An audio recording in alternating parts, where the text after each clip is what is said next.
Good morning, everybody. Good morning. Welcome to Scottish International Development Alliance Annual Conference. My name is Talit Yaqub. I've got the privilege and honour to be your chair today, and it's always wonderful to come back to one of the conferences because I always feel like I'm surrounded by solidarity and that I get to learn so much by the end of the day. So thank you for having me. I will tell you in advance that when there is a technical problem or there is a gap in somebody trying to get online, you will have to endure some terrible cheese jokes from me. That's how I make up the time in between, but we're going to start with one because that gets people in a happy mood. What did the cheese say when it looked in the mirror? Hello, me. Right? Okay, well, that's the bar that we are working to today, just so you understand. So thank you and welcome to everybody here. I wanted to take a moment to explain the format of the day.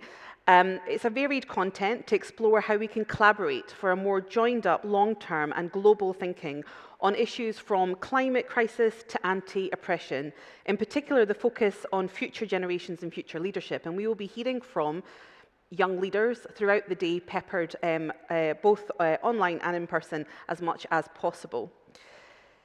The work of international development and the Scottish International Development Alliance is at its core about tackling injustice and tackling historic oppressions that have created the global inequality that we continue to see today. I know that the Scottish International Development Alliance is also on a decolonisation and anti-racist journey.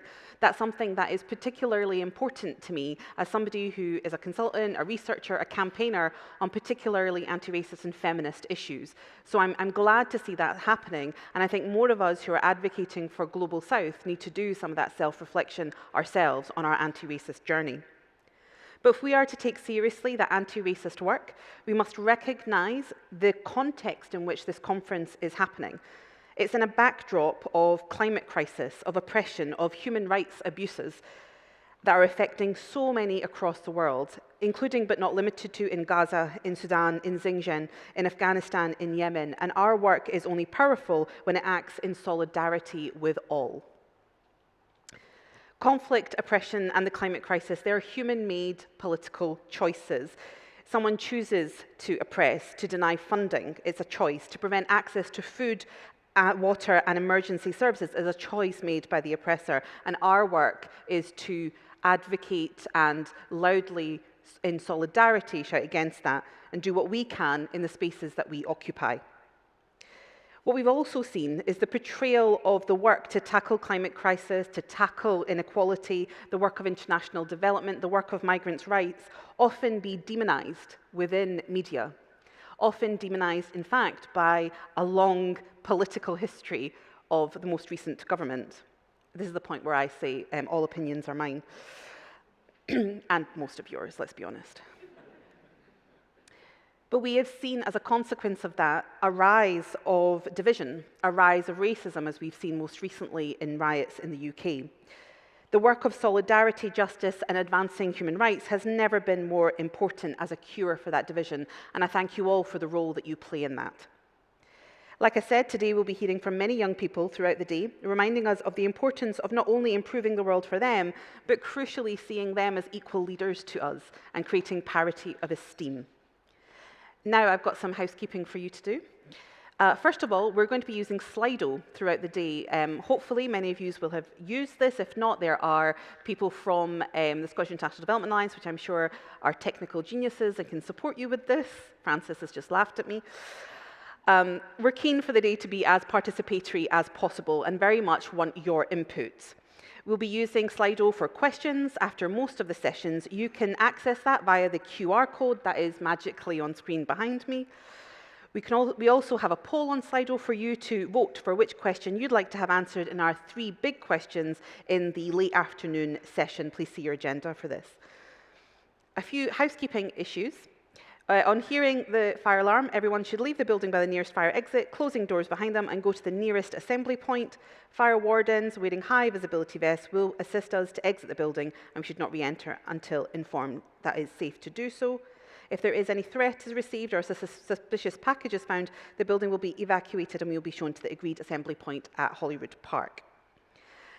We will have some speakers that are online, so there may be delays in the day, just to make you aware, but please do make those people who are online feel welcome. So if you are joining us online, I want to say thank you, and please do use Twitter to let me know if I'm ignoring you, and I will try and make sure that there is more room for you in the conference.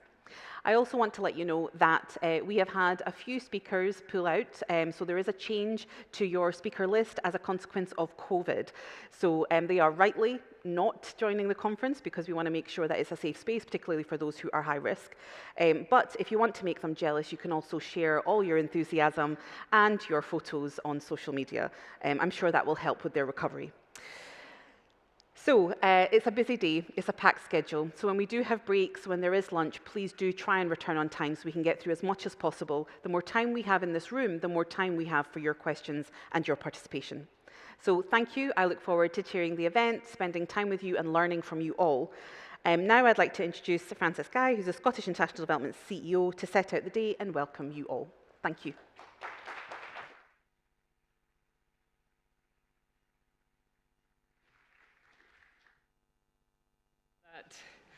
The fight to end global injustice is indeed what brings us all together.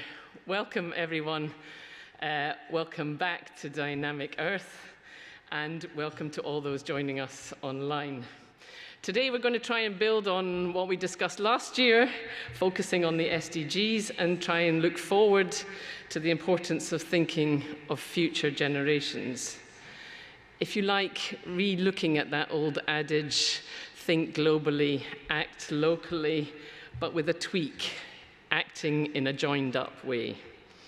In this, we're trying to join up what's happening today in the Scottish Parliament as they look at the programme for government with what will be discussed in New York in 2 weeks' time at the Summit of the Future.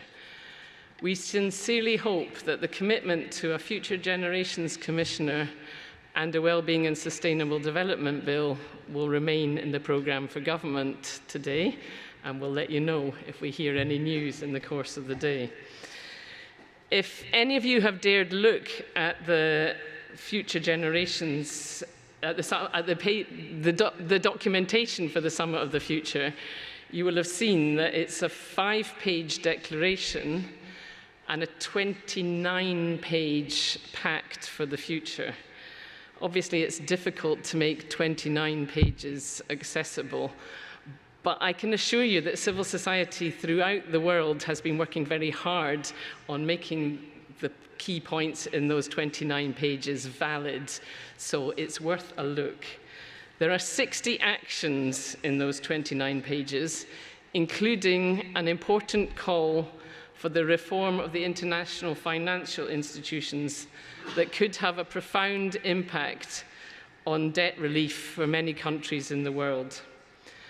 Perhaps critically, as well as reiterating the commitment to striving for peace and security, 2 of the key commitments in the declaration emphasize the importance of ending inequality.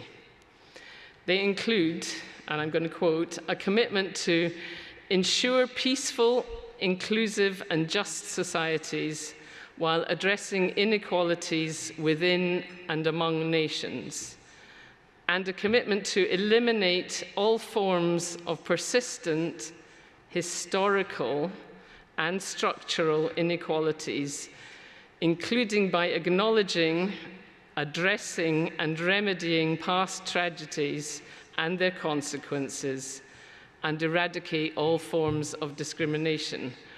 I think these principles are worth repeating again and again, and they could clearly form the basis of the political will that is needed to stop the atrocities against the Palestinian people, as well as ending many other injustices in the world. I'm wary of suggesting that a meeting in the General Assembly is going to change much, but I am heartened by the recognition of these key principles and the importance throughout the documents that is given to upholding international law. And I am, of course, uplifted by the contributions of young people who we will hear from throughout the day. So that's the global scene. In this dynamic Earth here today, We're going to take a closer look at what we can do to be more joined up in our approach to ensure a just and equitable future for all. We have a packed and exciting program with a range of fascinating speakers to whom we're very grateful for their time, enthusiasm, and expertise. And I'd like to take this opportunity to thank our headline sponsors, Global Hospital, StoneX, and WaterAid, as well as our associate sponsors, Action for Humanity and Nature Scott. Without these people, we would not be able to have a conference today. And to thank our great exhibitors, who I hope you will take the time to visit in the breaks if you've not already spoken to them.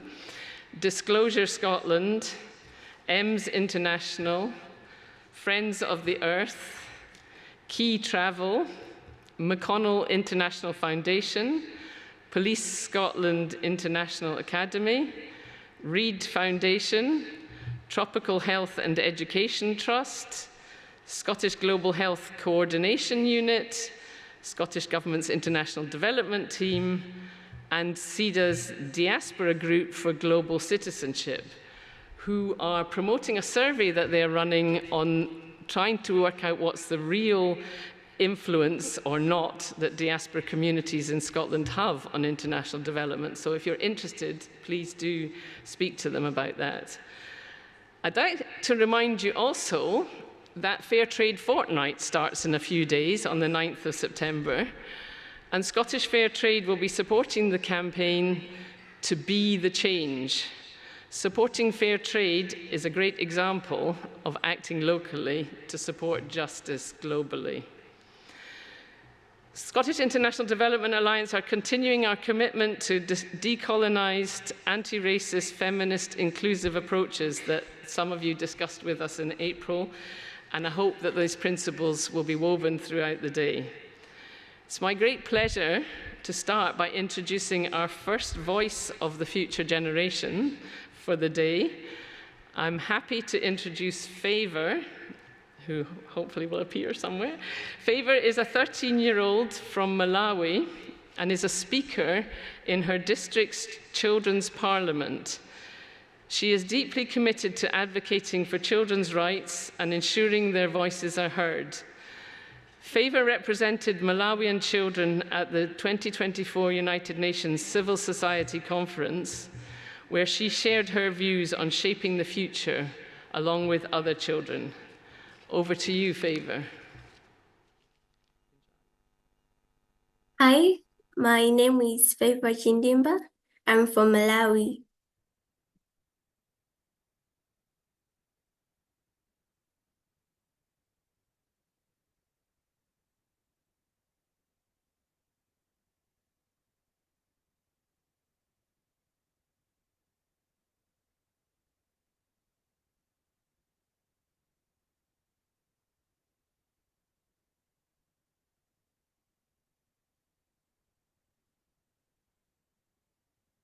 All right, thanks.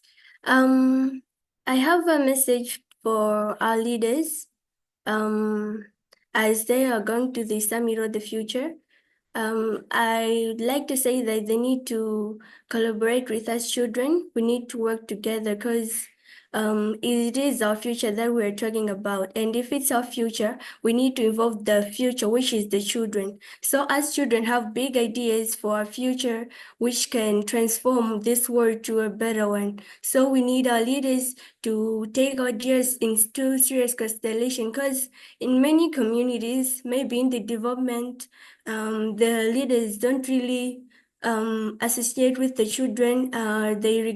They regard ideas as maybe they can be useless, that we cannot do anything. But I assure the children are geniuses and we can do anything. If you just give us a chance to express our views, anything, we can do it because this is our future we're talking about. And many children across the world have big ideas which can transform this world. And also, I would like our leaders to work together because if we're talking about the future, it means all of us. And if we work together, they say that together we united we stand and divided we fall. If we work together, we are gonna transform this world to a better one. Our ideas count. When everyone has their own ideas, we can build a big thing. We can make a big change because it's across the world and it's also affecting us globally.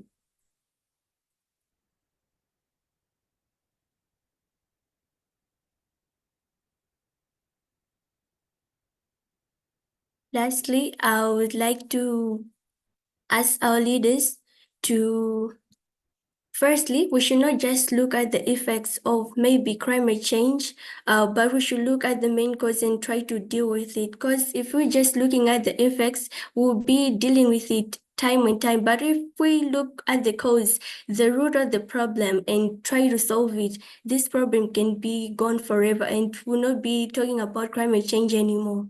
And if we're just looking at the effects, nothing will change. We'll be dealing with the effects. Maybe we'll just, yeah, like in the camps, we'll just be distributing things. But if we just look to the main cause of the problem and try to solve it, everything's gonna be okay.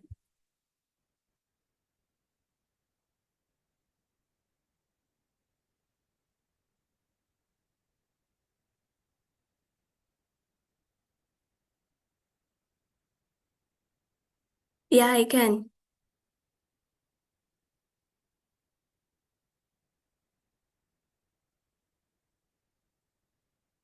Asking you some questions so we can get more of your inspiration. Yeah, you can.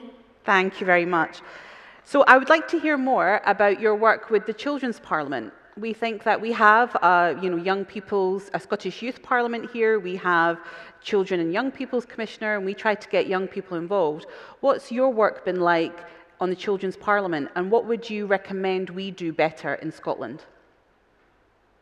Hey, in Children's Parliament, we have many children from different constituencies. The parliament is for community, district, and also national level. And I'm the speaker of the Child District Children's Parliament. In the parliament, children represent their constituencies on issues regarding children, like, for example, climate change, which like how it affects children and what we want our stakeholders, the government to do about it. Do you think you've managed to make? Have you made sure that people are listening to you? Yes, most of the times, I could say all of the times, like when we have the parliament, there are stakeholders, members on the government, like they listen to our views, whatever is being discussed, and also we give them resolutions of what we want for a change. And we also have, after the parliament session, we also have the interface meeting to have a follow-up of what has been done, and if it hasn't been done yet, when it will be done and in what manner and things like that. Thank you so much for the work you do, for joining us today and being a source of inspiration. I hope I get to talk to you again soon. Thank you for listening. Thank you.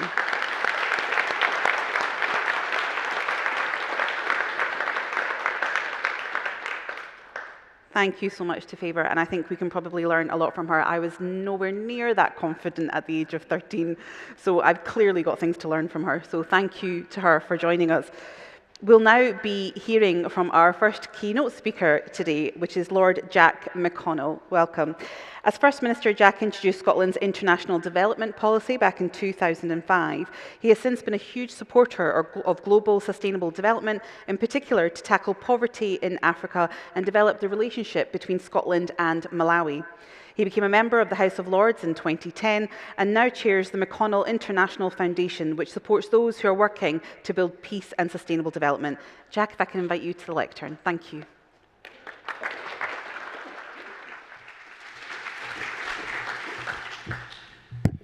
Thank you, Tala. I'm really sorry I was late. My apologies.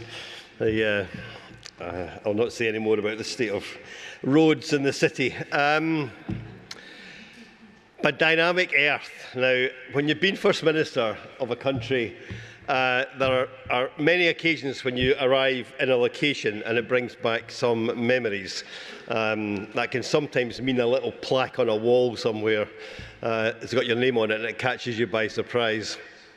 It can sometimes mean more unpleasant memories. I am pretty sure that the last time I spoke in Dynamic Earth at an event was the day that I resigned as leader of the Scottish Labour Party in 2007. Oh, that's my phone going off, so which probably means somebody heard me saying that and is remembering it as badly as I remember it.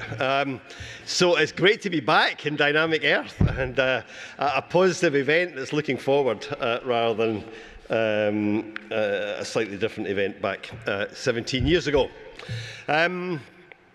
Another event that I was thinking about on the way through this morning was 2 weeks ago here in Edinburgh, when the amazing Linda Norgrove Foundation, in collaboration with the UK Government and the Scottish Government, welcomed 19 young women from Afghanistan whose education, potentially their lives, had been cut short when the Taliban took control of the country again just 3 years ago. These young women, and one of them told me very specifically about the 10 days that followed the takeover, when she had at first been confined to the house for a couple of days, had decided as a medical student, all 19 of them are halfway through their medical degrees to become doctors. She decided to go and volunteer in the local hospital because clearly help was needed. She was there about a day and a half and she was told to go home and get a burqa and cover herself up because they're no longer allowed just to turn up in her ordinary clothes to volunteer. She did. She went back again, still wanted to volunteer. She was sent home 2 days later by a guy from the Taliban telling her that she was no longer allowed to help at the hospital. As a woman, she had to stay in the house and not have any aspirations to work. The following week, she was due to sit her final exam, not her end-of-year exams, not her final exams, her end-of-year exams. And she thought, well, at least I've got that to look forward to. I can do that, and then we'll see what the future holds. And she was sitting at her desk with her papers in front of her when the guy from the Taliban came in and took the papers away and sent her home. It was probably one of the most emotional conversations that I've had for a very long time. I see a lot of people around the world in times of grief and sorrow and despair. But these young women, 19 of them, who've now come to Scotland to study at medical schools here and finish their degrees, are amongst the most brave and courageous that I have met for a very long time. They were remarkable in their positivity. But I mention that story because your theme, I think, today is collaboration. And I was struck that morning that what you had was a small Scottish NGO identifying something that matters a lot to them and identifying a problem and then trying to fix it patiently, consistently, with determination and imagination over 3 years. They had found these 19 young women and they were wanting to try and help them.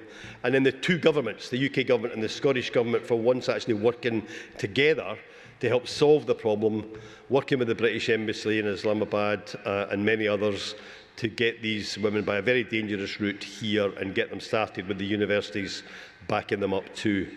A fantastic example of collaboration. The sort of thing people can do when they're motivated just to help others and make things happen. And I think we should all track the progress of these young women in the years to come. I hope someday they will all return to Afghanistan and actually be doctors in their home country. Last week I was in Manila and I've been working there for 10 years on a peace process. And I mention that because it's 25 years since we created the Parliament here in Scotland, and at the time we had a peaceful transition, unlike many other countries, to a massive democratic change, the biggest democratic change in the UK since universal suffrage, and a beacon in some ways for the way that we've structured the Parliament and the institution, which has survived all the ups and downs and political to's and fro's and division of the last 25 years, that structure is admired and used elsewhere. In Muslim Mindanao in the southern Philippines, Civil war took hundreds of thousands of lives over previous decades, and a comprehensive peace agreement was reached in 2014, which contains at its heart autonomy in the form of a proportionally elected parliament and a government elected from that parliament on the Scottish model for the population of the Bangsamoro region, the Moro people in Muslim Mindanao. For many years they were discriminated against, and their lives were badly affected by the way they were governed from Manila by the largely Christian Catholic population, and they have found a way forward. And 10 years on, one of the few peace agreements in the world that is still moving forward. And next year they expect to elect their first both constituency and regional members of this new parliament, and an inclusive new parliament that hopefully will take them forward and allow them to develop their country. So 25 years on, not only do we have 25 years to look back on here in Scotland, but we also have, I think, examples around the world where, for all our faults and deficiencies and divisions, we have a story to tell that can actually help others solve their problems too. And I'm really glad to be here for 4 main reasons. The first one is that I want to congratulate both the Alliance, which I think has been doing a terrific job over its short life, to make a real impact publicly, as well as in supporting the different organisations and individuals in the sector in Scotland, but also everybody in the sector in Scotland. This has not been an easy time post-pandemic, with the rise in conflict around the world, with the government pullback on support for international development and resources. It's not been an easy time to work in international development and stay motivated and make an impact and not be despondent. And I think, right across the sector in Scotland, people are doing terrific work. So I'm really glad to be here to say congratulations and well done, and all strength for the way ahead. The second reason I'm glad to be here is it's 20 years since we used the provisions of the Scotland Act to develop an international development policy for the Scottish Government and the Scottish Parliament. That was done in 2004, obviously followed by the special partnership with Malawi the following year. And at the time, I was absolutely determined that we would play our part. We were out and about around the world promoting Scotland as a place to invest. We wanted to create jobs and wealth here in Scotland. But we also knew that we had to make a contribution to the state of the world and improving that as well. And in the Scotland Act, there was a provision, one of the final clauses of the Scotland Act, passed in 1998, that established the Parliament, that the Scottish Parliament and the Scottish Government could use resources in support of reserved powers in the Scotland Act, in support of the work of the UK Government. So we, with the great support from Hilary Benn, who was then the Secretary of State for International Development, we established that international development policy. The fund, which has grown and developed since, I know occasionally controversial in how the resources are allocated, but we still make that contribution. There is still an interest in the Scottish Parliament in international development and global poverty. And it is absolutely right that we do that. It was very controversial at the time. There was a lot of criticism and cynicism, but I think we've been proven right. And as Hilary Benn said then, when he was in a very hostile press conference here in Scotland, coming to support what we were doing, and he was asked why he was allowing us to take these steps. So that when you're tackling global poverty, there's more than enough work to go around for everybody. And I stand by that today, and you are the living embodiment of that work in a professional and academic capacity. We were determined then to do something that was a little bit different. There was no point in Scotland in trying to become a mini DFID or just replicate what was happening elsewhere. To find something that would complement the development work that was happening elsewhere in the country, and to some extent elsewhere in the developed world. We wanted less of a donor-recipient relationship. We wanted to develop partnerships to have mutual benefit and understanding and support, not just have this traditional dependent one-way relationship. And the embodiment for that for us was the partnership with Malawi. We were very lucky that the two cities, Glasgow and Edinburgh, and the University of Strathclyde had established the Scotland-Malawi partnership in late 2004. And we really piggybacked on the back of that, gave them some resources and set the partnership in motion.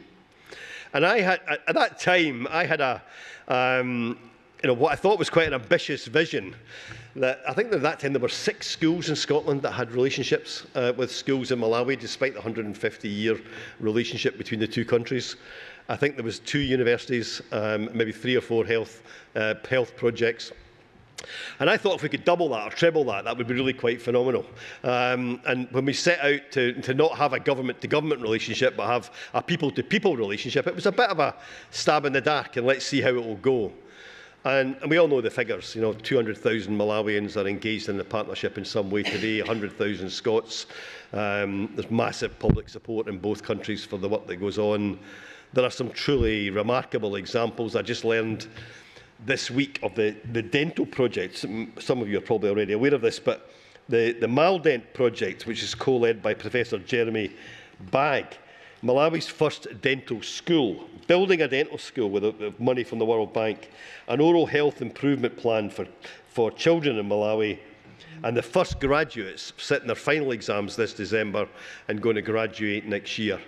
Done in a partnership that's positive and beneficial, I'm sure, for everybody. I remember Scottish medics telling me back in 2005 how they had benefited from their time in Malawi almost as much as people locally had benefited in building their capacity and helping to save lives.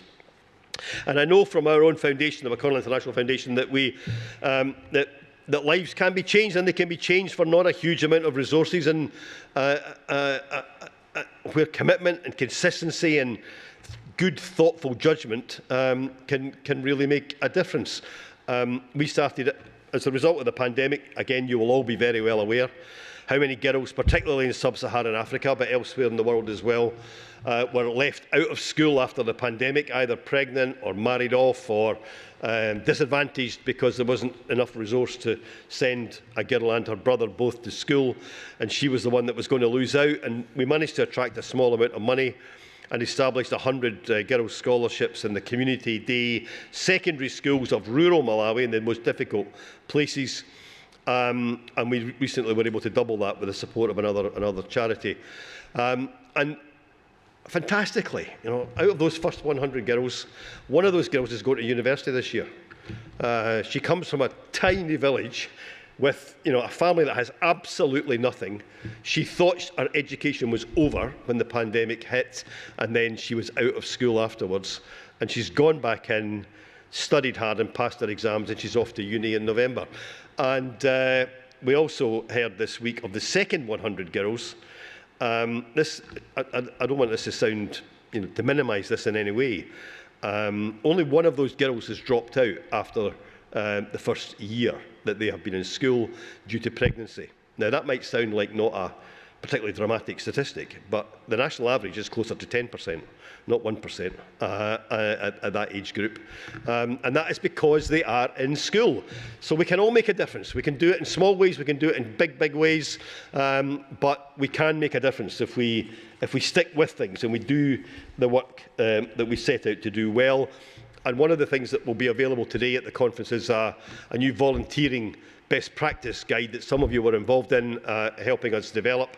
We've done with the support of the Scottish Government, and we hope that that will help in the post-pandemic, perhaps changing relationship between Global North and Global South, certainly a climate action world that we live in today, help redesign volunteering, which is a key part of that Scotland-Malawi partnership for this 21st century. So that's all kind of background. But the third and fourth reasons that I want to be here today are about where we go from here. And first, I want to start with these Sustainable Development Goals. Back in 2005, we had that remarkable Make Poverty History campaign off the back of Jubilee 2000, which many people forget, but that was the real public mobilisation that helped Make Poverty History have such an impact.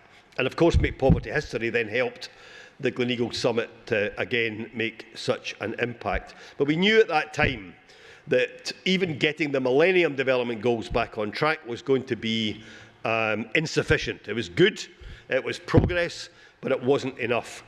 And when the global community, if I can put it like that, started to debate and determine the Sustainable Development Goals for the world post-2015, we were determined, I was engaged at the time, we were determined to create a better set of goals, a better strategy, something that was more inclusive, more comprehensive, more strategic, and would make much more of an impact than the MDGs.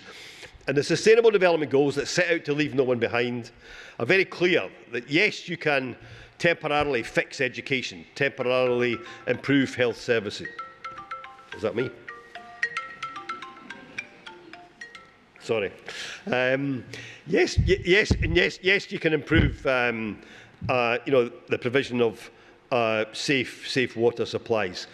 But if you don't fix the fundamentals, if you don't have good governance, you don't have peace instead of conflict, you don't have action to tackle the climate emergency, if you don't have economic development that builds strong local economies and gives people jobs and an income and helps people be less dependent, preferably not dependent in the future. And you don't do all that in a climate of trying to create equality, not inequality, and end discrimination, then it will fail. It will be temporary and it will not last for the longer term. So the 2015 global goals set out to change that by 2030. And then, of course, they were off track. We should remember that as well. They were off track already by the time the pandemic hit. But between the pandemic and conflict, particularly the war in Ukraine, which had such a global impact, then we see these global goals now being way off track as we run in towards the final years, towards 2030. And the UN Summit of the Future that meets this month in New York sets its aim as to get them back on track. I think most people would imagine that that is probably ambitious in our current climate. But there is a challenge about what do we do now? How do we get them back on track? How do we rebuild public support? How do we maintain the focus? And I would say three things on that. The first is that we need to be very much better at communicating the scale of the problem. And we need to inject much more urgency into the actions, particularly of governments in the world. We know that there are still somewhere between 500 million and 1 billion people in the world living in extreme poverty. We know that there are over 100 million kids in the world out of school. We know that particularly there are far, far too many millions and millions of girls who never make it, particularly to high school or secondary school. We know the impact of the climate emergency has a much bigger impact on the poorest people in the world, and we know that those who have the worst lives in the world are those that are affected by conflict and violence. And that is true whether it's your health services, your opportunities to have a family income, or your opportunities to go to school and advance your knowledge, and your opportunities later in life. And in all of these areas, the Sustainable Development Goals remain the answer. There's a comprehensive strategy to tackle these problems in an interdependent, interlinked way, with national action plans that aim to leave no one behind and that are then judged by your peers in international arenas. And that has to be the strategy, whether they need to reset them for 2035 or what they need to do to get them back on track. I think the strategy, and certainly in my view, was absolutely correct, because the scale of the problem, the emergency, is worse than it was pre-pandemic. And we, as a global community, everybody needs to care about that and take action on it. But the second thing is we also need to celebrate achievement. You know, the remarkable work that's done in South Korea, where now, I think it's 98% of food waste is now recycled in South Korea, or in Uganda, where over 90% now of the population is in a programme to screen for TB and stop the absolute carnage that used to cause in that country, or the provision that is there. It's not enough, and it doesn't take away from the overall impact of conflict. but the increasing global attention on providing education and basic services for kids who have been displaced from conflict. Over 100 million people displaced today in different parts of the world. So we need to celebrate those successes too, and explain to people, because we need to have public support, and that's the third element in all of this.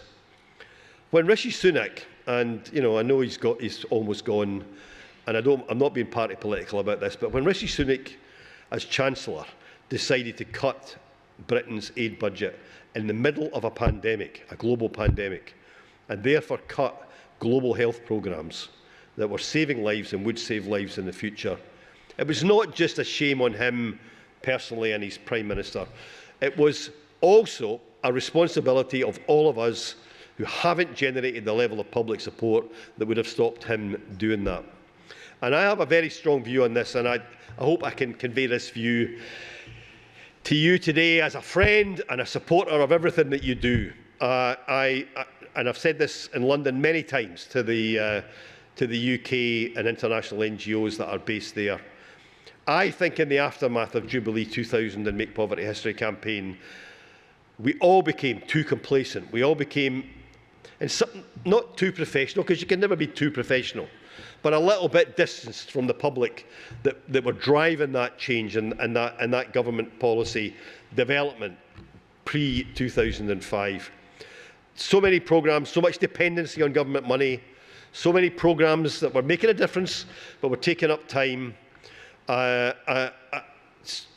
Sometimes too many vested interests in what was being organised and what was going on, rather than necessarily out there campaigning and building the public support that was necessary to stop the sort of action that we saw from Sunak as Chancellor, but also then to rebuild afterwards.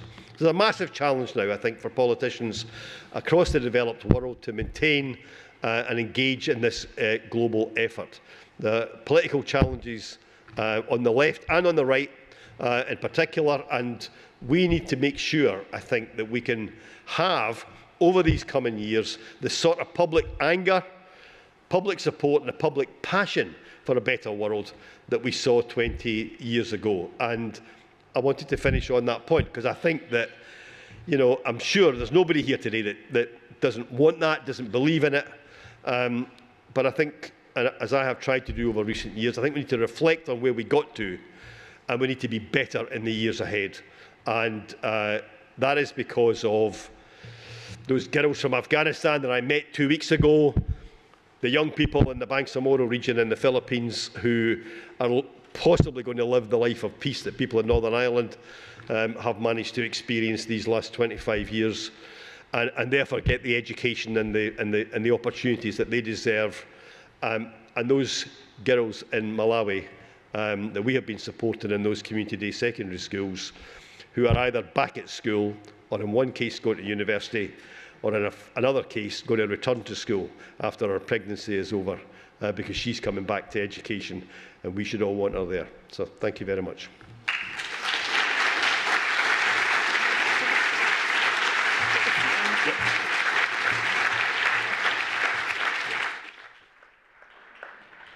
Thank you. Hopefully my microphone has gone on. Thank you very much, Jack. I just want to remind the audience that you can use your QR code, which, look, it's like we've practiced this already. It's already up on the screen.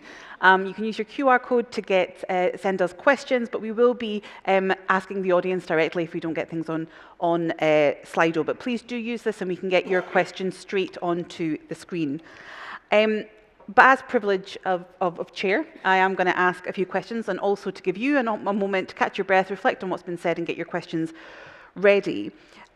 I'm quite taken about what you said at the end there about public support and garnering public support, and that's certainly, thank you, that's certainly something that I felt in relation to the anti-racism work that I do, the feminist work I do, the equalities work I do, that actually taking the public with you is critical to making any change or challenge to towards government.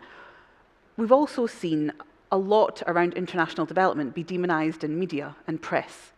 What do you think, or what would be perhaps your message to governments on both in Holyrood and Westminster, to try and share the positive narrative about international development? I think I might need you to take the microphone. Thanks. I think there's a section of the population that will automatically care about this, and therefore the objective there has to be to activate people and to find ways of them to make it easy for them to be active. And I think the Jubilee 2000 campaign was a great example in that. I think we can't go backwards, but I think one of the aspects of that campaign, I think, was just how local it was. Yep. The people were in local groups, they were engaged, and they were engaged because they cared.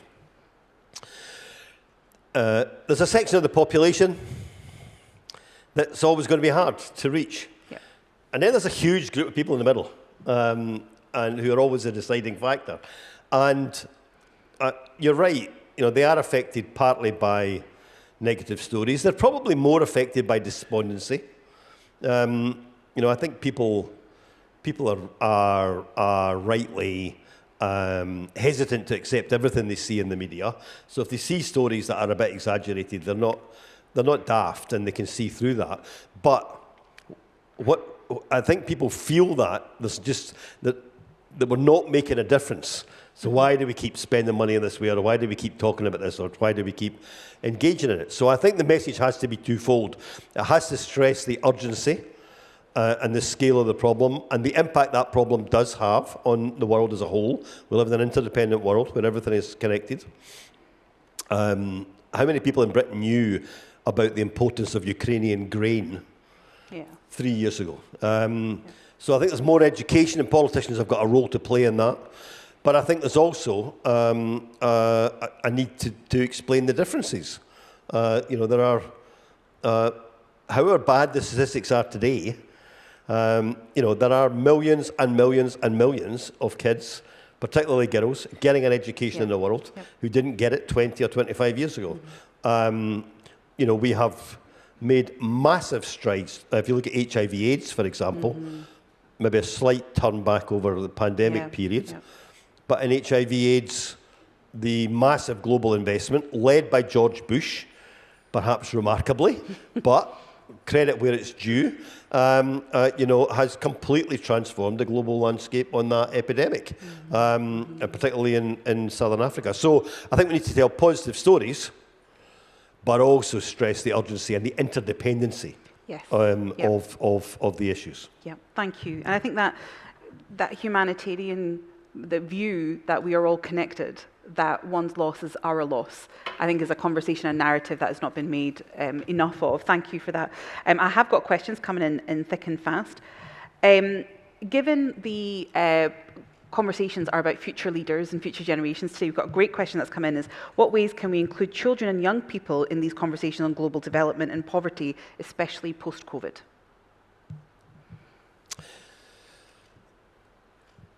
I'm not sure exactly what the situation is today in Scottish schools, but I do remember back 20 years ago that part of what we were doing at that time was instituting the policy of global education in our schools. And if I remember rightly, the central part of that was that every child in a primary or a secondary school in Scotland would experience either an exercise or a module or some other kind of experience that helped teach them about the state of the world every year. And I remember a survey of Scottish teachers about a decade later, which asked them what was the best educational initiative of the noughties, and that was the one that came top. And it was felt that was, so it was not just good for global knowledge and the sort of issues that we all care about, but it was also great for the kids because it was teaching them in an educational context something that was really important for their perspective and other things. And the teachers were enjoying it as well. So I think that's important, but I think there's another side to that, which is actually engaging the voices of young people. So teaching and education is important, and knowledge is important. But engaging with young people in our efforts, I am never disappointed, never ever disappointed in a discussion with young people about the state of the world. They know that there are problems and they want action, and we should believe more in them. And I think again, I worry a little bit perhaps that a lot of what happens on that front is a bit tokenistic. And I think again we need to be consistent, get the feedback. One of the things in this Girls' Scholarship Programme, for example, in Malawi, that the foundation run, is that in the first 3 months, we received very strong feedback from the girls in feedback sessions that they wanted to use their Friday afternoons, which were free, because the school closed at lunchtime on a Friday, for sex and relationships education, because they were having problems. They were, they were back at school. They were very happy. Age range from about 12 to 19. Some of them had kids already during the pandemic. Some were in danger of getting married off, and some had been through miscarriages. But they all of them wanted sex and relationships advice. Yeah. And we managed to find a local provider to do that with them. We got a sponsor to fund it. But that was their feedback to us.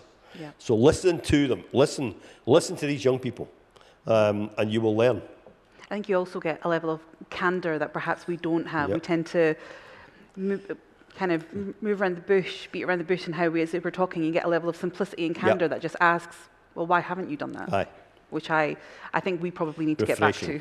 Very much refreshing. We've got a fair number of questions that have come in. I regret reminding you, but there's a fair number of questions that have come in, and which is linked to this. You talked about the tokenism there in how we participate, and young people participate in this work. Got a question that's come in. How can governments do the development work in a truly participatory way amid political pressure, low risk appetite and budget constraints? And given where the Scottish Government is currently, budget and financial constraints are being talked about significantly. How do we do that participatory work amongst all of those barriers? I think the one thing I would say is I think you'll do it more successfully if you do it in a participatory way. I don't think people are daft. We can have a political debate about whose fault all this is, and that's one thing. But everybody knows that people with positions of responsibility, whether it's governments or your boss, have to sometimes take decisions that are unpopular. Absolutely, and I think people generally, the vast majority of the population, is not stupid and can run with that. And I think if you involve people in the choices and decisions that you're making, and they feel a stake in the way ahead, then I think you're more likely to be successful. I come from the Isle of Arran, where the number one hot issue for the last 7 years now has been the absence of a replacement ferry, and the local frustration there is partly about the practical impact of that, but it's the feeling of not having a voice, not being involved, not being listened to, and that's a very local example in Scotland. But you take that into the bigger picture, either in Scotland or the UK or in global development, then I think it really matters to people to feel. But I think particularly in a world, what I like to think of as the post-1960s world, where people are not deferential anymore. Mm-hmm. They are, or at least it's not as deferential as they once were. There's more transparency. You know more about what's going on, what people are getting up to. Yeah. You know more about the decisions that are being made. You feel more able to express your opinions. In that kind of world, then involving people is always more successful than not involving them.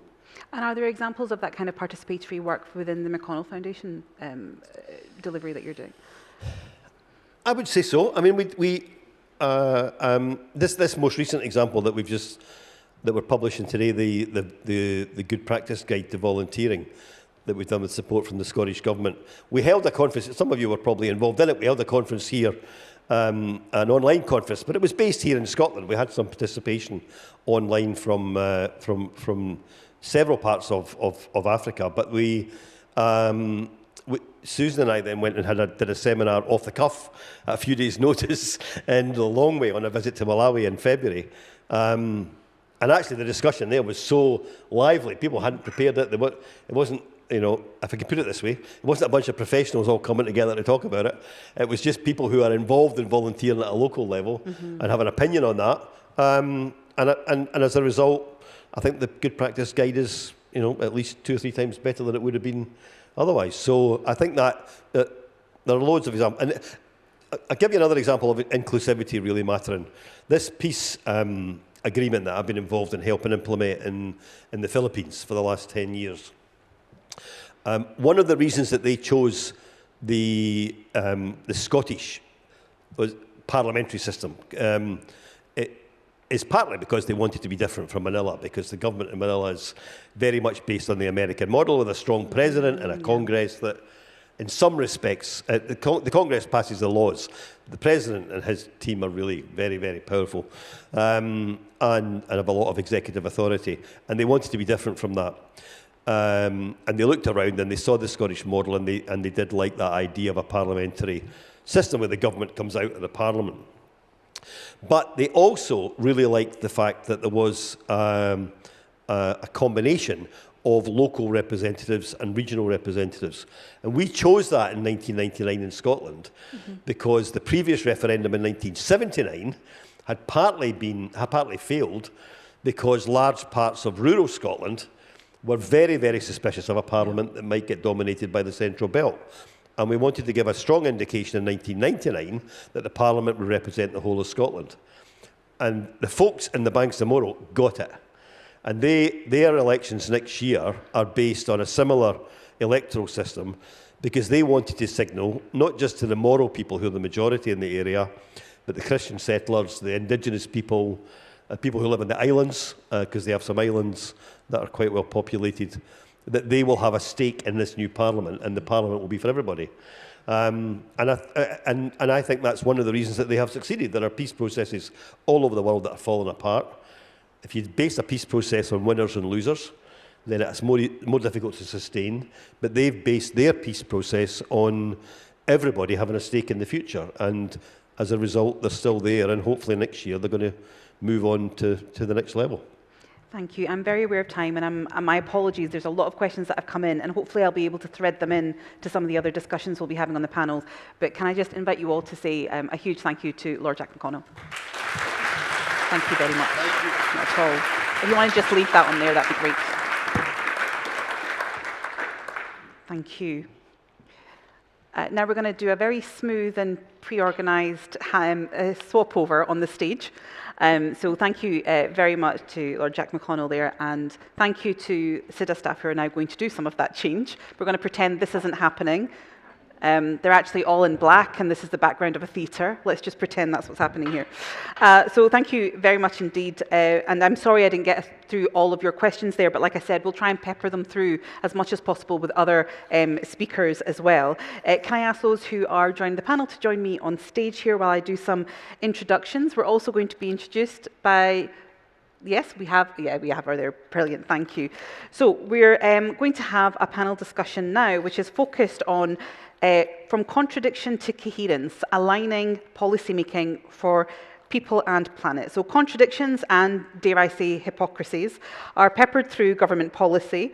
I think Lord Jack McConnell's left. Yeah, cool. Are peppered through policy, whether it's giving arms with one hand and humanitarian assistance with the other, or implementing carbon-reducing policies in homes whilst extracting fossil fuels at sea. How can we encourage more coherence in policymaking in Scotland? So in this session, we're going to explore some of those challenges in tackling the climate crisis, whilst also talking about accountability and methods of accountability. I'm going to do some short introductions, and again, I will be asking some questions, but you can also ask questions via Slido. So we have Palile. I think can you hear us okay? Excellent. Palile Mbata, who's Deputy Director of One Ocean Hub. Palile is a University of Strathclyde and a senior lecturer in the Environmental and Geographical Science Department at the University of Cape Town. Her research is transdisciplinary in nature and focuses on broader themes of environmental and ocean governance, sustainability, sustainable livelihoods, sustainable development, social justice, and working to bridge the gap between policy and practice. We also have on the stage with us Lenny Christensen. from CF, where she is the Partner Advocacy Officer. She supports development of advocacy strategies and facilitates advocacy learning across the CF family. Thank you for joining us. And finally, we have Craig DL. Thank you, I practiced. Head of Policy and Research at Commonweal. Craig is a laser physicist by training, but now works in public policy, commenting on multiple subjects such as economics, energy, environment, housing, and others. He has authored several dozen policy papers for Commonweal, co-authored multiple books introducing the world's first costed national-scale Green New Deal blueprint. And I thought, the laser physicist would be the hardest bit that I pronounce there. Thank you very much indeed. I'm going to join you on the stage here. So we have a range of questions, and I would like to start with Plele, if you can see me and hear me okay. Excellent, thank you. So you have a lot of experience working with marine and coastal communities in rural South Africa. Are there some examples of perhaps, policy coherence that are a good example, or maybe you can share us with terrible examples are also welcome for us to learn from. But can you share, when it comes to considering human rights impacts of policies that are affecting these communities, policy coherence or incoherence that you've identified? Thank you. Okay, thank you very much, Chair, and hello to everyone. I find this to be a very interesting topic because a lot of my work revolves around governance, and I do have a focus on the Global South, but in terms of what happens on the ground when processes and practices are implemented, but a lot of our governance strategies and ideologies and worldviews that inform governance do come from the Global North. So in terms of coherence and incoherence policy, unfortunately, we don't see a lot of examples of coherence policy in my line of work because I look at, as you've explained, a lot at ocean governance, but also just at natural resource governance in general. And that also entails issues of climate change, issues of sustainable development, and so on and so forth. A lot of what we see in terms of implementation is incoherent policy. So coherence is something that we see mostly in the normative. So for instance, if I make an example of South Africa, South Africa is one of the most progressive constitutions in the world. It says all the right things and provides all the necessary rights to environment. And it also has a very strong human rights rhetoric as well in terms of encouraging basically all laws and policies to promote human rights. So in terms of what's on paper, there's a lot of coherence with the constitution of the country and the legal framework as well, the legal frameworks that enable the constitution and other policies.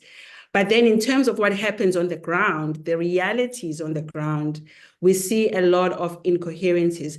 And sometimes even policies can be coherent within and of themselves if we look at them in silos. So for instance, if we look at them in isolation from other policies, but when you're talking about the ocean or natural resources, you can't afford to look at policies in isolation. If I make, for example, if you're dealing with the coast, for example, there are many policies that are being implemented in South Africa, one of them being the blue economy. And the blue economy, some of you may have heard of it. It involves different sectors like mining, fisheries, tourism, etc. So all those sectors sometimes operate in the same piece of coastline and same piece of ocean, also in the same area where people are trying to access livelihoods. So sometimes the policies that enable each of these sectors to gain access and benefit from the ocean are coherent. Sometimes each of those policies are coherent, but put together or cumulatively, there are incoherences that occur and asymmetries as well that then have negative implications on governance and even on livelihoods on the ground. So as I say, a lot of coherence we see on paper in terms of the thinking around putting the policies together, but we cannot afford to look at policies in isolation because if you're dealing with blue economy growth, you have to look at how each activity is going to impact the wider ecosystem and also people. And that's where we start seeing incoherence in policy implementation. I can provide more examples later on. I just don't want to take up too much time, but that's how I would answer your question for now. Excellent, Lily. And I think, in the Scotland context, I think we can probably see quite a lot of similarity in what is written down in a strategy and what's actually done in delivery. And a lot of that, certainly in my line of work, is about the investment in communities to be able to do what was said on paper. So there's a real gap in an understanding of how the time, effort, power redistribution and resource redistribution on the ground that's required to make some of that coherence happen that's coming from the top down. So thank you, Lily. I will come back to you because there are more examples I'd like to hear from. Lene, can I come to you for a second? You've done a fair amount of work on the circular economy bill and getting it to a point where it had some corporate accountability, some more of that coherence within it. And particularly, there was some pretty significant disappointment when the bill first came out. What was the role of SIDA, other members in the sector, and yourself in trying to get that into a more coherent space and a more sustainable and ambitious, really, position for Scotland? Hello? Yeah, good. Yes, so I think the Circular Economy Bill was a really good example of how policy coherence doesn't just happen. Yeah. We have to encourage it. And the way we encouraged it was really with engagement with the bill as it stood. And a handful of SIDA members engaged with the Net Zero Committee. We gave evidence, we suggested amendments, and so on and so forth. Because as the bill came out, there was no consideration to global impact. It was a circular economy bill with no mention of how consumption in Scotland impacts on communities, environments, and people globally. So we really thought that was a good opportunity to engage with, Scotland's ambition to be a good global citizen. So we really pushed the Net Zero Committee to consider this. And luckily we were successful in getting due diligence and global stakeholder consultation into the Circular Economy Act. Another thing that really happened in that process was that it became very clear that transitional minerals were not going to be part of this Circular Economy Bill. However, and that's where policy coherence again kind of comes into play, because we now have a mention of due diligence, human rights, environmental impact in the Circular Economy Bill, that opens the door for policy coherence on this in the energy strategy. And the Minister, Gillian Martin, herself, on the floor in Parliament, agreed that we would then look at transitional minerals in the energy strategy. Now, this is significant because transitional minerals are, well, it's a huge issue. I won't go into it right now. Right here, we can maybe elaborate on that if we have time. But this is how policy coherence can work for us, work for the NGO sector. It opens the door for further engagement on issues that we are really passionate about. So the Circular Economy Bill, disappointing start, actually a quite good ending from we got much of what we wanted, and most importantly, it opens the door to further engagement on things like transitional minerals. Excellent, thank you. I think, just to follow on from that, do you think there's learning we can take from that experience of the kind of advocacy and influencing work that was done across particularly what's going to be now a feeling of a lot of things that we had planned, particularly potentially on the chopping block, because of the repeated kind of financial constraints that we keep hearing about. We've heard about cuts within the Scottish Government. So do you see this as being perhaps a little bit of a learning opportunity for how we perhaps protect some of the things that we have going on within Scottish Government as an influencing method? I think the biggest learning is, for me personally, but actually a lot of the NGOs, is to engage early. Yeah. Once the bill draft is out there, it became really tricky to get things introduced into it. So I think the main learning was engaging as early as possible. Yeah. But about rolling back things we've already won, I mean, yeah, I think getting an act and actually getting the act to work, I think, is two different things. Absolutely. So maybe I'll answer your question like this. We do think that there is so much work to be done. It's not like we got the Circular Economy Act and now they will implement it without any further input. Now actually comes another wave of engagement. And one of the ways we're going to engage with it is in a SIDA-hosted group on corporate accountability, where all SIDA members are invited to join, where we can really kind of take up some of the promises that the Circular Economy Act has made on environment, on human rights, and really push for that to be implemented in a meaningful way. That's really helpful, thank you. And you're very welcome to do any promo on the stage that you wish. Craig, can I ask you, how could the kind of, the contradictions that have been talked about, Playley talked about the difference between what is written and what is implemented, again, the same thing here about having to do that accountability to see something through to the end. How can some of these things be resolved? And are there examples of good joined up, kind of more long-term policy making that you've witnessed? I think the resolution to come at that, it's probably, I can tell you a bit about how Commonweal works, because we're an unusual think tank in this respect. We don't have a particular area in that we're not a housing think tank, we're not an economy think tank. We come at it from a principle. We believe that the last 40-odd years of the economy has been built on a me-first approach, and you're only as successful as the people you push behind you, and you'll take the hindmost. We want to see a country where we put all of us first. So when we're commenting on things like housing, we're not doing what some housing groups might do of how can we build more houses. We're not doing what some politicians might say of how can we build more houses than the previous government or than the opposition. We ask, what does housing look like in an all of us first environment? And we then have to drill down, and we're now talking about place, we're talking about people, we're talking about materials and supply chains, and the house almost becomes the end product. Nye Bevan actually said something similar after World War II. He said, first, to build a house, first you've got to do everything else. So you take that approach and you apply that to everything else as well, not necessarily our principle, though we'd love that. What does policy look like if you start with that top level principle of what do we want to achieve here?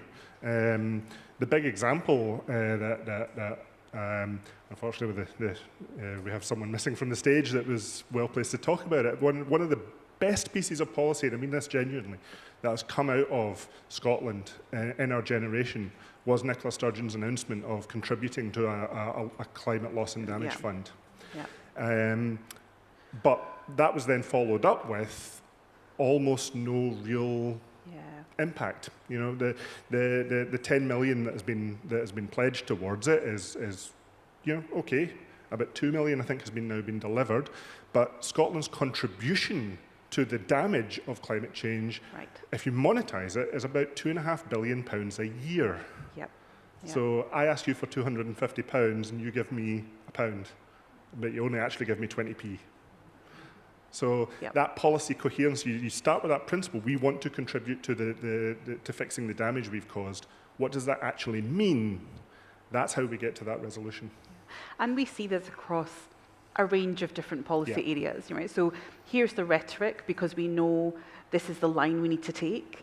Here's a small portion of the thing that you need whilst we're having conversations with perhaps fossil fuel industry, we're having conversations with multinational traders, and we've got, and actually what we're doing is to put out a fire that we are contributing to starting in the first place.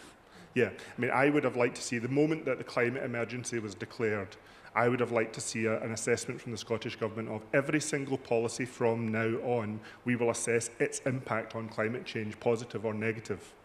And if it's a negative impact, call it a carbon calorie count if you like.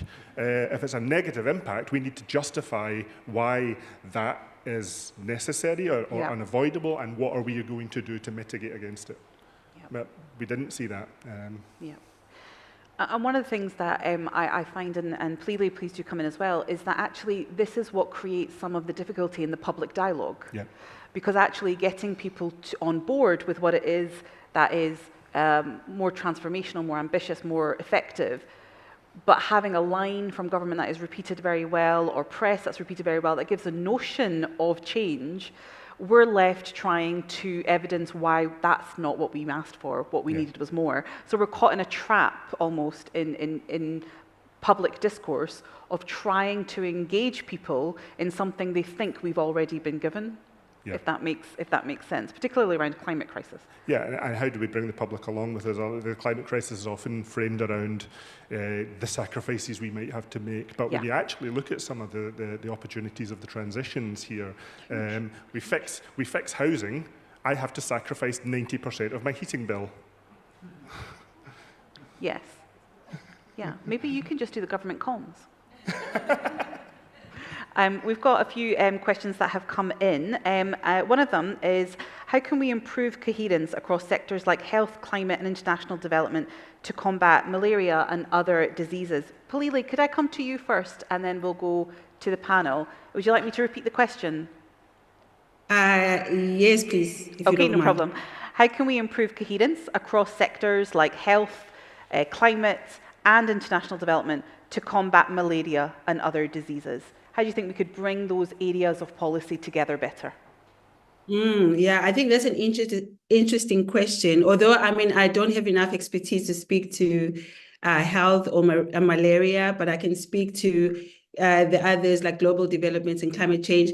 I think one of the challenges we see is that a lot of our policies emanate from these global processes, decision-making processes. So for instance, with climate change, a lot comes from UNFCCC, and then each country has then the authority to basically think about what does this mean for our context, and so does with developments as well. But even though with development, for example, we are now in an era where we don't see development as separate from environments, which hence the notion of sustainable development.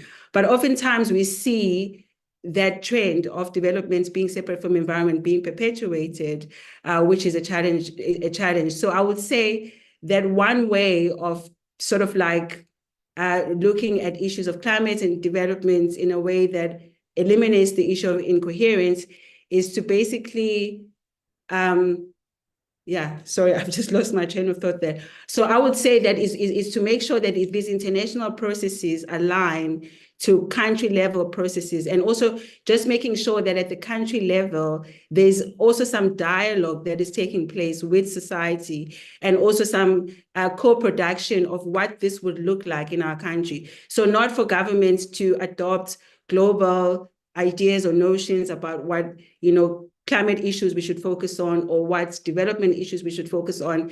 Yes, that's fine, but also thinking about, okay, in this context, what does this mean for Scotland? What does this mean for South Africa? For instance, I've been looking at the blue economy sort of vision for Scotland, because this is something that South Africa has sort of like developed over the past decade. And I see that Scotland is now getting on that wagon.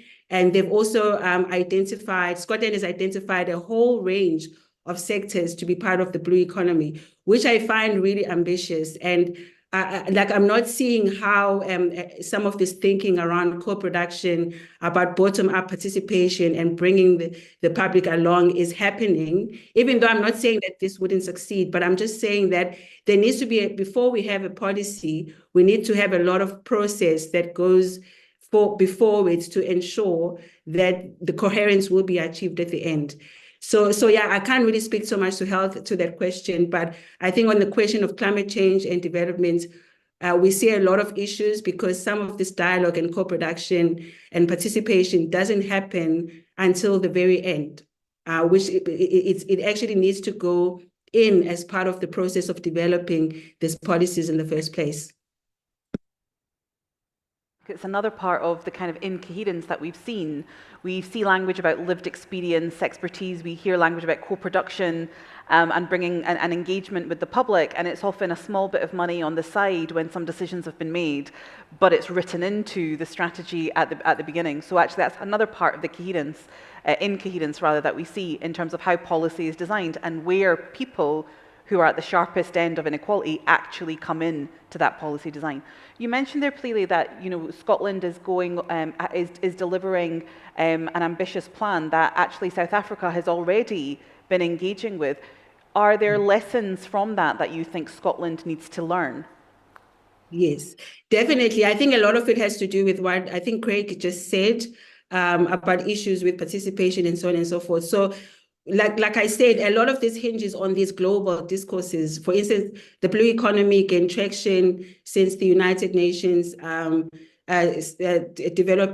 Sustainable Development Summit in 2012. And many countries have then gone on to implement this. And a lot of the talk is around how much GDP we can generate from the oceans. So for instance, it's estimated for the EU that more than 500 billion euros will come out of the blue economy. And for Africa, it's more than 300 billion US dollars. So a lot of the focus tends to be on the economic gains, but not so much on the environmental or the social outcomes, even though this is all weaved in, because under the umbrella of sustainable development, you're trying to strike the triple benefits of economy, society, and ecology. But in fact, when these are implemented, there tends to be a skewed bias towards the economic. So as long as we can aim to deliver these contributions to the GDP, we don't really have mechanisms to put in place before these are implemented to make sure that we're not compromising the environment, and also we're not leaving society behind, and that people can actually benefit. These are some of the biggest issues we've seen, not just in South Africa, but in many parts of the global South, especially in the Western Indian Ocean, where there has been a lot of progress in the implementation of the blue economy. So when I looked at Scotland's vision, and I saw like more than 10 sectors included, I think close to 20, I thought, okay, this is great, but then how do you track for each sector that, we're not sort of trading off the social or ecological for the economic, which is something that we've seen in the other contexts. So this is the challenge. And again, climate change is also a consideration every time, but how do you make sure that climate change considerations are also included here? So again, going back to the earlier question, we see a lot of focus on the development aspects of sustainable development, but not a lot of thinking around weaving that into the social and ecological. You make a really good point about the accountability and what is referred to as the implementation gap within Scotland, actually. So I think that's a point really well made.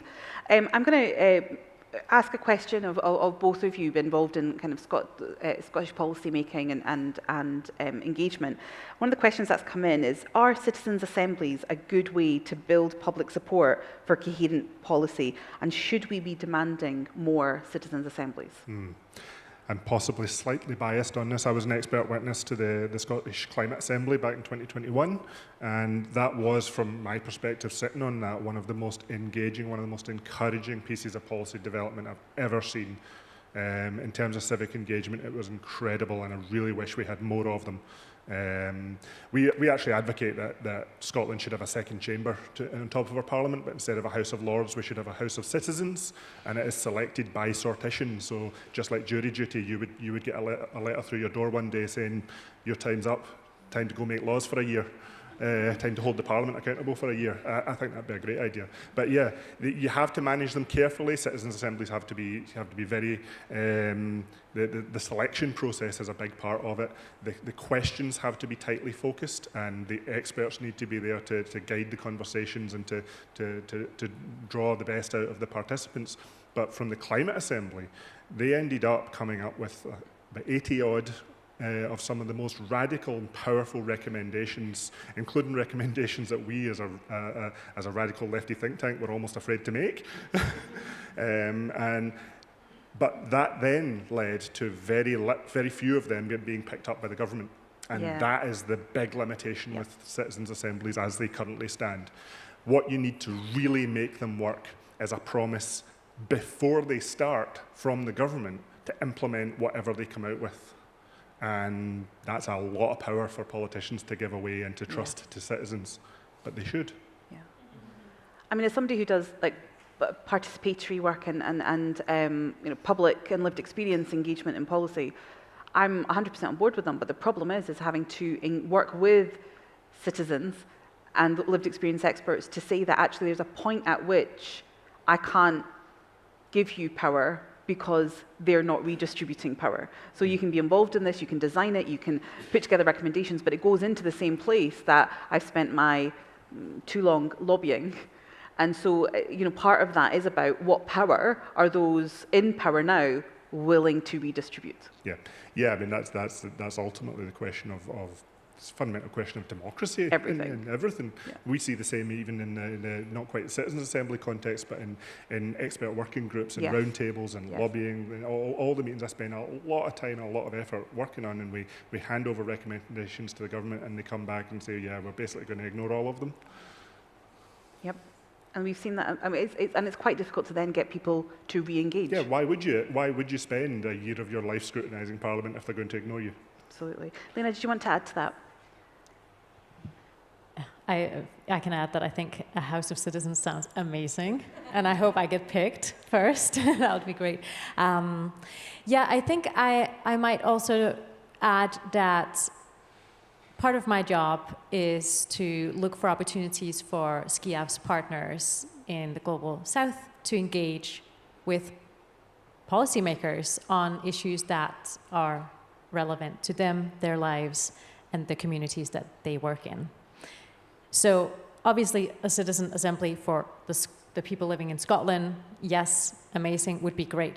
But could we also think about how does Scotland consult with people in the countries where a lot of our policies has an impact? Absolutely. Right. Yeah. The people at the forefront of the consumption that we undertake here in Scotland. Now, I think most of us know that there is this Global South panel, which is like, we don't really know what they do. We don't really know how they were elected to be on that panel. There might be some people here who are on that panel. Please come up and say hi if that's you. But I think the idea, and again, we're coming back to implementation and ideas, right? Because the idea behind having a panel of experts on global impact of Scottish policies is great, and the politicians should, consult them, listen to what they say. But we don't really know how that idea has actually worked out in practice. Yeah. And I think so we again and again come up against this limitation of lip service versus what actually has an impact on the policies the government then produces. Yeah, absolutely. And then the transparency and accountability behind it. Yes. I'm sure there are some amazing people on that panel, but we just don't really know how they have been engaged and have they been listened to. Yeah. And also, how do we work with them? And how do we work with them? I'm aware that it's between the panel, the screen, and me. And although these are your questions, I thought I'd come out and ask, are there some questions in the audience? If anybody wants to put their hand up, or have you been very diligently just putting them into Slido? Would anybody like to put their hand up if there's questions in the room that they want to respond to? I don't think that's ever happened at a conference. Note that if somebody says it's more of a comment than a question, I'm just going to move on. Here, and then one at the back here. Sorry, I'm going to make you walk just up here so we can get the microphone, and I think it might just give you a sense of participation more in the room as well.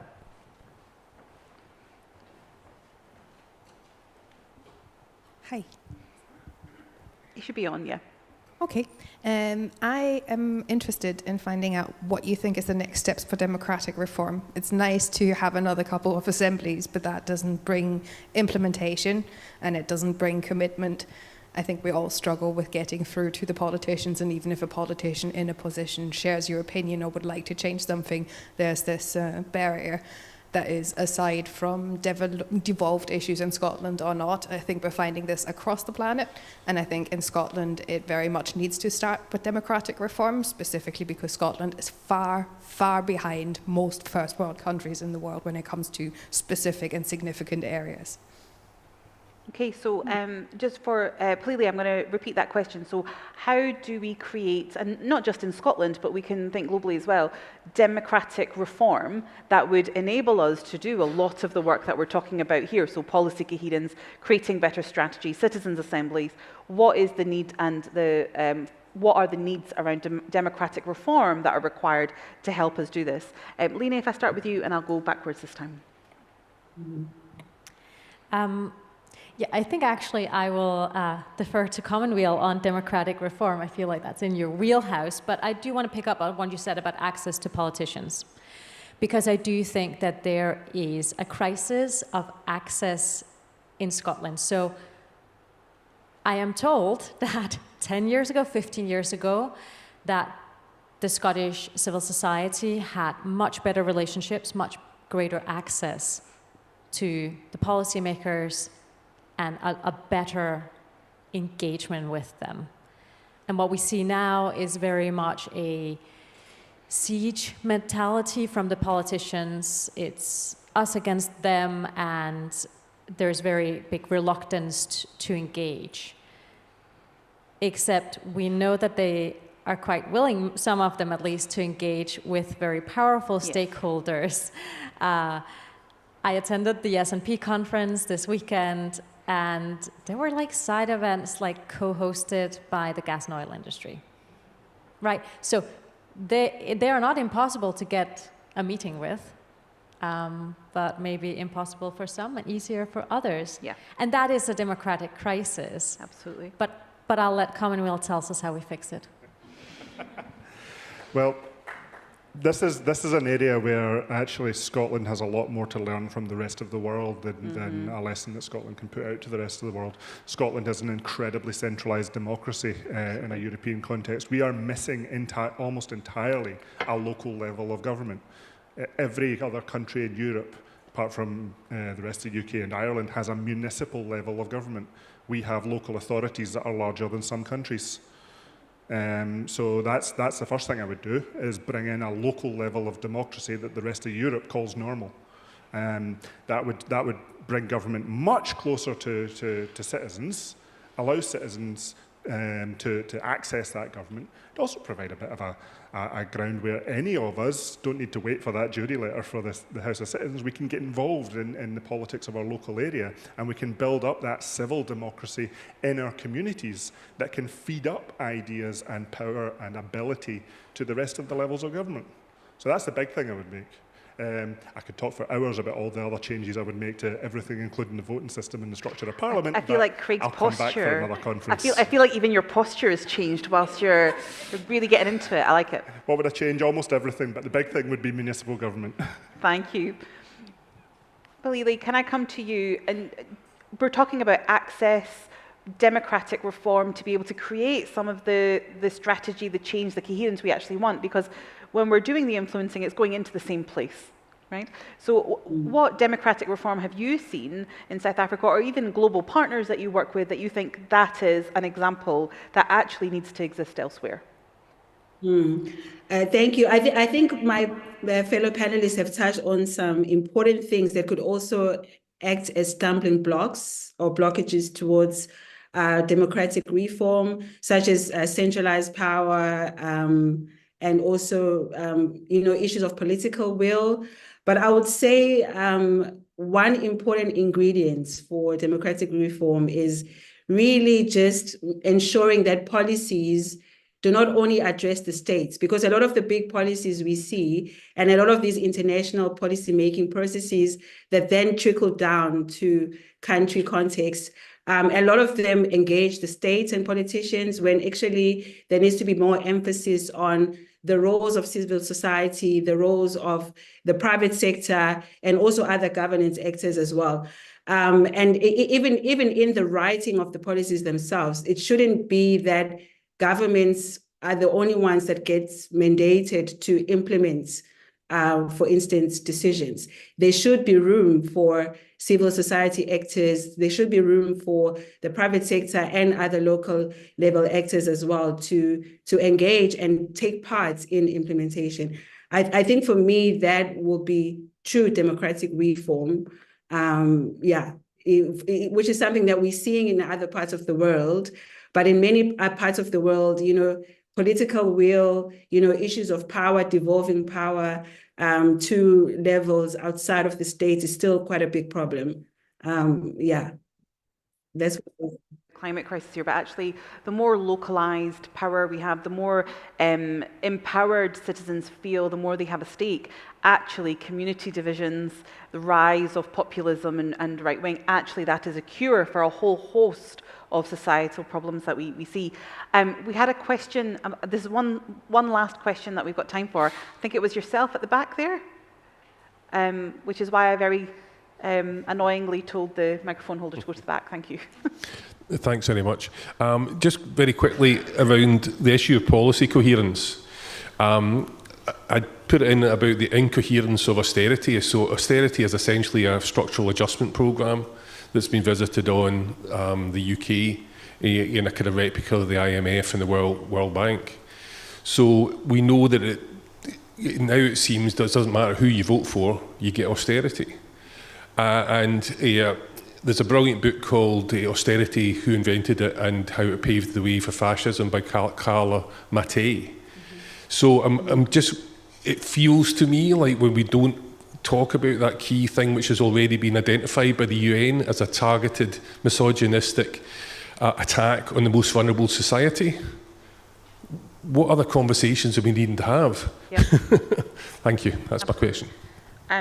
Did you put it into Slido as well, I think? Yeah. You did, okay. Yeah. So the austerity being completely incoherent was trying to make coherent policy. How do you do equalities policy whilst pursuing poverty? How do those things, housing policy, whilst you're cutting public sector funds to the public? So I'll go backwards again. Lene, I know you were just in the middle of writing a sentence, so I apologise. About the incoherence of austerity with our aspirations for how politics and policy works. Just a small question to end on. Just a very small question. Well, I mean, I'll give a short answer and say it is all about decisions, isn't it? I heard that again and again on the S&P conference, right? It's like, politics is all about decisions.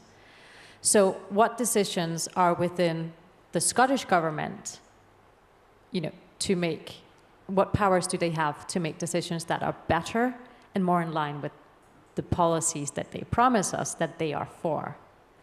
And I think that is the questions that we would then need to go to the government and demand answers for. But I'm not sure that we're going to like their answers.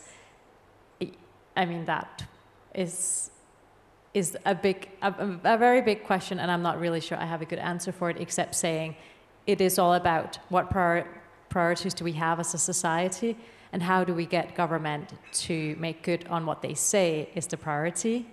Again, back to on paper versus what do we see in reality. And just a very quick kind of 2-sentence reply, if you don't mind. I think it loops back to that word I said about how we get to coherence, and it's principle. If your decision is, do we improve equality or do we implement austerity, well, what is the principle that guides the direction that you swing in? And Plelia, I guess a quick response to end on austerity, cuts across public services and how we budget and create inequality and policy coherence. Yeah, I think that's a paradox, and I think it is a big question. It's not a small question. It has been noted, but I would echo what my panelists have said. And I would just add that over and above equality, it's also thinking about equity as well, and how that would affect those processes, and also just thinking about context. So again, what does this policy mean for this context versus that context? Some of that thinking, I think, would sort of like get us a step there, although, I mean, it is quite a big question and a paradox. Huge thank you for bearing with us online. I know you had some problems at the beginning, so thank you for being involved. And can I get a huge thank you to Craig and Lene as well for our panelists. You can just stay there for 2 minutes. Thank you. Questions are coming in thick and fast, and to make them get in even faster, we're going to now give you a caffeine break. So we have a short break until midday. Use this opportunity to please go and see some of the exhibitions, get yourself recaffeinated, get yourself a break, and do come back on time in this room at midday. And also think about Slido, the 3 big questions you want to ask. And if you see some of the big questions there, make sure you vote for them too. The ones that are top voted are the ones that we will ask. So please do think about the 3 big questions that we can put as part of the afternoon session. So have a good break, and I'll see you back at midday. Thank you very much.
Good afternoon, everybody.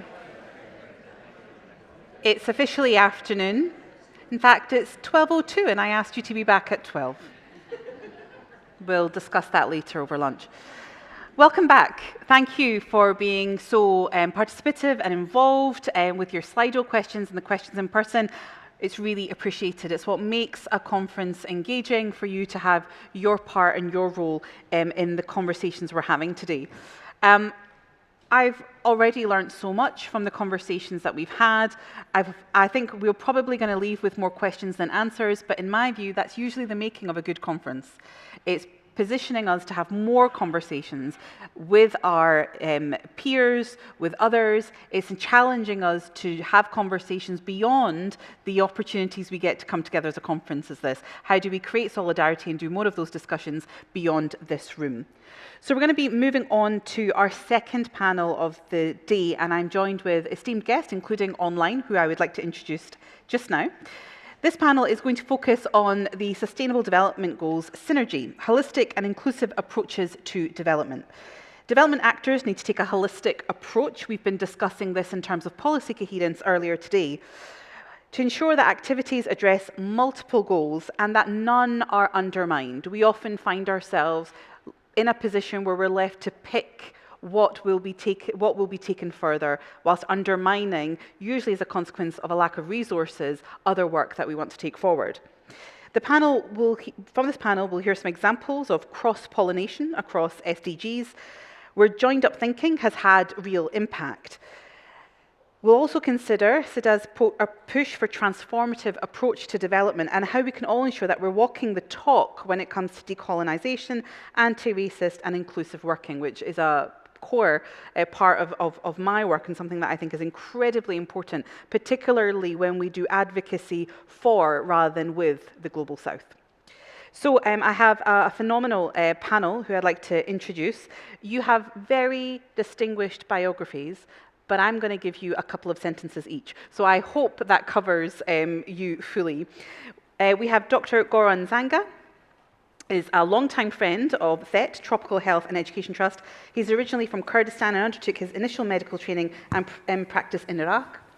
He is therefore a great champion of THET's Experts in Our Midst programme, which aims to celebrate the global health expertise of diaspora health workers in the UK. Next, we have Sam Ross, who's International Programme Director at Link Education International. Link supports governments and partners in Ethiopia, Malawi, Rwanda and Uganda to deliver quality education to all children. Sam leads on strategy development and oversees quality programming and safeguarding. And next to Sam, we have Chitimbwa Chifunda, who's Head of Policy, Campaigns and Communication at WaterAid Zambia. She's a seasoned expert in policy influencing and advocacy. She has led coordinated national and local efforts working on a range of issues such as maternal and neonatal and child health, HIV/AIDS, water sanitation, hygiene and public finances. And we also have online, Dennis, I'm hoping you can hear me. Yes, I can hear you. Excellent. Thank you. Dennis Mwanguzi is co-founder and director of programs at Budono Intercultural Centre in Uganda. He's a public health specialist and theatre practitioner with over 15 years' experience in community-led development. The Budondo Intercultural Centre provides affordable health services, building household resilience and improving livelihoods in 58 villages in rural Uganda. Thank you so much for being involved in today's panel. I'm going to sneak along and have a seat next to you so that it feels more like a discussion rather than me telling them off from the lectern. We're going to go straight into the panel, and the way we're doing it is slightly different. We've got two big questions, and they are, I'm afraid, big questions. And I'd love to get kind of a 2-minute summary from you all on those questions, and then based on the big question, we're going to come out to yourselves. Now remember, you've still got Slido that you can use to give us your questions online, and I think you should all have that by now. I don't think it needs to go back up on screen. If you haven't had a chance to put that on Slido, we will try and come out to raise your hands and get some questions from the audience. But if you want to use Slido, you can get questions and input online through your phone whilst we are talking. So I'd love to get kind of a 2-minute summary from yourselves on the first big question. How are you taking a holistic approach to achieving the Sustainable Development Goals within your work? What does a holistic approach look like in the work that you're doing? And Gauram, since you're right next to me, I'm going to start with you first. Sure. Well, thank you so much for that question, and thank you for inviting me here, and particularly thanks to TED colleagues here for this opportunity. The way we do it, I'm an acting consultant in acute medicine. I do a busy job in an NHS hospital, but also I'm interested in global health. I did a PhD in international health policy. And I try, in addition to my busy work, my clinical work, to engage in global health work. And I think the question is, how can we, as practitioners, whether it is in health or whether it is in education or other aspects of the economy, and I said economy here, I'm going to come back to this, how do we do work locally that have global synergies and global positive outcomes. So, for example, in my work, we have a large number of international medical graduates, doctors and nurses who graduate or train elsewhere, and we get the benefit from that resource in Scotland. Our workforce in Scotland, whether medical or nursing colleagues, we are approaching 50% of them graduating or training from elsewhere. So about 50% of the workforce in the UK is trained elsewhere. So we don't invest in these colleagues' training, in their education, but we benefit from that resource. And most of these colleagues are coming from LMICs, from countries that already have shortages in their workforce. WHO projects 10 million shortage of workforce by 2030. So by pausing there and reflecting on that recruitment, Scotland and the UK being one of the biggest recruiters of workforce in the world, how are we, as a global citizen, addressing that that issue and finding synergies and finding ways to contribute and to give back to these countries, which I'm going to go into if I have time. But at the moment, I think the way we do it in the NHS is by being active in groups like the NHS Global Citizenship Programme, and I see colleagues from the NHS Global Citizenship Programme which are doing a fantastic job in trying to facilitate the contribution of doctors and nurses who are working in the NHS, some from those countries of origin, but others elsewhere. We have colleagues who, for example, collected medical supplies for Ukraine. We collected 8 pallets of medical supplies and sent them to Ukraine. We have colleagues who do work in Syria, in Iraq, where I'm from originally, in other contexts.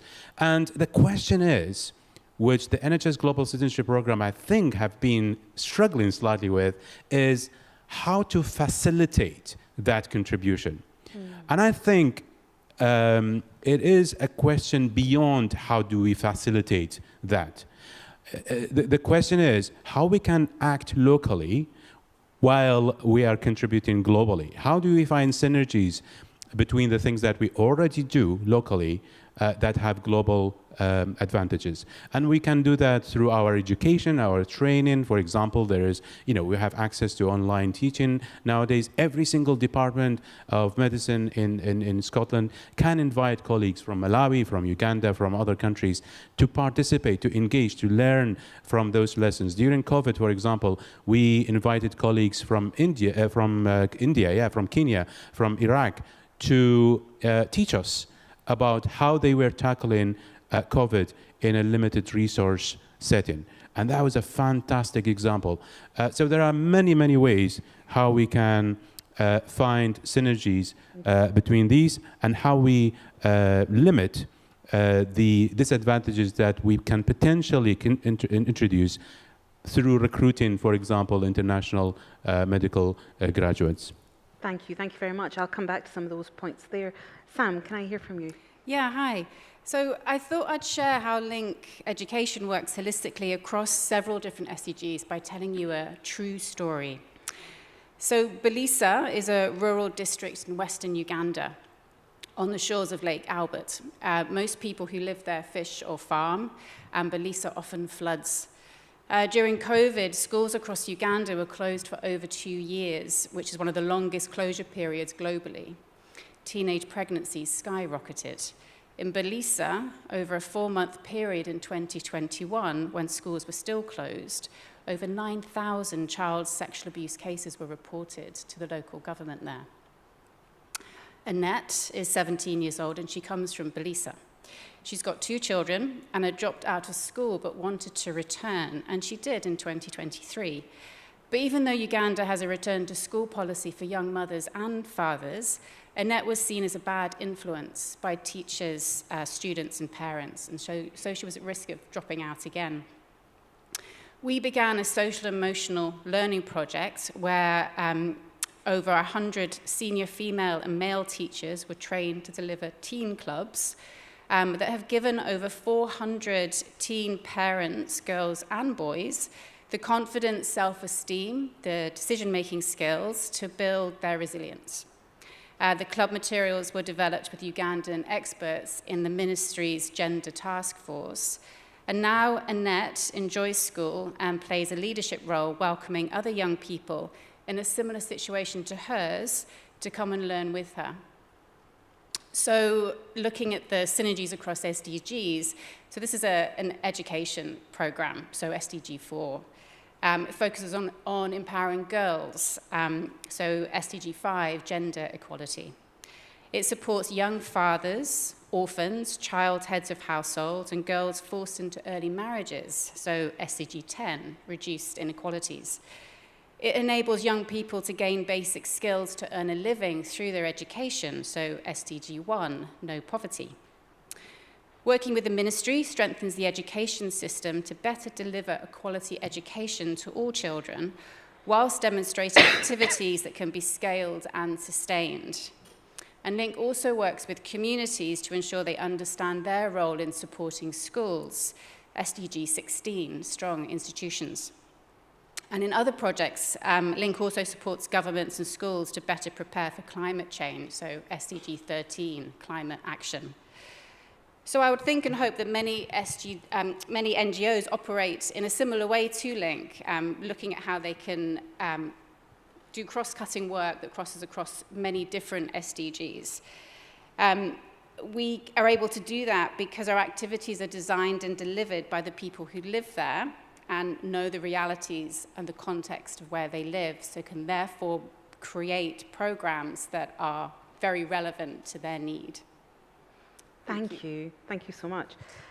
Chitimba, can I come to you now? Thank you. Good afternoon. Working for WaterAid, I work in the water sanitation and hygiene sector.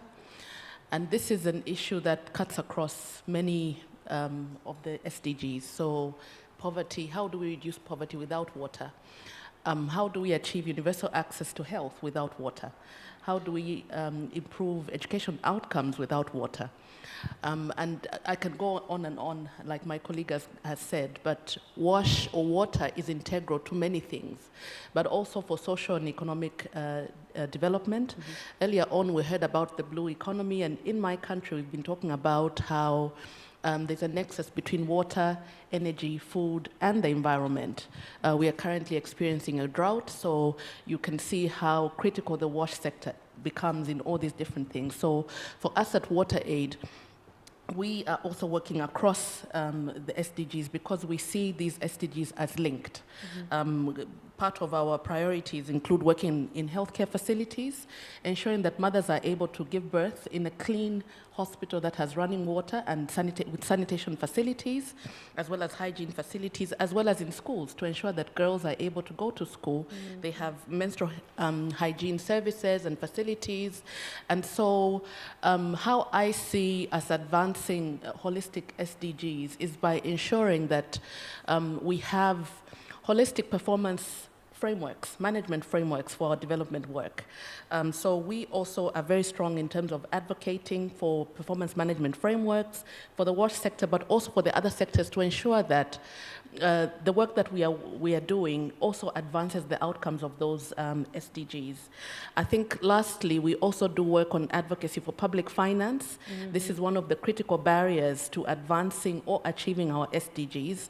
I think earlier on the keynote address was talking about, are we going to meet our SDGs? And this is a critical barrier. And for us as WaterAid, we have taken up or championing the voice around ensuring that we do finance our social sector work. Thank you. Thank you very much. Sorry, I'm just writing down something you said there. So always an indication of a good speech. Dennis, can I come to you next? How are you taking holistic approaches to delivering on SDGs? Thank you for having me. So I would like to share our experience as an organization, Dono Intercultural Center in Uganda, of the value add of having a holistic approach. So initially, as an organization, we set out to begin Suvi Health Center, which is a community health center to provide health services to the community. But back then, our main focus was to have a place where women could have safe deliveries with the help of skilled attendants. But weeks in, we noticed that the conversations we were having with caretakers, with their partners, were like questions like, if I fall sick as a caretaker, who is going to take care of the mother and the newborn? So this brought a lot of highlights on our work, and so we decided to open up the health center to serve the entire community. And by doing this, then we realized, the expense of operations really skyrocketed, and so we needed to put all the cost on every patient that was seeking services from our health center. And that made it pretty unaffordable.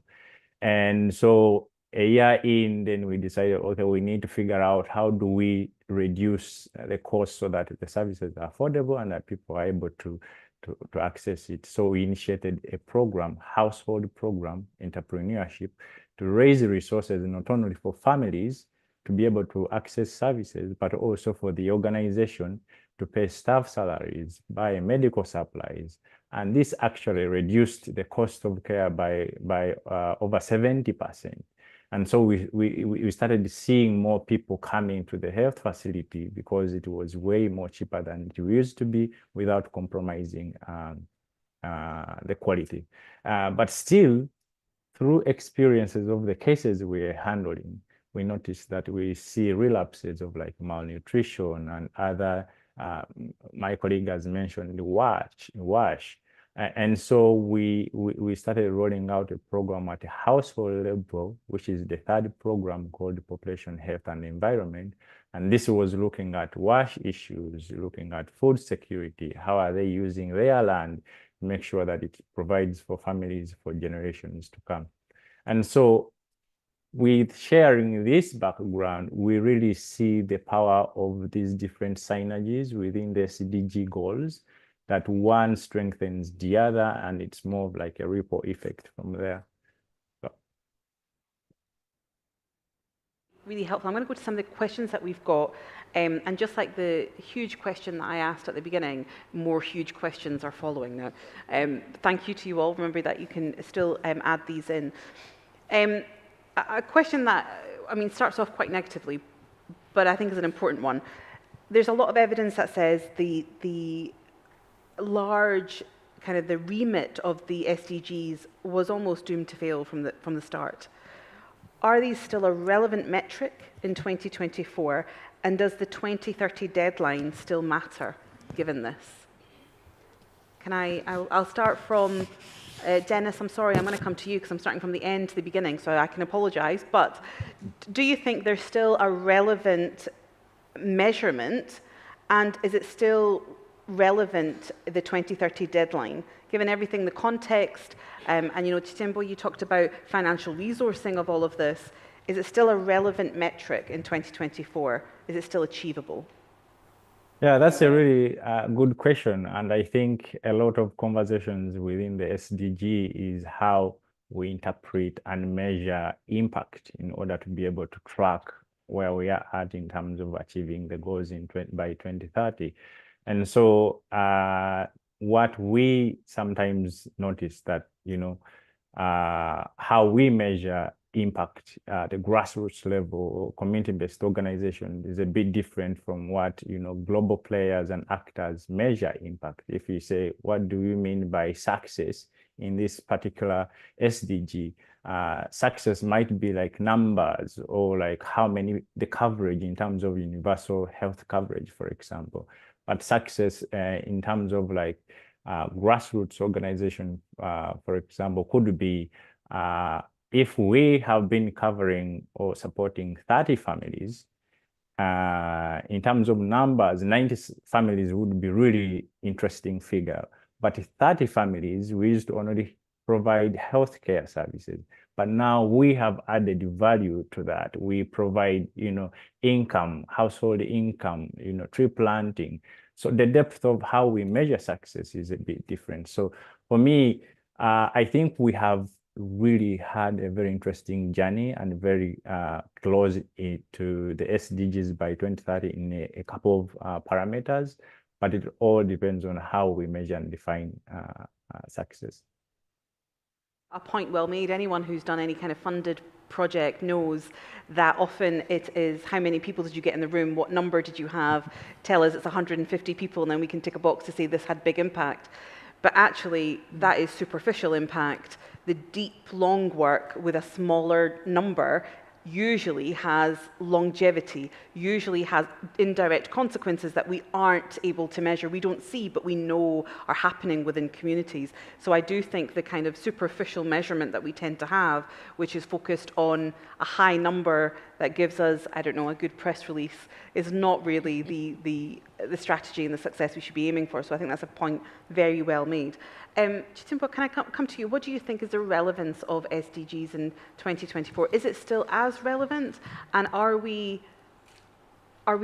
is it setting ourselves up to fail?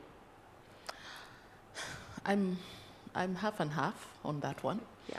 So I think yes, because I think drawing on conversations earlier, it helps to rally us around certain development goals or metrics or things that we need to be chasing. As to whether we are going to achieve the goals or not is quite another conversation. I think we are already off track. Yeah. As was indicated earlier, we have gone through a couple of global challenges, the pandemic, the wars, the economic downturn, or challenges where we are seeing in different countries. And so, yes, they're still relevant in the sense that I think, especially for developing countries, that we need to keep the momentum going. And I quite like the conversation earlier around how do we re-engage the public around development or reducing poverty or, meeting a number of the goals that we have. So yes, I think it's still relevant. But perhaps we also need to be talking about what next. Yeah. So we need to start already thinking about what next after, because we will not get there in 2030. I think we're a bit late. Yeah. I think it's an interesting point, particularly sometimes when the goal is set, the target is set, people think that's the job in itself, as opposed to the delivery, the outcomes, the evaluation. We've made the target, we've said what we'll do, that showcases that we care, as opposed to the delivery of it. Now in Scotland, I can give you an example of climate targets that existed, but then were scrapped. Right, so we created climate targets. We said that this is what we're going to aim towards, and actually, in the end, those were scrapped. Those weren't met because actually the work that needs to go in underneath the target setting wasn't being delivered. So I think that's a point well made about actually what we're doing underneath the target in itself. Sam, do you have anything to add to that? Yeah, just briefly. We're not going to reach them by 2030, are we? But they are useful, I think, as a rallying tool and something for us all to join together around. Lord McConnell was talking about the interdependency between countries and nations, which can also hang around these SDGs. So I think they have use there as some kind of framework. Talking to colleagues in Malawi, Uganda, and Ethiopia about this conference, and I was asking them about how they use the SDGs when they're in discussions with communities, district government, national government, and ministers. And they were saying that with communities, they don't talk about them. Communities just want to know what's going to happen to help their lives become easier. Yeah. But they do use them when they talk at technical working groups or with ministers at the higher level, though they were very clear to say that it's their national policies and their sector programs that take precedent. But all of those sector programs that have been written also hang on the SDGs, achievement of the SDGs. So there is that interdependency in policy making that my colleagues were keen to share with you today. Yeah, excellent. And again, I think that's really important because I don't think the language of SDGs is something that actually at the community level, we're not necessarily talking about it in those ways. We're talking about the same things, but in a language that is relevant on the ground as opposed to policy language. Yeah. Can I come to yourself, Warren? What do you think about the relevancy of it in 2024? I think it's the relevance, and I completely agree with all of my fellow panelists about the relevance and unfortunately also the failure to achieve these targets. But I also could perhaps go into the question of the holistic approach for SDGs and interdependencies among these. That sounds so beautifully elaborated on. And going back to the health sector and global health, and specifically more in terms of workforce. So SDG 3C talks specifically about workforce and countries' need for recruitment, development, training, and retention of workforce. And Scotland and the UK are doing, I think, a good job in doing that. But as an unintended consequence, as I said in my opening remark, we are undermining that particular SDG in other countries by recruiting from them. Although there are ethical codes by WHO prohibiting recruitment from critically the countries that have critical shortages, but we still are undermining that SDG in other countries. Also, within that specific SDG, when we are recruiting, there are questions that are not asked in terms of what is the carbon footprint of this massive workforce moving around the world and joining high-income countries. What are we doing to the climate in the process? We know already that, for example, health systems are contributing to almost 10% of the climate emergency. What does workforce mobilization do to that SDG? In terms of education, what does recruiting nurses and medical colleagues from India and Philippines does to medical education and nursing education in these countries? We know that recruitment of workforce is driving a privatization of medical and nursing education in these countries for the whole purpose of nurses, nursing colleagues from these countries coming to a high-income country like Scotland. And what does that do to education in those countries? Gender. What does job opportunities for usually female nurses colleagues from Philippines and India, for example, do to gender dynamics and relations in these countries? So I don't think we are doing a good job in terms of exploring the interdependencies and the trade-offs that exist among these SDGs, although we fail in achieving these SDGs, but I think the failure is even worse in terms of having a holistic approach to SDGs, and I'm sure it is similar for other SDGs, similar to the SDG 3. And I think what you're referring to there is the unintended consequences, the fact that we don't have that kind of global community and collectivism around SDGs means that actually, if we're thinking about what is our state doing on this, and we're not doing that interconnectedness with other nations, we're not appreciating the unintended consequences or indeed measuring them. We've got another few questions, quite a few actually, that have come in through SIDO. What do you see as the role for the private sector and business to help drive progress on SDGs, either alone or in collaboration with the public sector or NGOs? And I'm going to not assert my opinion by keeping a very straight face while I talk about the private sector. So would anyone like to, who'd like to come in first if you have some experience with that? I'm interested in what Sam has to say. I feel like there's a... No? No? Can I go to you first then? And then I'll go to Dennis. So yes, so this work we are doing on financing for the water sector. has brought us into a conversation of what can the private sector do. Yeah. And I think to get private sector to act, of course, they're driven by profit making. And in a number of sectors, you find, especially like in our sector, the wash sector, they are crowded out because of a number of inefficiencies that are existent within the sector in my country. It might not be the same in other countries. And I think if we have to attract the private sector to come into these SDGs, I think other SDGs might be doing better, like health. There's quite a lot of private sector involvement in health, private sector involvement in education. We need to give them incentives by seeing what is it that is crowding them out and what can we do. There's also the part where they want to give back through their corporate social responsibility, but sometimes it's not enough.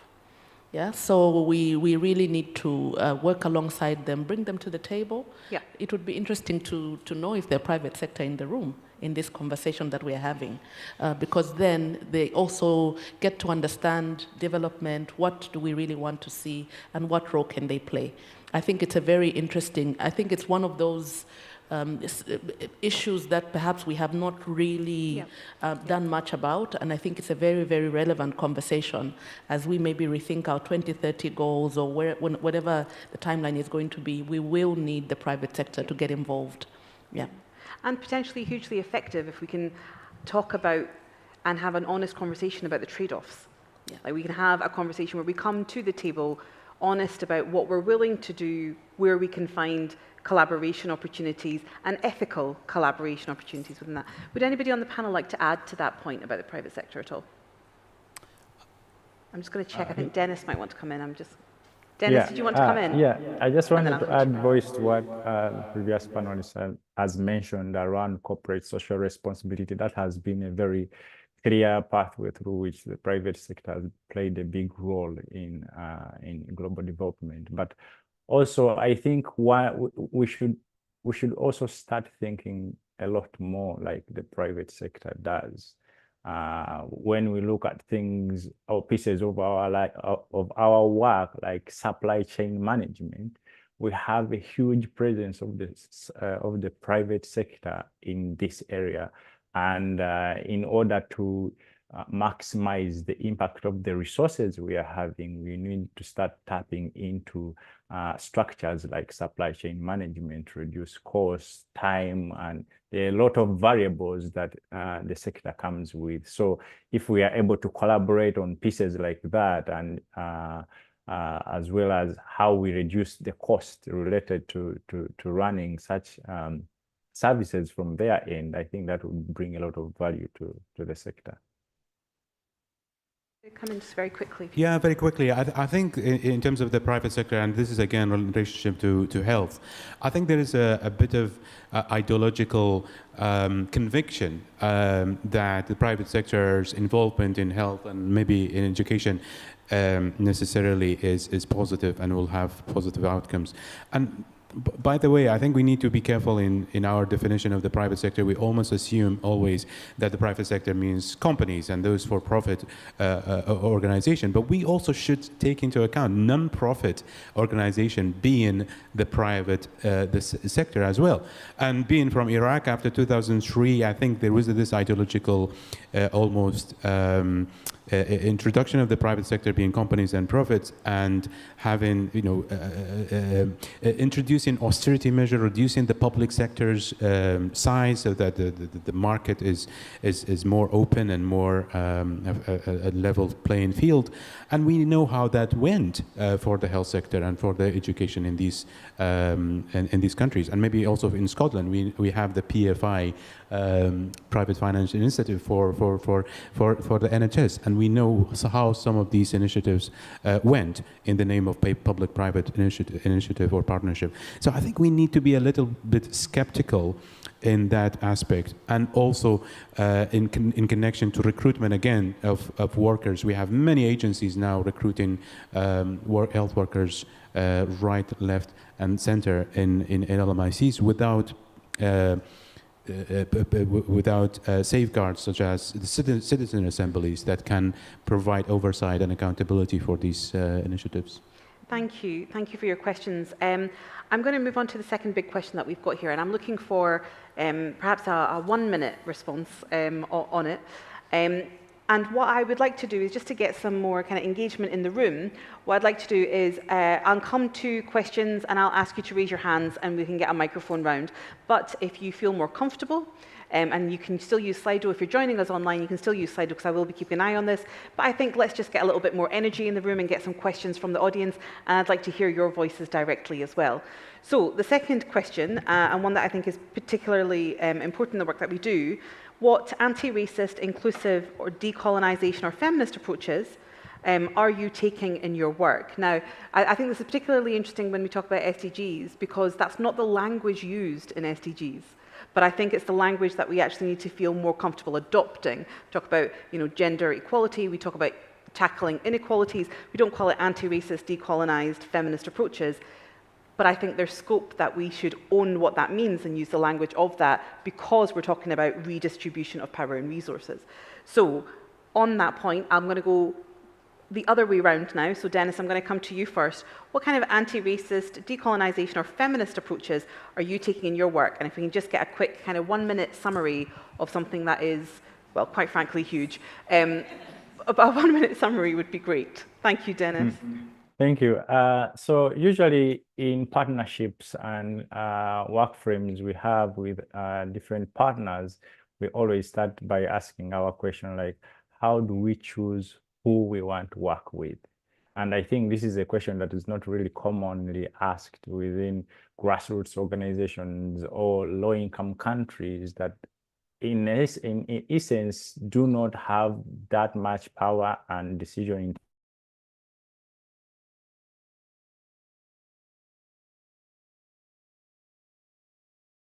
Good. It was such a good point to make as well. How do we evaluate who it is we work with? Sometimes we are happy to be able to have a partner full stop. There's somebody who wants to engage and influence our work, so we are happy to have that. But actually, what's the ethical partnership? How do we evaluate that? Does it undermine some of our work? So it was an excellent point made, and I'm hoping we can get Dennis back. But he did make a great point, so we'll work from there. But Jitendra, can I come to you for a quick summary? I was going to say before I heard your question that for me personally, it's been quite refreshing to see how power conversations have, taken all of us since was it Black Lives Matter, Yep. Me Too, Yep. equal work for equal pay. And Yep. I think working for WaterAid, we have started internally, having these conversations and thinking about how we can redistribute power within the organization, but also embed this kind of thinking within the work that we do. And how that looks for us is, one, on the gender side, being able to build capacity for the staff, but also for the communities to understand, also priming human rights-based approaches, empowering communities, because at the heart of this issue is really about, I think in the development space for me, it's around locally led development processes. Yeah. And even as a water aider operating in Zambia, how do I ensure that the communities I'm working with are empowered and they lead the processes for what we'd like to do with them? I must hasten to say that we're not there yet. It's a process that we're all taking up, but it's really a big challenge that we need to think about. How do we transfer the power? There was a comment earlier on how much power are politicians willing to redistribute? And I think it's a question for us as well. Absolutely. How much power are we willing to redistribute ourselves? Yeah, absolutely. And I completely agree. What are we doing with rather than on behalf of or for? Because I think that's particularly helpful. Dennis, are you back? Yes, I'm back. Ah, great. Do you want to? I think you managed to finish off your remarks, so I've just moved on. But we will come back to you for questions and answers. But I'm very glad to see you back. Sam. Yeah. So I took this question and kind of examined how Link is working as an organisation and how we work operationally.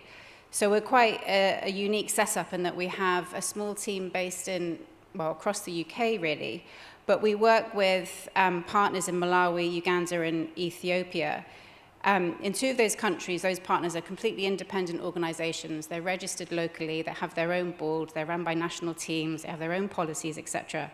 They fundraise and manage projects themselves, and they all bring in link people in Edinburgh as and when they need us. And Link Ethiopia is moving towards a similar locally registered status. The executive directors of those 3 organizations, myself and my co-lead, make up an international management team, and together we develop strategy for the Link kind of partnership of organizations. We look at risk and safeguarding, finances, governance issues. We explore fundraising opportunities, decide comm messages, look at what's up on the website together. And then across the Link partnership, we have lots of south-to-south learning and building opportunities to strengthen capacity. So, for example, Dennis, our MEL lead in Uganda, visited Ethiopia to support the development of a partnership MEL framework.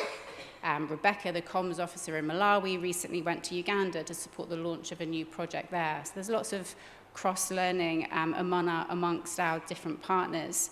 But there are challenges. Malawi and Uganda, they've been independent on paper for many, many years, but only recently has Malawi become self-sufficient financially. Uganda is a long way off, and so is Ethiopia. None of these organizations have any kind of reserves to fall back on when funding isn't smooth, as it never is. I was going to say rarely is, but I think probably never. Funding from African-based trusts and foundations is non-existent at the moment, though we know that's taking shape in Africa, and there are philanthropic networks and organizations across the continent that should be able to help local organizations. Our website is still managed by Link in Scotland, and that does give the impression that Link Education International is kind of the overriding organization that has power and makes decisions for the partnership, but that is not the case, and we struggle to portray this in an honest way. So yes, I think we are walking the talk to some degree. There's still room for improvement, as you were saying as well. We operate on this equal platform of power with a flat structure for decision making, but we have a way to go internally and externally.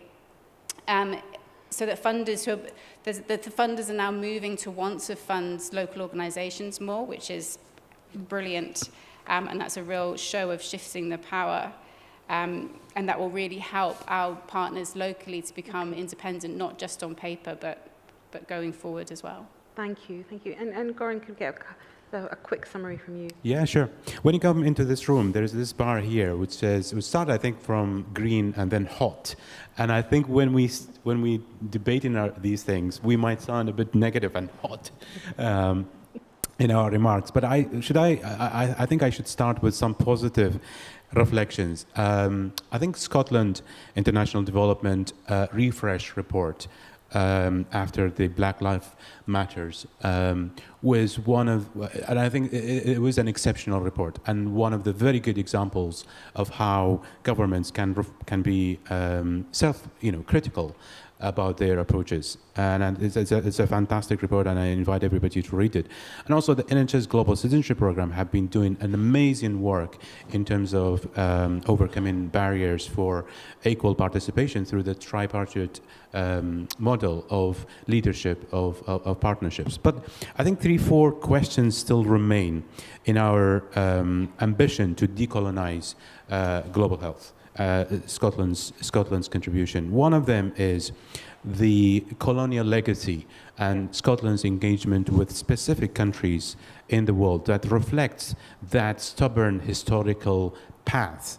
Some of scholars, political science scholars, call path dependency, that we are engaging with only these countries that are part of our colonial legacy. So that's number one. Number two, the content of our work with these countries in terms of global health. When you look at it, it's very medical, it's very biomedical. You see colleagues doing surgery or doing toxicology, things that are driven by interests and perhaps needs in Scotland rather than these countries, that they need primary healthcare. Maternal and child healthcare is important. WASH is important, water and sanitation. So are we actually meeting those needs at the local level, or this is something that of interest to us as healthcare professionals and as doctors and consultants.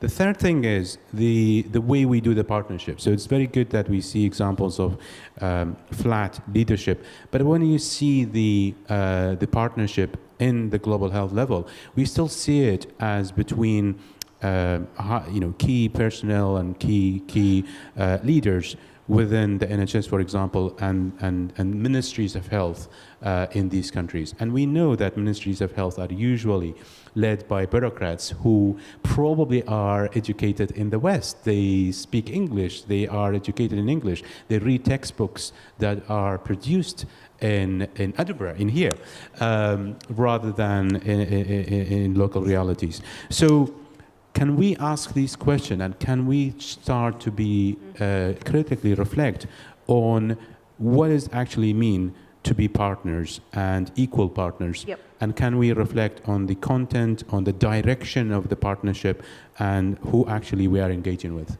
I think that's an incredibly important point, because I think decolonization, anti-racist activities, feminist, even if we get to the point of calling it those things, which there's far too much hesitance in even using the language to call it these things. We're stuck on, quieter language that feels less abrasive to people for some reason. But actually, who is it that we're learning from? What is it that we're reading? What power are we sharing? Even as NGOs, what power are we sharing? Because actually, I think there's an analysis of power that needs to be done, whether you, in any kind of organization, when you're doing influencing, advocacy, policy work, and actually, we underestimate how much power we centralize and how much we have, and how much of that do we actually give away. And I think that's a point well made across the board. And it's good to see NGOs and many third sector organizations doing the work. But I think it's also important to recognize that it's a journey that is a long-term one. It should be evolving, it should be challenging us, it should be asking us to do things differently, and crucially, asking us whose voice is it that we're listening to. Yeah. Can I take some questions from the audience? If I've got some questions here, if I can see some hands are up, and then also ask somebody with a microphone to make themselves appear from somewhere. Thank you so much. So I'm going to do the really annoying thing I did last time and make you walk all the way to the front, because there's one question here, and I think I saw another one just there. Great. So and I'll take two if you don't mind, just in the interest of time. So can I get one question here? Thank you. My name is Maya. Dr. Goran, your last statement, I wanted to clap. I was just screaming inside.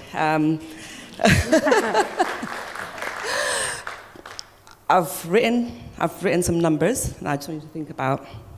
So if you think about Uganda, I want you to think about 1.43 billion. When you think about Kenya, I want you to think about 3.72 billion. That is how much the diaspora remitted to those countries in 2024. So when you think about those numbers, the majority of that went towards medical bills, education, maybe some housing, and a little bit of pocket money.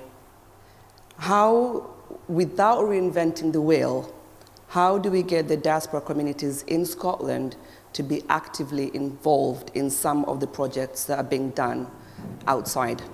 You mentioned about equipment. I know people who, within Scotland, look for wheelchairs to send back home. How do we get those communities involved in some of the projects? Thank you. Okay.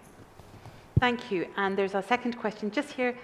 2, 3, 4, fifth row. Thank you. Thank you so much. I just wanted to ask, there's been a lot of talk about giving priorities to specific SDGs goals. Obviously, we want to prioritize things like water resources, poverty levels, and all of that. However, there is not much talk about how we have to prioritize specific regions when it comes to this. Obviously, we're very happy that there is big conferences and marches going on for people of color, for women's rights. However, most of these conferences, most of these marches are mainly for the global north, when in the global south, we have continents that still have modern slavery. We have, in Latin America, 70% of women that actually are victims of abuse until this day. How can we prioritize that? And how can we assure that these resources are being taken seriously? Thank you. Just to clarify your question, so it's how do we give priorities to specific regions? Exactly, within a specific SDG goal. Within an SDG goal. And is it also about the global north learning about modern slavery and understanding that and responding to it, or is it the global south? Yes, exactly. I believe that my question goes more directly into our resources of time and money are being used, obviously in a good way, to be innovative and to talk about issues that are still affecting the North. However, we still have core issues that are like very important in the South and that are not being taken as seriously. Okay. And should there be a specific timeline aside from just the 2030 agenda? Thank you. Thank you. Big question. Thank you. So we've got questions about how do we empower, enable, engage diaspora communities that have left, obviously, particularly in Scotland or the UK, to engage in activities that link them to their home countries, for example, or beyond. And the second question is, how do we give prioritization to specific regions and core issues that perhaps are not part of SDGs but require our attention, like modern slavery, for example. So would anybody like to go first? Who's feeling confident and brave? I'm not feeling... Dennis, yeah. Go, Dennis. Sorry. Go. Yeah. Otherwise, I would have steered you down until you said yes anyway. So that's ideal. Thank you, Dennis. I was intrigued by the first question around diaspora support, because I feel like in the area of international development or global development, we've seen over time the value add and the impact of leaders and grassroots organizations that are working in the closest proximity with the communities make way much impact if you assess. And I think, just to add to the figures she provided, I just wanted to share two more, that 99% of global humanitarian or philanthropic aid goes to organizations that are white-led in terms of leadership of the organizations. And two, I'm not sure about statistics within Scotland, but US being part of the big players in this field, of all organizations and foundations that fund initiatives in Africa, only 5.2% of those resources go to leaders and organizations that are working in close proximity with the communities. And so we see a huge discrepancy here. We see a huge kind of work in terms of the globe, people doing the best they can to support initiatives, but how the process of and avenues of how we are doing this is the one that kind of needs deeper conversation and how to navigate it. Well made. Can I come to you, Sam? Yeah, I mean, I was just going to very briefly say, I mean, those are two massive questions. And I'm going to give my catch-all answer to questions like that, which is education. And if we can improve education in all manner of ways, I don't just mean literacy and numeracy, I mean empathy and decision-making and self-esteem and learning about other people that are different to you. So citizenship education, global education, I think is really important. So, you have the mock UN around the world. We have the Child Parliament that we heard from today in Malawi, engaging young people on issues so that they can take issues that are relevant to them in any part of the world as well forward. I mean, SDGs are supposed to be cross-cutting, so they should, most issues should be covered by them. I think that's the general idea. But yeah, I would say a better, stronger education for everybody. Yeah. What about yourself, Timbo? Can I go to you? And questions on both in terms of the diaspora and getting the diaspora involved in this work, and I would say co-production and ownership of this work, which links to what Dennis said, but then also the question about key historic issues that are perhaps not being addressed through SDGs in the best way that they can. Difficult questions, but relevant. I should have given you your lunch before.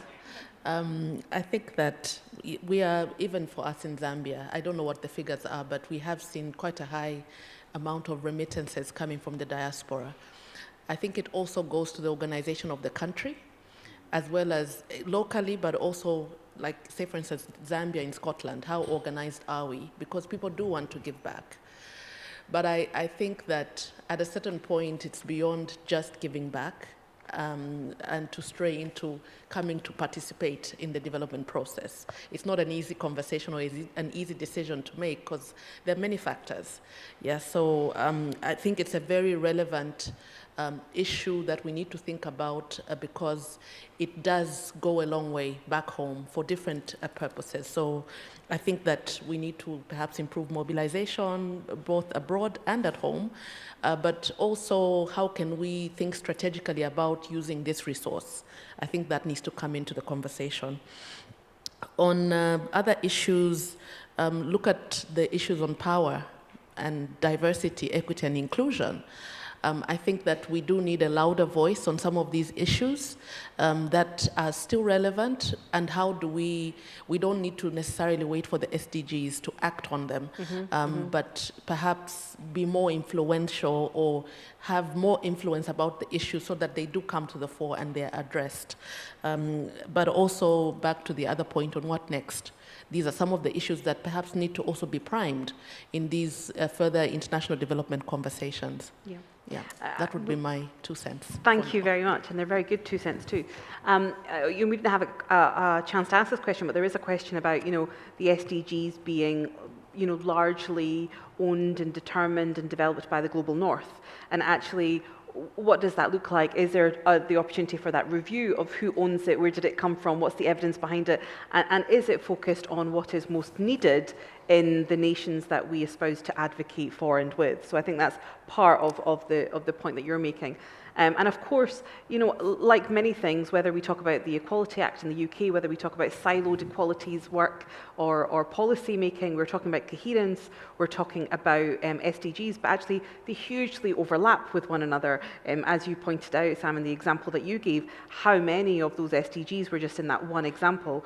So, and it wouldn't be a conference that I chaired without saying the word intersectionality, because quite frankly, it's the intersections of these things that matter and the overlapping of it, because of course, it's not as if the SDG for gender equality is here, and the one for education is here, and the one for tackling poverty is here. Those are intrinsically related to one another and linked to oppression and inequalities that are historic.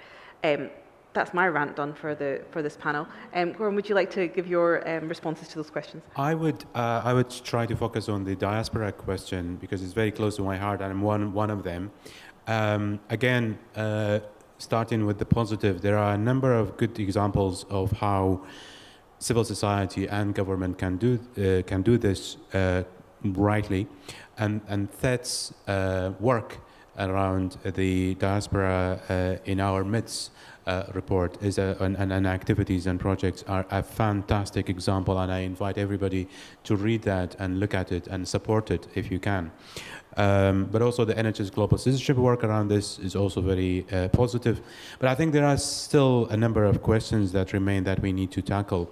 One of them is, how do we treat this resource, this rich, diverse, free resource of workers, health workers who are trained elsewhere, who come to this country and choose Scotland and the UK as their place of work. And I'm afraid that we are not doing really well in that area. If you look at numbers, the international medical graduates, so doctors and nurses who are graduating from elsewhere, are disproportionately referred to the regulator in the UK. There's a report by the GMC, the General Medical Council, Fair to Refer. You can look at it, and the numbers are really, really terrible and horrible. I think 2/3 of those who are referred to the regulator are from ethnic minority backgrounds and international medical graduates. Doctors and nurses who join this country are struggling to open a bank account, to find a place to stay in. We are failing them in terms of providing accommodation for them. We are failing them in providing their kids with schools. we have all kind of examples and anecdotes about racism toward this rich resource who are joining our workforce. So I think without, I mean, even in this country, before we even start thinking about the countries that this diaspora, this rich resource is from, we can do so many things in this country to help this resource, and then to change the requirement for facilitating their global health involvement into potentially a requirement for global health involvement through programs like the NHS Global Citizenship Program. Thank you. I'm just going to ask you to clap again, actually, because we need to say thanks to our whole panel, including Dennis online. Thank you very much indeed.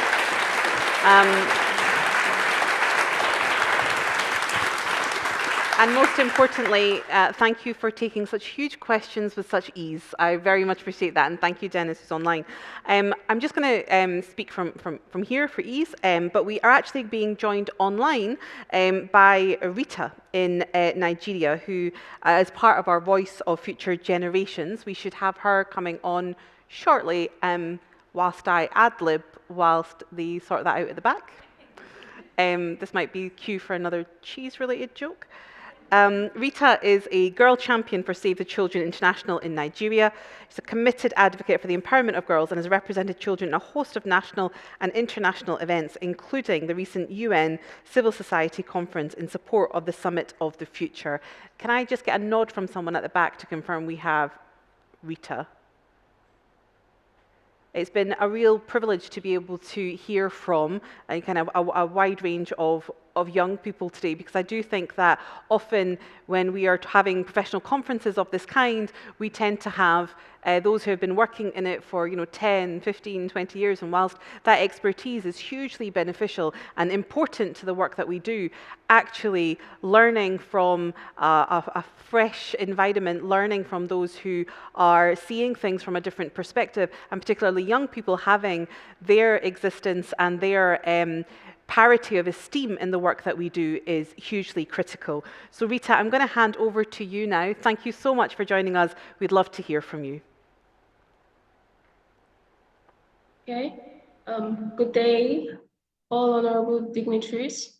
I am Honorable Shamigadu Serita, the Girl Champion for Save the Children Nigeria, and also the one-day governor of Benue State and the founder of Girls' Rights Protection Club. Looking at the world we live in today, we see that there are so many unsolved problems that the present generations still battle with. Things like climate crisis. Climate crisis has claimed the lives of so many children and people as well, taking their means of livelihoods, increasing the rates of poverty, and also the rates of criminality across the globe. Disease outbreak. I come from a country where cholera has struck and has claimed the lives of so many children, having the share of 30% in the level of brain drain to a Nigerian child. And all these problems have led or has aided the loss of lives of so many children, not just children, but people. The Sustainable Development Goals have been set out to be able to sustain every human and the environment, which is why it is of great importance for the world leaders to ensure that they are achieved. For every change to be called a change, there has to be a driving force that will actually ensure and enforce that change. And this driving force is the present generation. Children, of course, are the tomorrow, and at all costs must be protected and loved. Just like a pregnant woman will prepare the house, growing up, prepare for her newborn baby, she will set up things, buy clothes, and prepare everything. Finding lasting solutions to the problems and hazards that the present generations face would aid in paving way and setting a healthy pace that will aid the future generations into a colorful, bigger, brighter, and better future. And this cannot just be done by one person, but with collaborative efforts, We will ensure that the present generations are also safe and also the future generation. But if the Sustainable Development Goals are not achieved, then it would also put the present generation and also the future generation at great risk. I'm sure you all have children. If not children, you all have dear siblings whom you wouldn't want to see face the challenges of our time. And this leads us to intergenerational justice, which we also do with the legacy and impact you all, we all want to leave behind. There are a few cornerstones that will also stand as a driving force in aiding the Sustainable Development Goals, which includes girls' education and women empowerment, also aiding in gender equality. As a girl champion, I have seen that there are so many traditions, customs, and beliefs, most especially from where I come from, that's Nigeria, and also the society, who feel that educating and empowering a girl child will make her superior over the men. But I tell you that giving a female child the power over her opinions will also make the world a better place. But do you know what? The society does not care about that part of the story. Also, ensuring that the planet we leave behind is also fit and healthy for the future generations to inherit. Being a girl champion from Nigeria, I have come from a place where being a girl champion is something or an opportunity that I wouldn't and should not let down, because there are so many children, so many girls, so many women out there who look up to us. I just have a few requests for the world leaders. They should see reasons why girls need to be educated and empowered to ensure equality. Full implementation of the Child Rights Law is also important. Of course, these laws have been made, they have been established, but we don't just want them to be established, because there are so many places around the world where children's rights are still infringed. We've heard of the rights they are being domesticated, but we don't just want them to be made, we want them to be fully implemented, whereby every citizen of the world will respect the rights of every child. Achievements of the Sustainable Development Goal across the globe is also very important, because we are not just talking about the future generation, we are talking about our own children, the children who will live to inherit the future. We wouldn't want them to suffer the hazards which we are suffering in our time.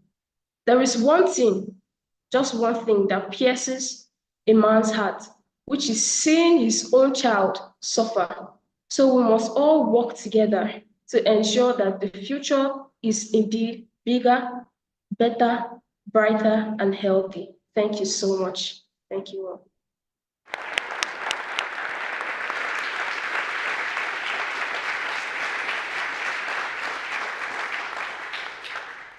Rita, thank you so much. I'm so glad we got a chance to hear from you and learn from you, and particularly we will take your calls to action, which resonate with so much that we've been talking about today, and you perfectly summarized it, even though you're not here. Thank you so much for doing that. You did such a great job. Thank you so much. Thank you for giving us your time. Thank you. So we're coming to our lunch break now. You'll be relieved to know you get a chance to have a break and get some nutrition. Just to let you know that there are 3 big questions are still on Slido for you to check and pick. You only have 5 minutes. It's going to close in 5 minutes, so get your phones out, pick your big questions, enjoy your lunch, and be back in the room by 1 p.m. No, that's not quite right. 2 p.m. Back in the room by 2 p.m. Thank you so much, everyone. Thank you. Thank you. Thank you so much. Thank you. Thank you so much.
Welcome back, everybody.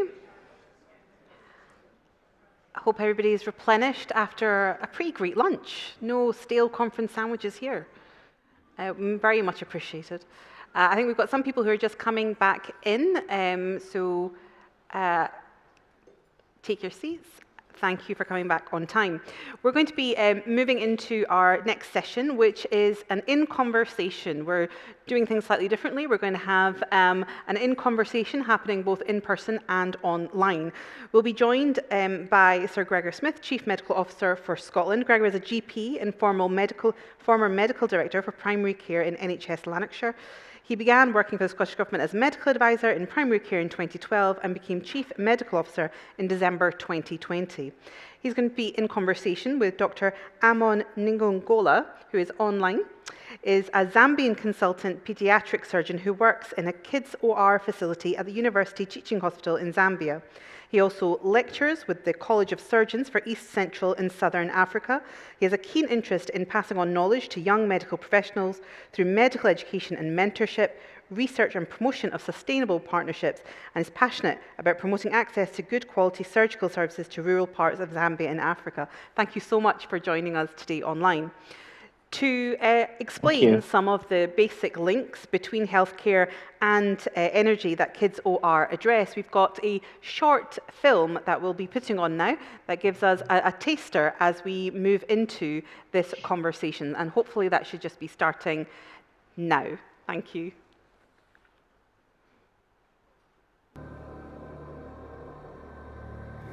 Everything in the operating room depends on the availability of a power source.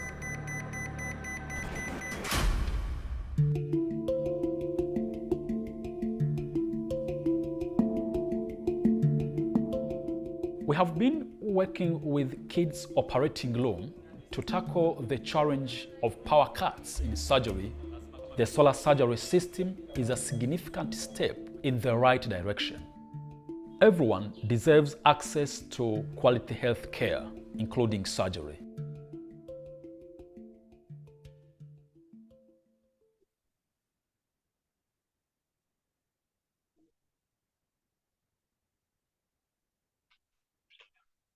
At the moment, I seem to have lost Amon from my screen here just now. And if someone can maybe just, Amon, you're back. You're back, that's good. I wish you could see this. Gregor. How are you? I'm really good, thanks. I wish you could see this audience that I've got in front of me just now. We're in a lovely room here in Dynamic Earth, which seems awful appropriate, in the centre of Edinburgh. And it's a beautiful autumn day here in Edinburgh as we've kind of convened for discussion just now.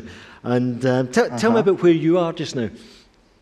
Yeah, well, it's a lovely day here in Lusaka in Zambia. It's sunny but a bit chilly. But it's one of those lovely sunny days. So and I'm currently in the hospital since it's my normal working day. So yeah, but otherwise it's a beautiful day in Lusaka in Zambia. It's great to be part of the team there.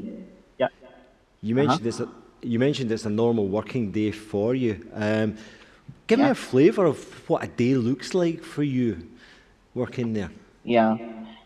So I work in the teaching hospital, which is at the National Referral Hospital for Zambia. It's called the University Teaching Hospital.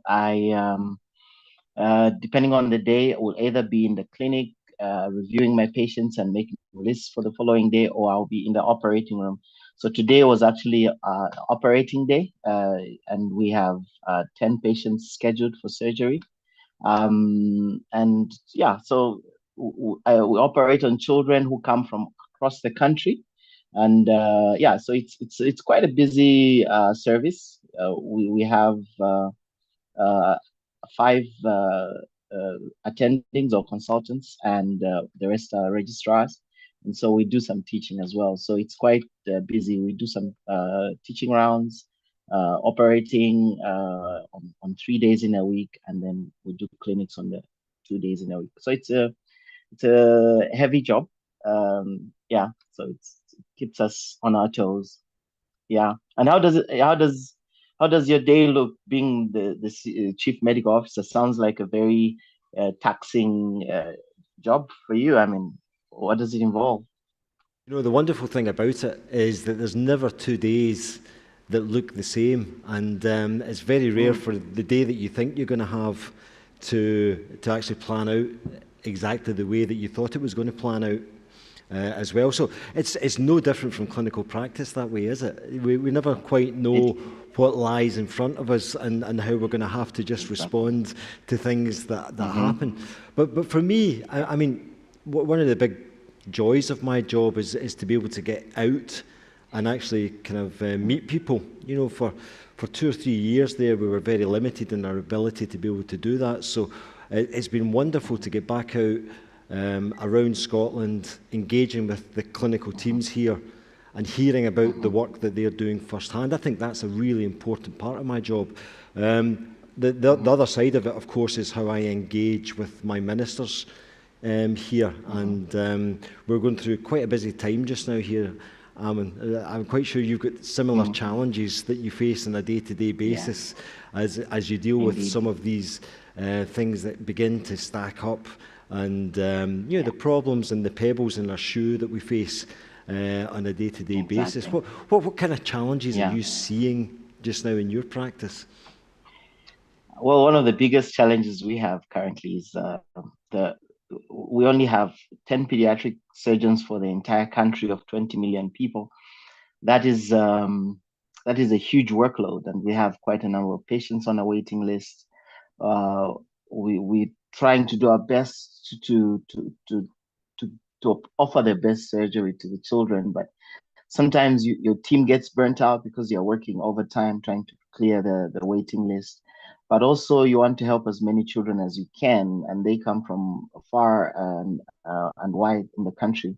And most of them come from very impoverished homes. So when they do come, they have no resources to pay for pretty much anything. So you have to sort of try and work within the system to help as many children as you can. So that's one of the biggest challenges we're currently facing. But also in the past year or two, currently we are facing a significant drought in the country. I think it's one of the most devastating the past decade or so. And that has really affected even our ability as a country to generate electricity. And so in households, we're having power for maybe 2 hours in a day or 3 hours in a day, and the rest of the 21 hours, you have no electricity, and that's presenting a lot of challenges. So that's from a national standpoint. We're really facing serious hurdles in terms of being able to produce power, and also the drought comes with, you know, many problems that relate to malnutrition, and you know, we're seeing more children coming in malnourished. So it's really one of those like problems that require you to think outside the box, because the operating room won't solve that. And yeah, so it's one of those significant problems we're facing now. Yeah. And for yourself, how's that looking? Well, I was going to say to you, thank you for sharing that, because it helps to put so much of what we call challenges into perspective, I think.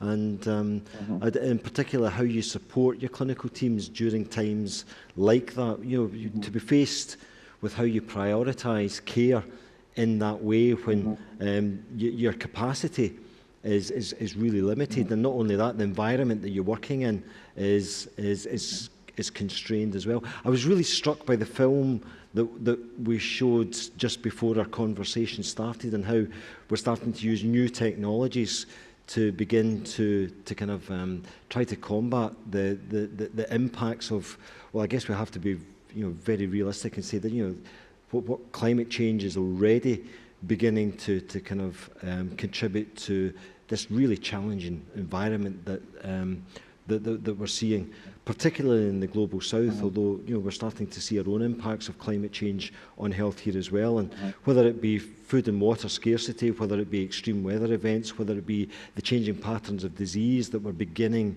to see around the country, I think we're all having to contemplate that the way that we deliver healthcare in the future is going to be very, very different as a consequence. And we need to prepare our healthcare systems, we need to prepare our people in a different way. I mean, you've got much more experience in this than I have. Have you already started this work? Yeah, so I think one of the things that has really been beneficial is having partners like Kids are helping us with just improving the environment where you're working from, and then making it more um, beautiful, child friendly, and then in addition to that, it couldn't have come at a better time to have a solar solution in the operating room when you have challenges of power.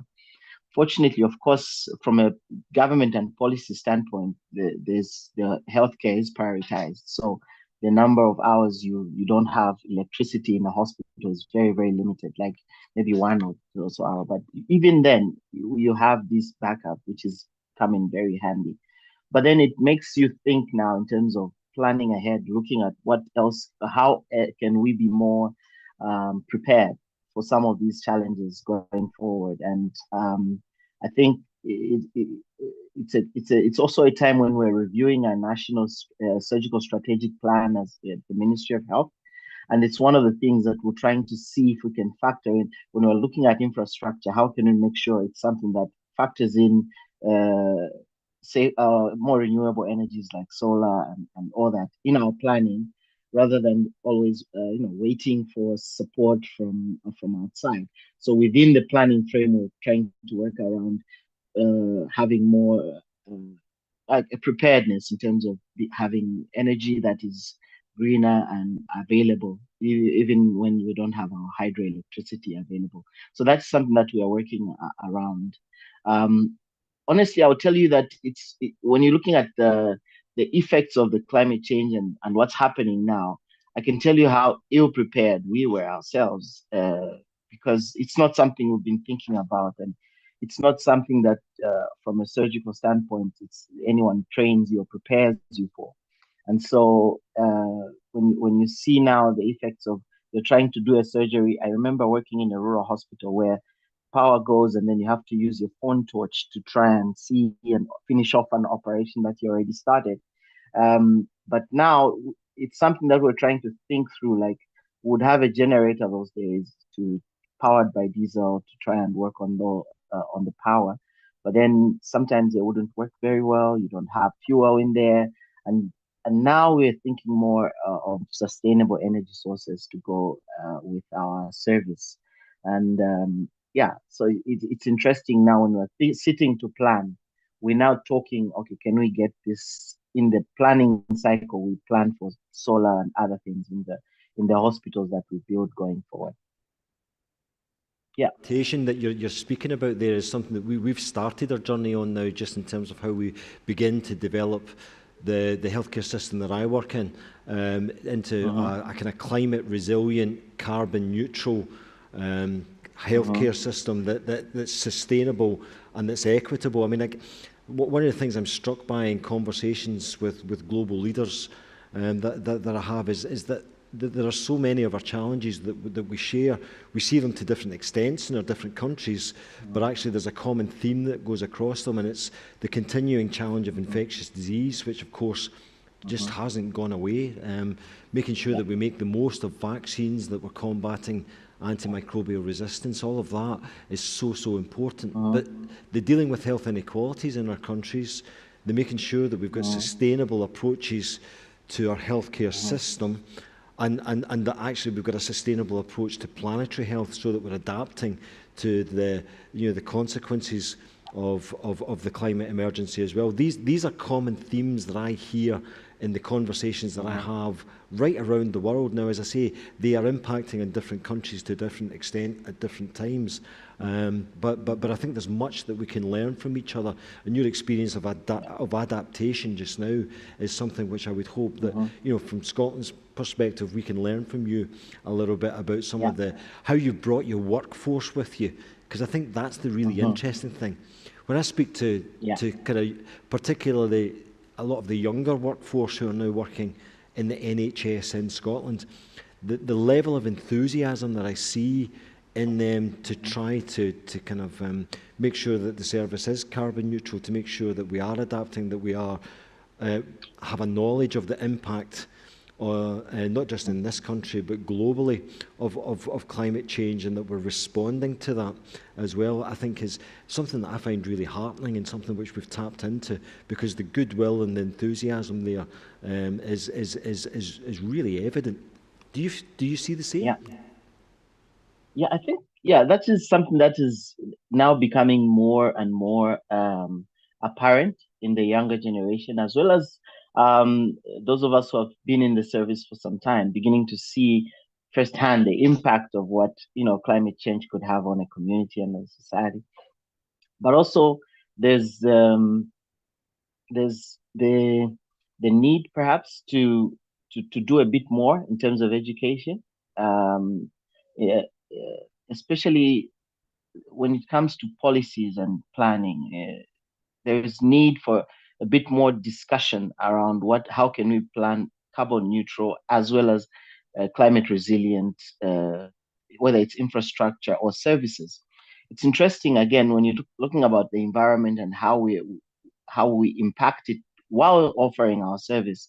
One of my experiences visiting operating rooms in the West, where you're doing a similar surgery, it's a hernia repair, but the amount of medical waste that you end up with after you've done that surgery is probably 5-6 times more than what we produce here when we finish the exact same surgery, because we don't have probably the luxury to buy all these fancy things, and we try to reuse what we can and minimize. So I think that's one of the things we probably could learn from each other in terms of how do we limit how much waste we're producing while we're offering the service, at the same time not making sure the service is of the best quality.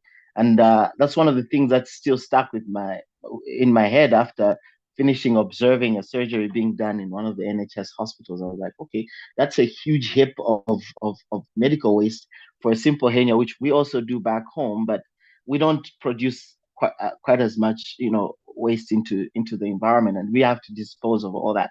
So I think those are some of the things that we could learn and collaborate on, and see how could we maintain quality, but at the same time not affect the environment so much while we are providing the service that we do. I don't know what you think about that.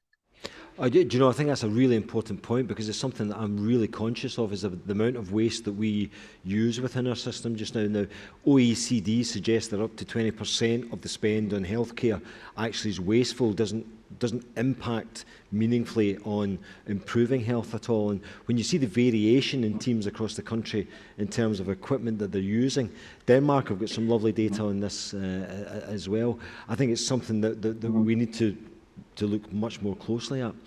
I think we also need to look more closely at actually how we join up our approaches globally on health policy around some of these global challenges, because for me there's an opportunity for countries to work together on so many of these issues, whether it be about vaccine deployment, whether it be about understanding the impacts of how you create adaptive systems resilient to some of these changes that we've spoken about, how we deal with the kind of workforce issues that we know are evident across the globe as well. Often feels to me that perhaps at a global level that policy infrastructure isn't joined up enough. I'd be really interested in your perspective. I think there is some disjointed approaches to policy from a global standpoint. Of course, we just finished a session which was talking about delivering on the SDGs and how we can meet, but also incorporating or having a synergy of the different SDGs. When we're looking at health, being able to also incorporate climate issues and other energy requirements that we need, and at the same time dealing with issues of poverty. So it's that synergy that I think we're still trying to find and trying to sort of strike a balance on. And I also perceive that sort of lack of coherence in some of the policies when it comes to trying joining them. On the flip side, I think there's also still more and more people getting, or the traction is there for more people to sort of get involved and having the conversation whilst developing and working on these policies from a global standpoint. Yes, there is a disconnect, but I think there is also hope that we could get more and more coherent in how we develop policies and probably implement them on the grassroots level.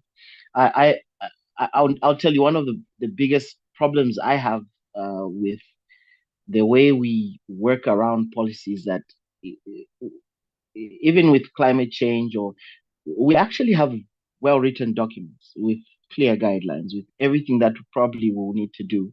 But when it comes to the implementation of it, especially from our global south, it's really one of the biggest hurdles. You find that we have a plan and an adaptation plan, whether it's climate, whether it's Ministry of Health, having a plan to deal with catastrophic or epidemics or things like that. But the implementation there's always that gap. And I think that's one of the things we need to strengthen, to try and marry up what we have written down on paper and plan towards, and making it actually work on the ground. So that's one of the things. What do you think about it? Yeah, again, I recognise what you're saying there. You know, we've got lots of strategies, lots of action plans in Scotland, but often they're implemented inconsistently or at different speeds across the country, and I recognise that's happened.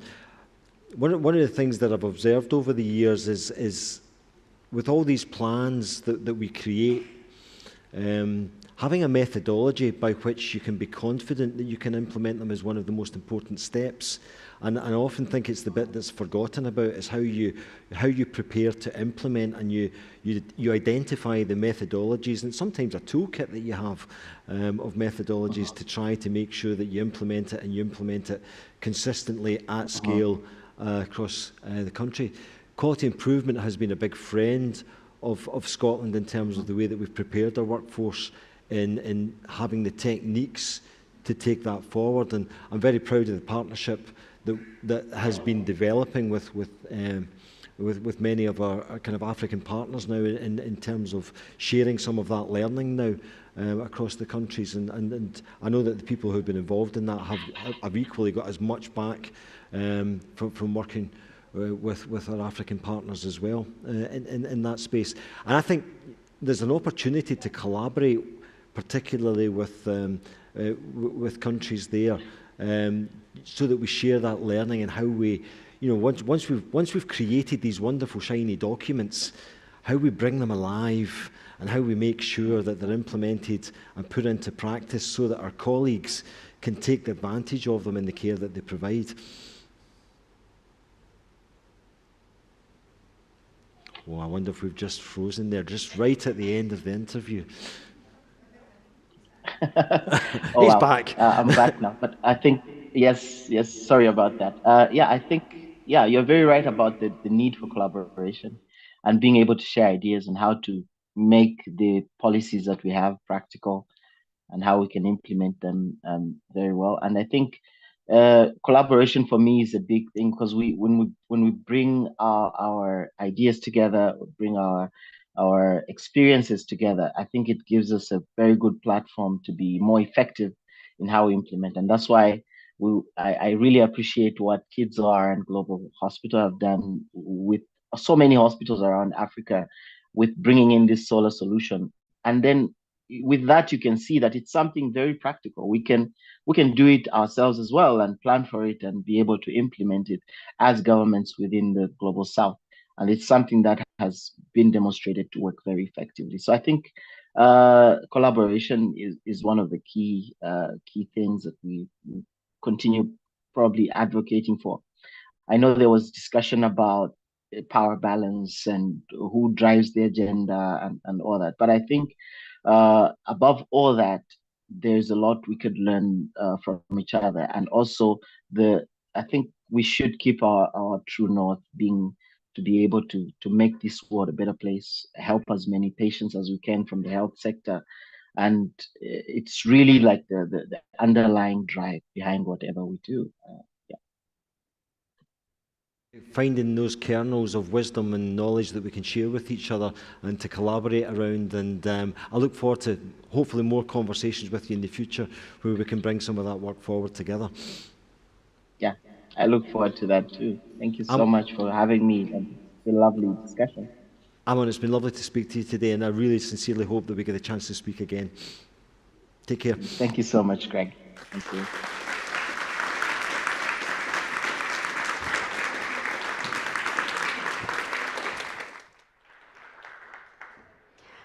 Thank you very much indeed, and thank you to the Chief Medical Officer for giving us his time and having the conversation there. It was nice to be able to see the synergies between a medical practice and health prioritisation and health policy across different nations. We're going to be doing a quick stage change for the next session. You have been using Slido, hopefully. Put your hand up if you actually participated in Slido today. Okay, not bad, not bad. Thank you, Francis.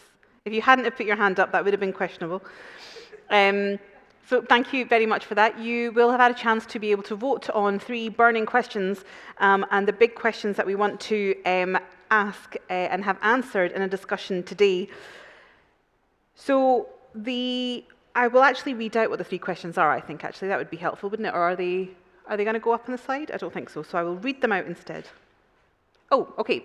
So we've got 3 big questions. We'll be doing one at a time, and we've got a panel that will be discussing them with us, including somebody who will be joining us online. I'm going to do a quick introduction, and if those who are in the room could join me on the stage, that would be wonderful.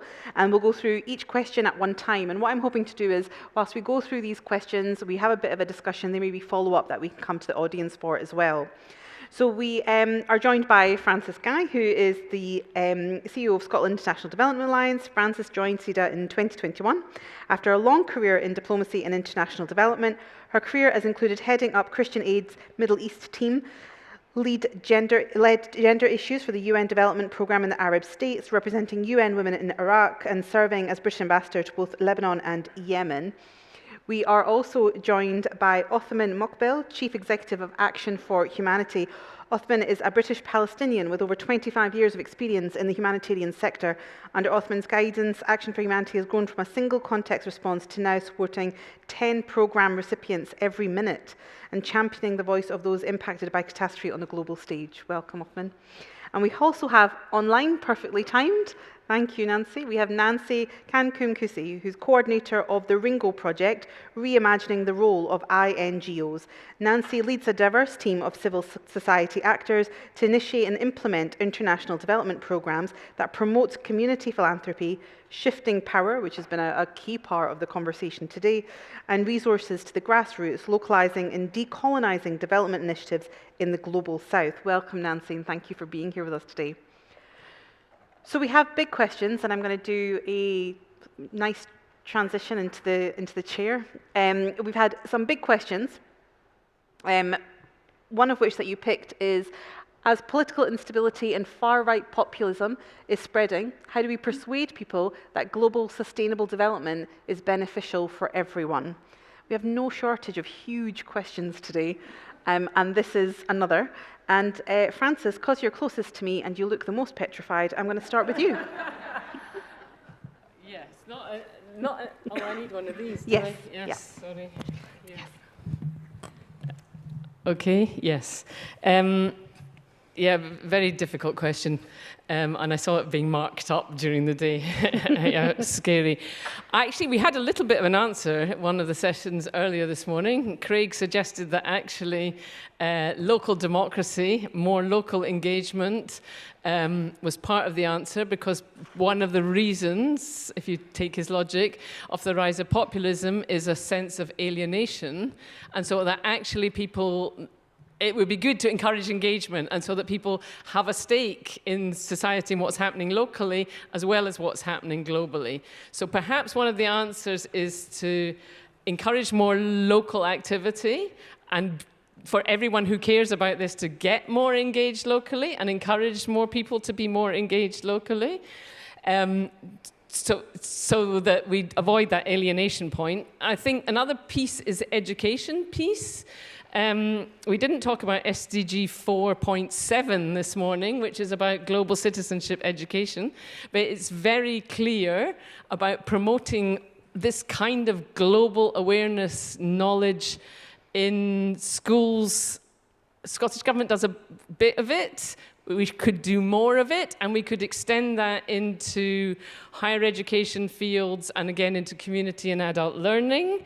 And then I would, if I may, one other thing is I think there could be some real leadership from the top, and by that I would include media. Very struck this morning that the French radio equivalent of BBC, France Inter, is leading a campaign on décarbonisation, what we can all do to decarbon ourselves. Can we imagine the BBC running such a campaign? So I think, that's the kind, we could do with a bit more of that. And with another wish list, if David Lammy does go to the Summit of the Future, can he come back with that commitment for a reform of the inequality, the structures that are the history and the structures that are causing inequality? That's part of the first top 5 commitments that hopefully he will sign up for. Thank you. Thank you. Frances has given everybody a to-do list as part of her answer. Othman, can I hear from yourself? You can't add anything after Frances. Yes, you can. I totally agree with what you said about education, awareness, all this. However, I think maybe just this is a quick point as well about we need as well to tackle the root causes of far right. And sometimes we have experience of what happened in the last 2 weeks.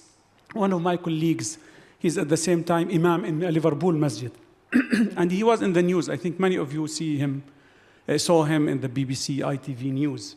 What they have done in that place. So they received the protesters with kebab and burger and hugs. They opened the doors for them. Yep. And that really changed the whole narrative. And now they became friends. Yesterday I met him just to give me more details. They became friends. They opened the doors. So dialogue was one of the important solutions that we opened the doors for them, because many of them, in reality, they are not the problem. The problem, as Justice Francis said, the media. So these politicians who are really fueling. But the rest of them, to be honest with you, they are facing the same challenges that maybe the refugees have been facing in their countries, and that the same circumstances pushed them to come to Europe. So we need to really look carefully and see how we can tackle the root causes of this. The other point I just want to add is sustainable development is really something important. And when we speak about the 0.5% of the budget, as you know, we know about this figure only, but I don't think the public knows about the successes of the success stories of this figure. So that's something. So if I give some money, so I want to be sure that my tax goes to the right place. So do we have really information about this? That's something many people, maybe we know because a little bit we're expert, but what about the public? Do they know where this 0.5% goes? So I think maybe I stop here. That maybe one last point. This is sometimes we send another message as well. Let us take what's happening in the Middle East these days, and Gaza in particular. So while we speak about aid and speak about access, we support financially and politically what's happening there. So while in one hand we support and give whatever we can to support one party there, and we just shout, we need to do 1, 2, 3. And so we contradict ourselves. Yeah. So the West is contradicting itself by at the same time saying we need access, we need corridor, we need this, and at the same time we are giving all kind of support. Our tax, we are the taxpayers, our money goes to support the war in Gaza and increase the suffering of the Palestinians. So this is another message that we need the public know. We can't contradict ourselves and say to them, please be calm, don't do these things. Thank you. That's right. That's right. Thank you. Thank you. Thank you very much. And Nancy, can I come to you? Would you like me to read through the question again, or have you got it with you? No, I think I have a question. Thank you. And I agree with my co-panelists. One of the things that I want to add is about the kind of stories that we tell.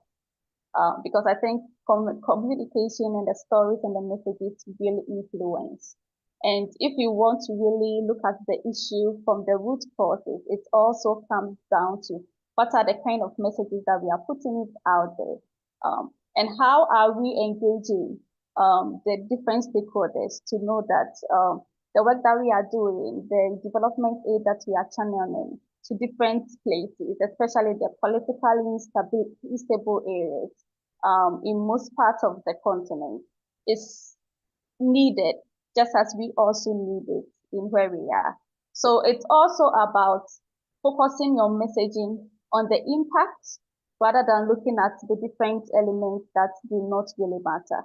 So I would just say that we should really put more emphasis on telling the right stories, channeling the messages to the right people, and letting them know that behind the walls, behind the political instability, are children, are people that need access to the same things that we are having access to. And then we are able to help engage in that way. Thank you. Thank you, Nancy. I'm going to come back to ask you all. All of you have talked a little bit about narrative. You've all talked about, the story that's told. And Othman, you used the example of the imam who was giving out kebabs and burgers, and I saw that too. But what's really interesting is I had a very mixed feeling towards it, right? And not just because I wanted the kebabs and the burgers, but it was more to do with I thought it was wonderful. I thought it was a show of solidarity. But I guess there was a little bit of me that thought, why is it that the people who are being targeted are the ones that have to put forward the olive branch? Yeah. And I found myself in this kind of way. I understand it, and it's the right thing to do, and it's the longevity in the thinking is actually this is right, and perhaps it's the kinder mindset than what I have. Perhaps that's what we have here. But it struck me that actually those who are oppressed are often asked to do the narrative rebuilding for themselves, rather than those who have built the narrative in the first place. So when we're talking about, tackling far right, who's the accountability to when it's perhaps us that are asked to retell the story? Sorry. Sometimes, I was in a discussion on Sunday, and same about the difficulty questions that the Muslim women face in the community. And part of the discussion, why we need to answer the questions, why need every time to defend ourselves? Right. We are British Muslims, yeah? Yeah. We are part of this. Many of us don't know any other country apart from this is our home. Right. And still, wherever they go, especially this was a discussion with some of the women, that they have to answer these questions.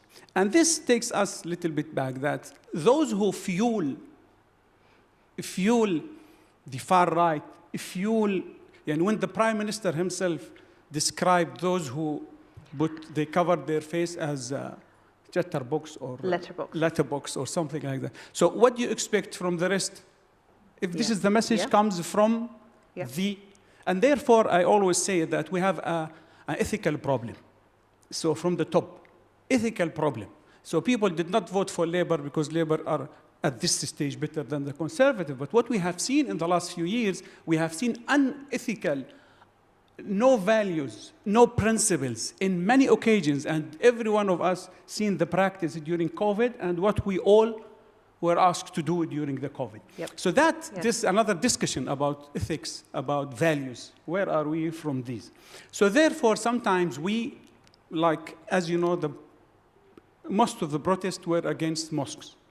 So mosques found themselves in a very difficult situation that they have to do something. Yep. And this is what I believe, this approach that Adam and a few others took was a good approach, at least to welcome the other. Because to be honest, as I told you, they struggle like we struggle. And like others, they have the social problems. They have many issues. And this is where we need to go deep down. I was just reading about the family, the broken families in the UK. So UK now is one of the top countries in the world. So 25% of the children in the community, 25% of the families in the UK, they are led by one parent. 50% of the children, they lived their life until the age of 18 with separated families. Yep. So this is itself is something we need to look at it. The conservative, I remember in one of the conferences, there was one session about this topic. And there was a lot of criticism, what we have done to tackle this problem. And this, if you look at it deeply, there are many children in the streets who are affected by, and we always say home is the most important factor for all of us. So yeah, indeed, provided that home is a safe place for children. Yeah, if the home is not a safe place, so therefore we need the politicians. We need to engage in the end with the politicians, with media. We need to work together as NGOs, local-led organizations, mosques, churches, others. We need really to work together and to put our voice together. Work with all stakeholders, including politicians, media, journalists, whatever we can reach to say, look, who is responsible of this? Yeah. And this is my point with my intersectionality hat on, is that over 90% of single parents are women. So it's who is left to pick up the pieces of childcare, caring responsibilities, and then often poverty as a consequence of that as well. Yes. Francis, I mean... The question was about global sustainable development, though, sorry. Yeah. I appreciate that we're talking about everything being linked up, and obviously these things are all linked, and I suppose the point is that Othman made, which is about the discourse that political leaders are using, and that what was striking in the conversation just now with the Chief Medical Officer was that idea that there's only 10 pediatricians in Zambia, and just that understanding. So I think I would go back to the point of the need for politicians to talk about more about it. This idea that the SDGs are all of ours. They are about the broken families in the UK as much as they are about poor women in Zambia. Mm-hmm. And if we could go back to that kind of discourse where it's a globally owned issue, but we do need a bit more leadership on it, I think. And then where does that narrative come from? So if we're talking about who it is that holds and shapes and creates the narrative, because a lot of your answers, all three of you, on how do you, with the rise of populism, with the rise of racism, advancing SDGs, you've all talked about storytelling and narrative. So who should be at the center of the development of that narrative, and is that happening currently? Is that a question for me? Yeah, Nancy, I can ask you to come in. Okay, so let me come in here. And I think, so what I want to say is that most often, especially in the development phase, we make the assumption that we understand, we know what is happening in the communities, in the areas that we are facing some of these political issues. So I think the narrative should come from the people themselves. And we should be able to provide the spaces for us to hear from their own experiences and their own realities, how they are really interfacing with all these challenges amidst other political issues, which in most cases are no way their faults. They did not create that, but they have to suffer the consequences of that. So sometimes when we give them the space to tell their own story, to present their own realities, we will be able to really appreciate it better. But when we say it for them, or we read it and come and present it, there's always a loss in the impact that we really want to channel, and we don't really see the full picture. So I think nobody can tell anybody's story better than the person themselves. So we should allow the people to own their own stories and lead their own conversation. Helpful. Thank you. Can I just suggest that applies to everybody? That applies to those that we might be uncomfortable hearing from too. They also deserve to tell their own stories. So we're going to move on to question 2 now. And I need to turn my neck here. So, how do we ensure that the voices from the so-called Global South are always heard? So this is linked to the conversation we've just had about narratives. And I think it's interesting that these 2 questions have been given such priority in the voting that you participated in on Slido, because actually, like we've talked about, they're actually deeply interlinked.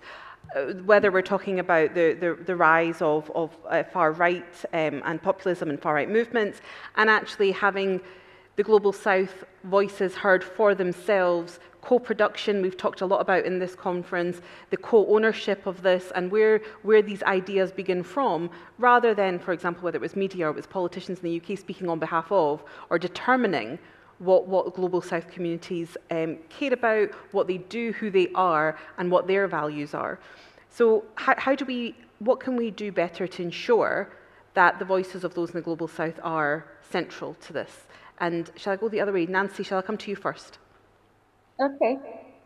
So I will want to talk about this in 2 different ways.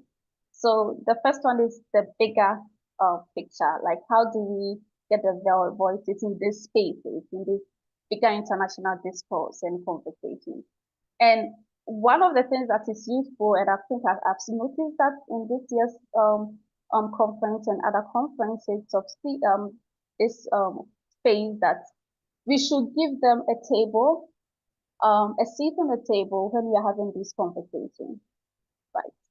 How are we ensuring that those who are in these conversations are inclusive as possible? We are bringing everybody to the table. Who are we inviting? Are we speaking to ourselves, or are we speaking with them? So the first thing broadly is that they should be in these spaces, and then they should be actively participate and share their voices. Another way that we can also hear from them is also making sure that we allow them to have their own conversations, and we go to them to listen to them. Allow them to live their own discourses in their context, whilst we really go there to listen to them. There's been so many international development discourses and discussions that are led by international NGOs, donors, and organizations in the North, right? And when you do that, you indirectly repeat the power dynamics. So even if they are in the spaces, they feel excluded, they feel that they are in the minority, they don't see it to be their own space, their safe space to have this conversation. So we should also create those spaces and enabling environments for them to have their own conversations, and we join their conversations to listen to them. And that is very important. Then internally, we can also do more with our bilateral partnership. And here I'm looking at, if you are a funder, you are working with a partner in Africa, in Asia, in Latin America, you are an organization in the North working with a partner in Africa. How do you ensure that you hear the voice of these partners? And I think those are where you hear the real stories, because these are partners, these are organizations that are in the grassroots, they are embedded in the communities, and they hear what citizens and the communities are saying. So there are so many things that you can do. One of them is that sometimes we tend to lose foresight and are overwhelmed with the whole complexity of managing a project, that we don't pay attention to giving space to having honest conversation with our partners. Most of our conversations with our partners tend to be driven by, oh yeah, we need to write a report, so we need to get feedback on what you're doing, what can we do to improve the project. They are mostly centered around the indicators, the work plan, the budget, but how do we create that space to move out of those boxes, but then have conversation as partners that we are all driving the same agenda and hear from them. What are the communities saying? What are the people saying? What are the things that we can do together to do these things differently? So those honest conversations are really needed in partnership, and conversations shouldn't be only driven by what is in the contract or what is in the grant agreement that we need to look out for.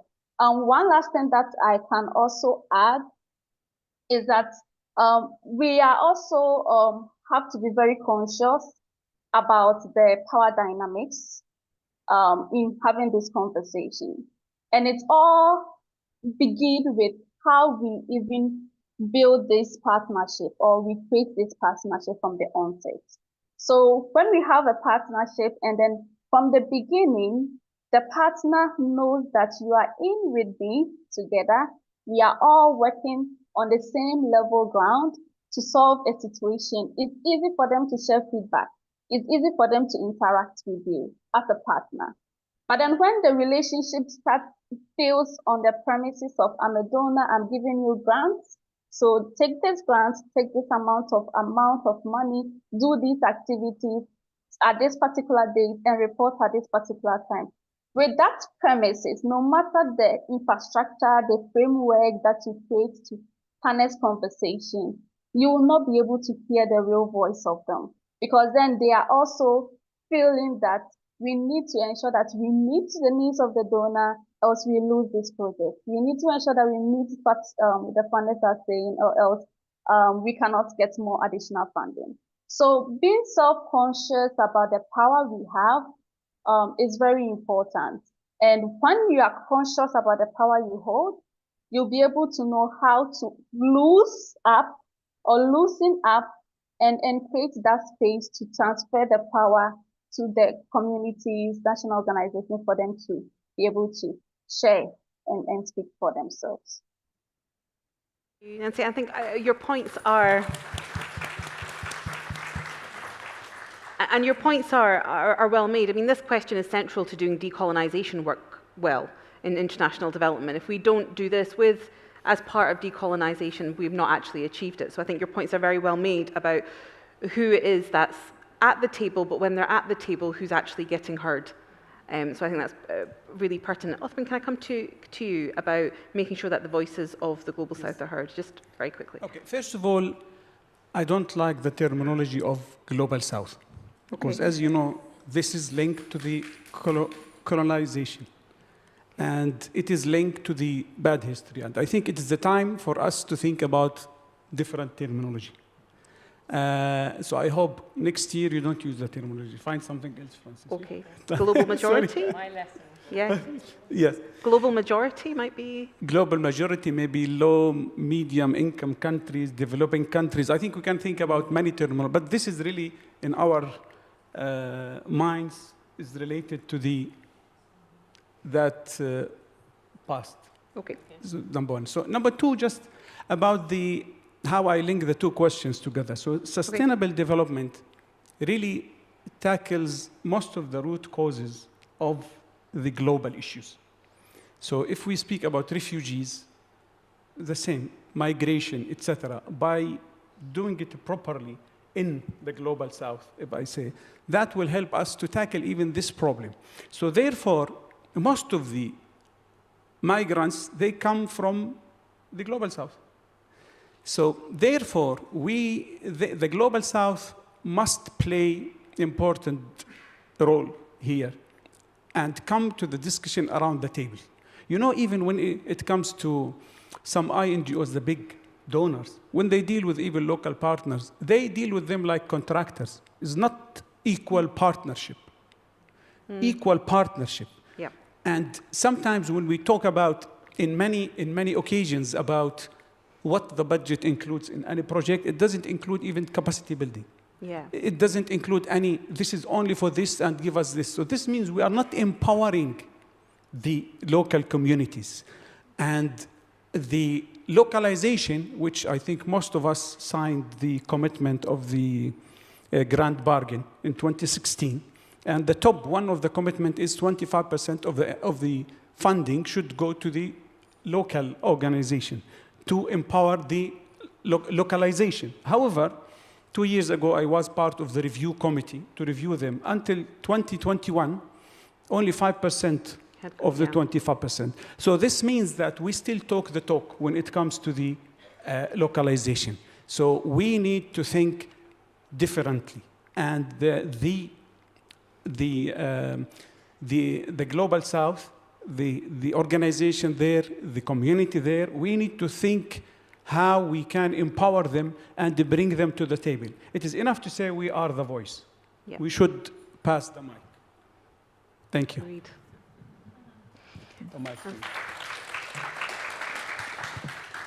Far be it from me to dare to add anything to any of that, except to say that when I worked for UN Women, we spent a lot of time, obviously, trying to get women's voices at the table.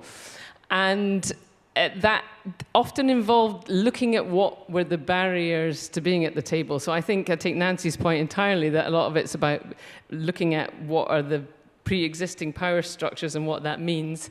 I think we haven't talked about language. I think language is a key part of this. Yeah, if we want to hear the voices of the communities, we need to be speaking. We need to be able to hear them in their own language. That's, whatever that is. And technology is moving so fast that ought to be easier, frankly. Yeah. But we're not. I don't see that happening at one level. And there was, in some of the other questions, there were issues about the SDGs and them being unfair. And we had a discussion earlier in our decolonization webinar, actually, about how the targets were set up and how, in theory, all the governments, statistical departments, so, all 169 governments involved or whatever, were part of it. But, of course, the United States Department of Statistics has infinitely more power and resources than, I don't know, a Ugandan Department of Statistics. Sorry, I'm not saying anything about Uganda. I'm just trying to think of an example. Certainly was a case I worked in Iraq, and it was definitely the case that the Iraqis were proud of their statistics, but there was no way they were up to date because of all the conflict and everything else.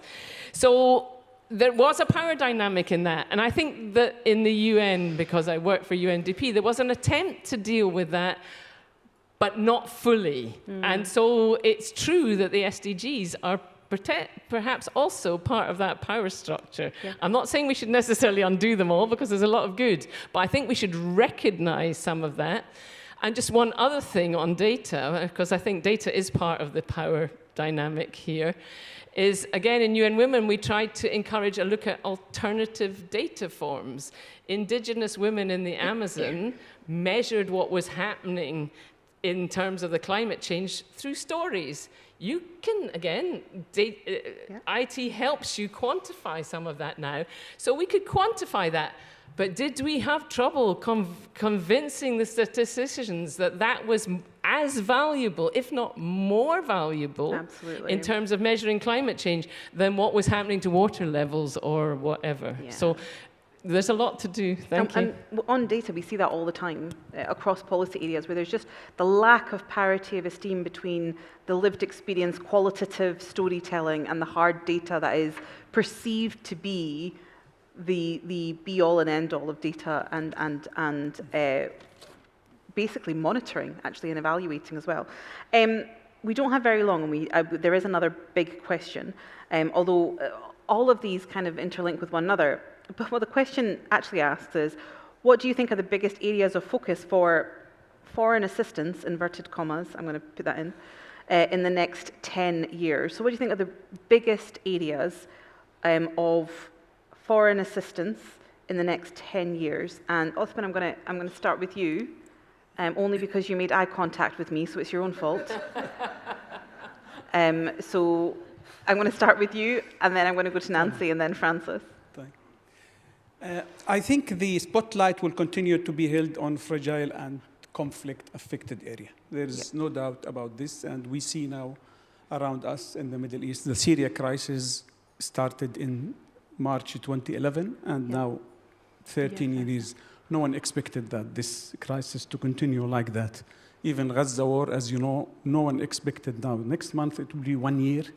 We are speaking about 8% of the people of Gaza affected by either missing, killed, or injured. So that will, I think the spotlight will continue and the support will continue for this. There's no doubt that we have funding gap. And that funding gap needs another kind of solutions. How we can now bridge the gap. Especially now, if you look at statistics, so just 80% of the institutional funding comes only from 10 countries around the globe. So what about the other 180 countries? And these countries, if you see UK, for example, in the last few years, the funding is decreasing from 0.72% to now 0.5%. And I don't know what will happen with the new budget in October. Yesterday, we heard, wait for the surprises. So let us wait and see. So this is the gap of the funding gap. We need to think how we can really bridge this gap. So this is one. The other one, there's no doubt the climate change. And we can see that, so if we put number one, the conflict, number two is the climate change. We have seen just recently what happened in Bangladesh. Yes. And Pakistan, as you know, every 2-3 years. And this is regular anyway in Bangladesh and other places. So there's a huge number of people around the globe are affected by the climate change. And the same, do we still talk the talk, or we have really solutions to tackle the root causes of the climate change? Thank you. Nancy, can I go to you? Yes, I agree with Osman, the fragile and the climate change issue. But I also think that with the current discourse, around locally led development, shifting power, decolonizing. I see that more energy or more focus in the foreign aid assistance will be more around how and the where the funds goes to, more than the issue areas, because the issue areas will always be there. There is always going to be support towards climate change, towards the political issues, towards fragile areas. But then I think more of this funding will be channeled down to communities and organizations that really need those support. Because there's been a lot of energy, a lot of effort where a number of partners and international organizations are now directing their energy into ensuring that grassroots organizations get direct funding, and also to respond to the global bargain that is currently being faced. So I think that's going to be one of the forms and transformation that we are going to be seeing in the next 10 years in our foreign assistance. But then in addition to that, I think there's also going to be a lot of investment around self-sufficiency and financial resilience of these organizations that are receiving this support.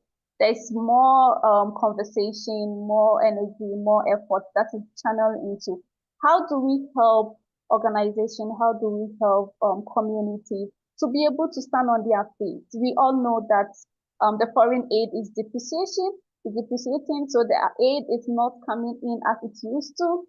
But then how do we still support communities to stand for themselves, mobilizing their own support, mobilizing their own resources with a limited capacity and limited aid that they have, but still will be able to champion the issues that they are confronted with. So I think there's also going to be some investment towards ensuring that there's some improvement in financial sustainability and resilience of countries and communities that work in the international development space. I'm going to come back to you on a couple of those points, but Francis, the next 10 years. I like Nancy's positivism. I think there's some ambiguity in the question, if I may dare say so. I think there's an issue about what will the money be spent on and what should it be spent on. What it will be, I agree with Othman, it'll be on humanitarian crises. If we're talking about aid and government money and people's pockets, maybe, what even that should probably be on the climate change and the and supporting the change in institutional finance structures, so supporting debt relief, helping make it happen, not necessarily coughing up loads of money, but helping it make it happen. But I think there's another hidden point, which is that foreign assistance, as it was termed in the question, maybe doesn't necessarily mean aid. Assistance could be, sorry, I'm being a bit cheeky, but it could be a bit more than that. It could be, we haven't talked that much about the private sector. It's come out now and again. UN Secretary General is very clear that the private sector is needed to make sure that SDGs happen, and what that might mean. So could we see that, could we dare hope that over the next 10 years that there might be more positive engagement in that space? And can that assistance be, like I say, supporting tweaks in things like the financial structures, but that's supported by private banks and others so that it's enabled to happen? So it's about, and then it's about voice. Maybe assistance is also about voice, so that it helps things like what Nancy were talking about, that the foreign assistance is helping make that happen. Thank you. So do you think there's the what will probably happen and what we want to happen, and those two things, I mean, when have those ever overlapped in the way that we want them to? But I do think it's interesting that we're having conversations about anti-racism, decolonization of international development, and over the next 10 years, is financial assistance going to go in the direction of understanding and advocating for that too? Because we see a lot of international development philanthropy and funding going in that direction, but not government.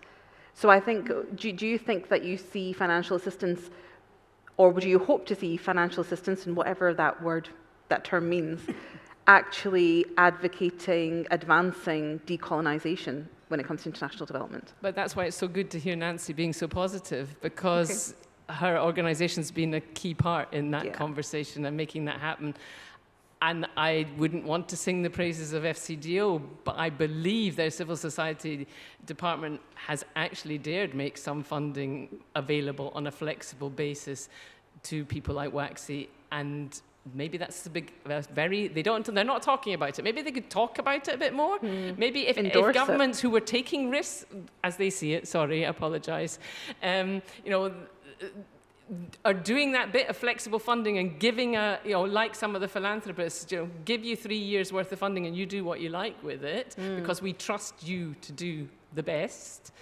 If governments could talk about their willingness to do that, that would again help, but maybe it's too early for that. I mean, we're being surprisingly optimistic for that question, so maybe, who knows, maybe that is the direction it could go in. Do either of the other panelists want to come in on that final question again? Yes, I can add, regardless what is the meaning of the foreign assistance. So we are also increasingly seeing the growing importance of digital and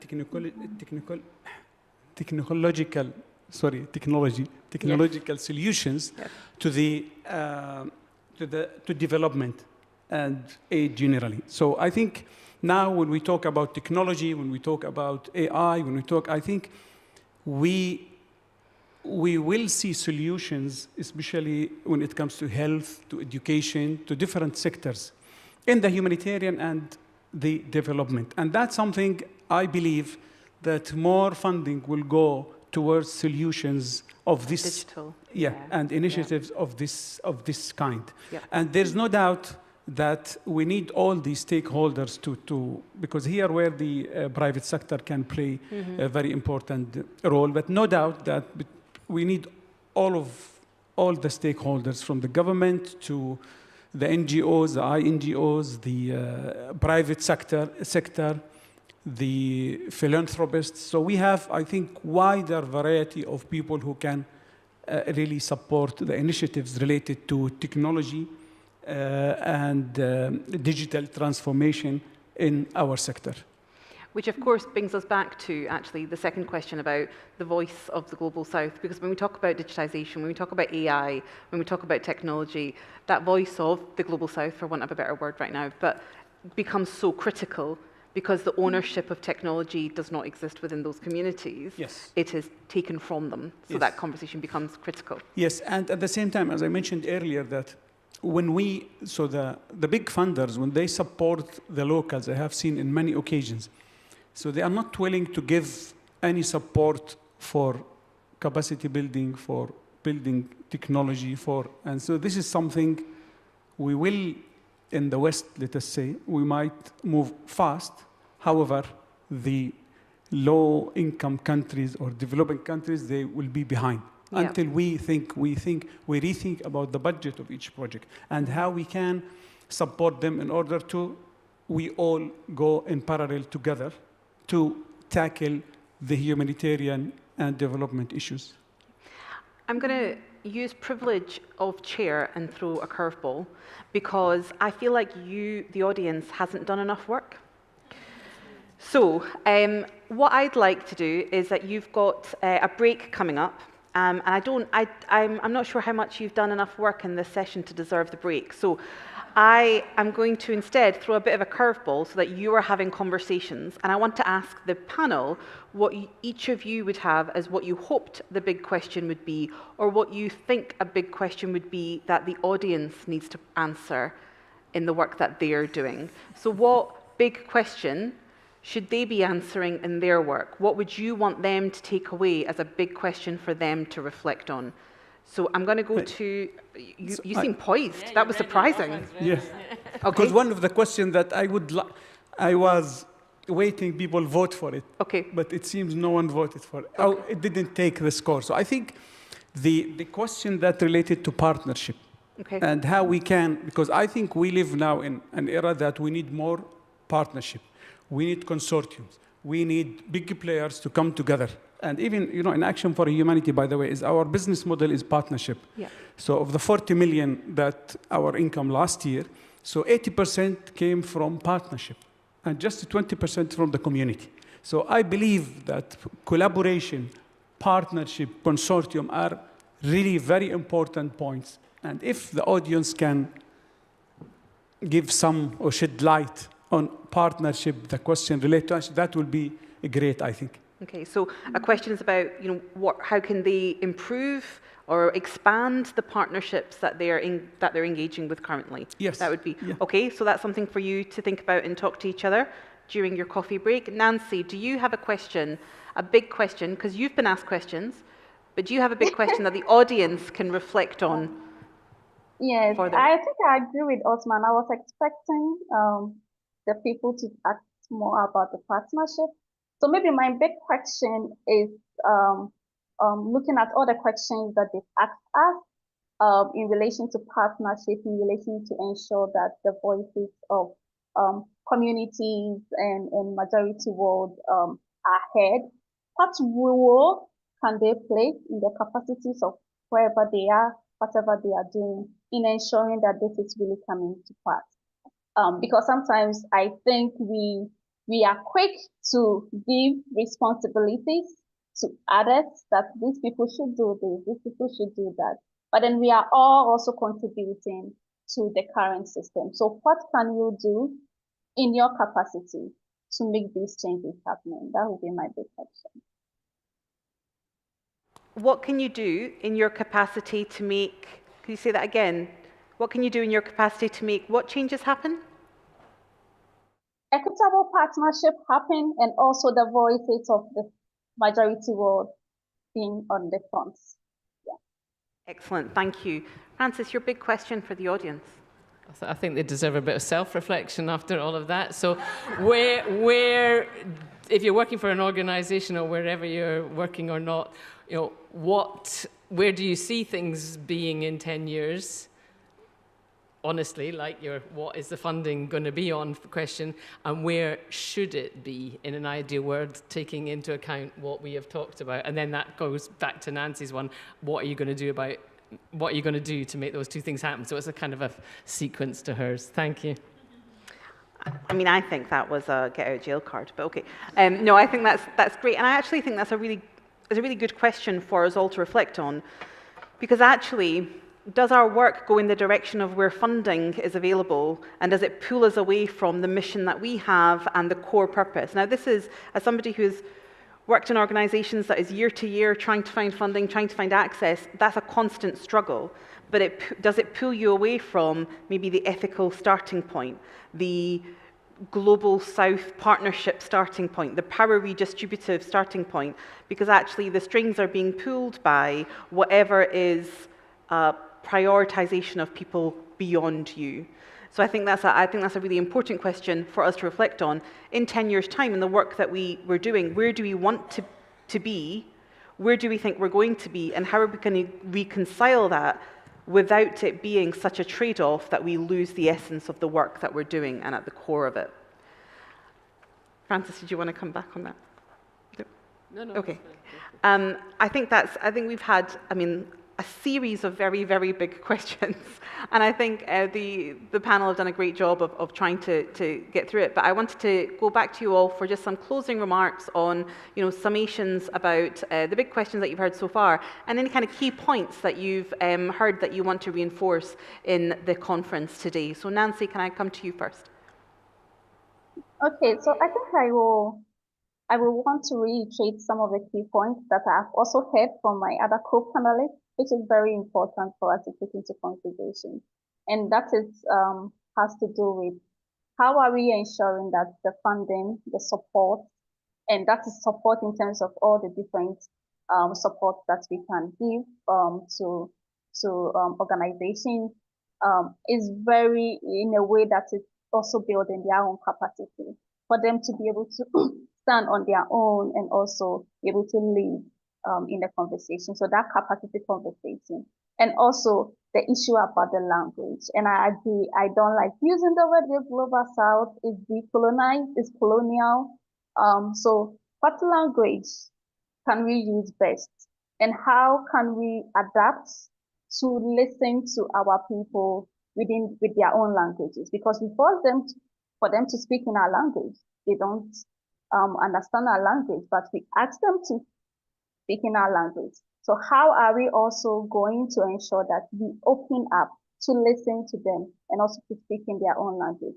And we think about the terms, the languages that we use, grantees, beneficiaries, global south. Those are all languages that are disempowering. Francis, just the last kind of summary points that you'd like to make. I'd just like to repeat what Craig said in the earlier panel, if I may. Mm-hmm. I liked the idea of having a principle that was guiding you, and that principle was all of us first.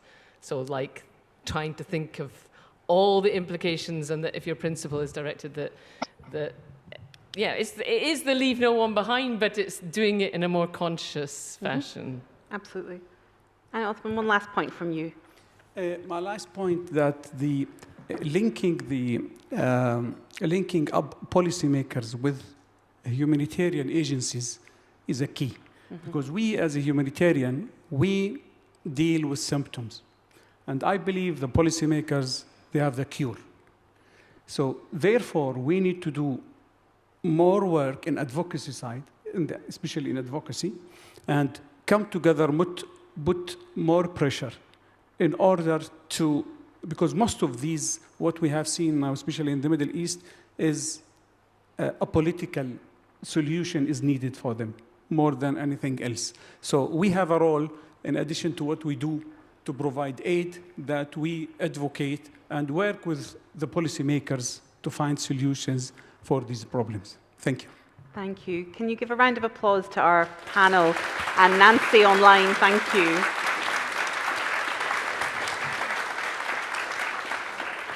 Now we have a short break between, look that you were jumping up off your seats and I wasn't finished yet. You've got a break until 15:50. You've been given a series of big questions for you to discuss. Please use those questions, talk to people that you don't know and haven't had a chance to speak to before, and think about what those questions mean for the work that you're doing on international development. We'll be back at 15:50. Thank you.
You all got water?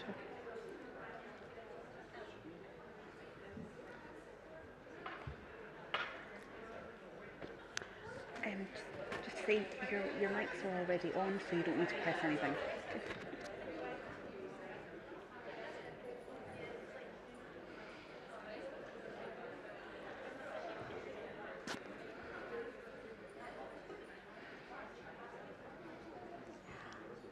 Hi, everybody. Afternoon. Did you manage to get your caffeine injection? I heard they were really good brownies.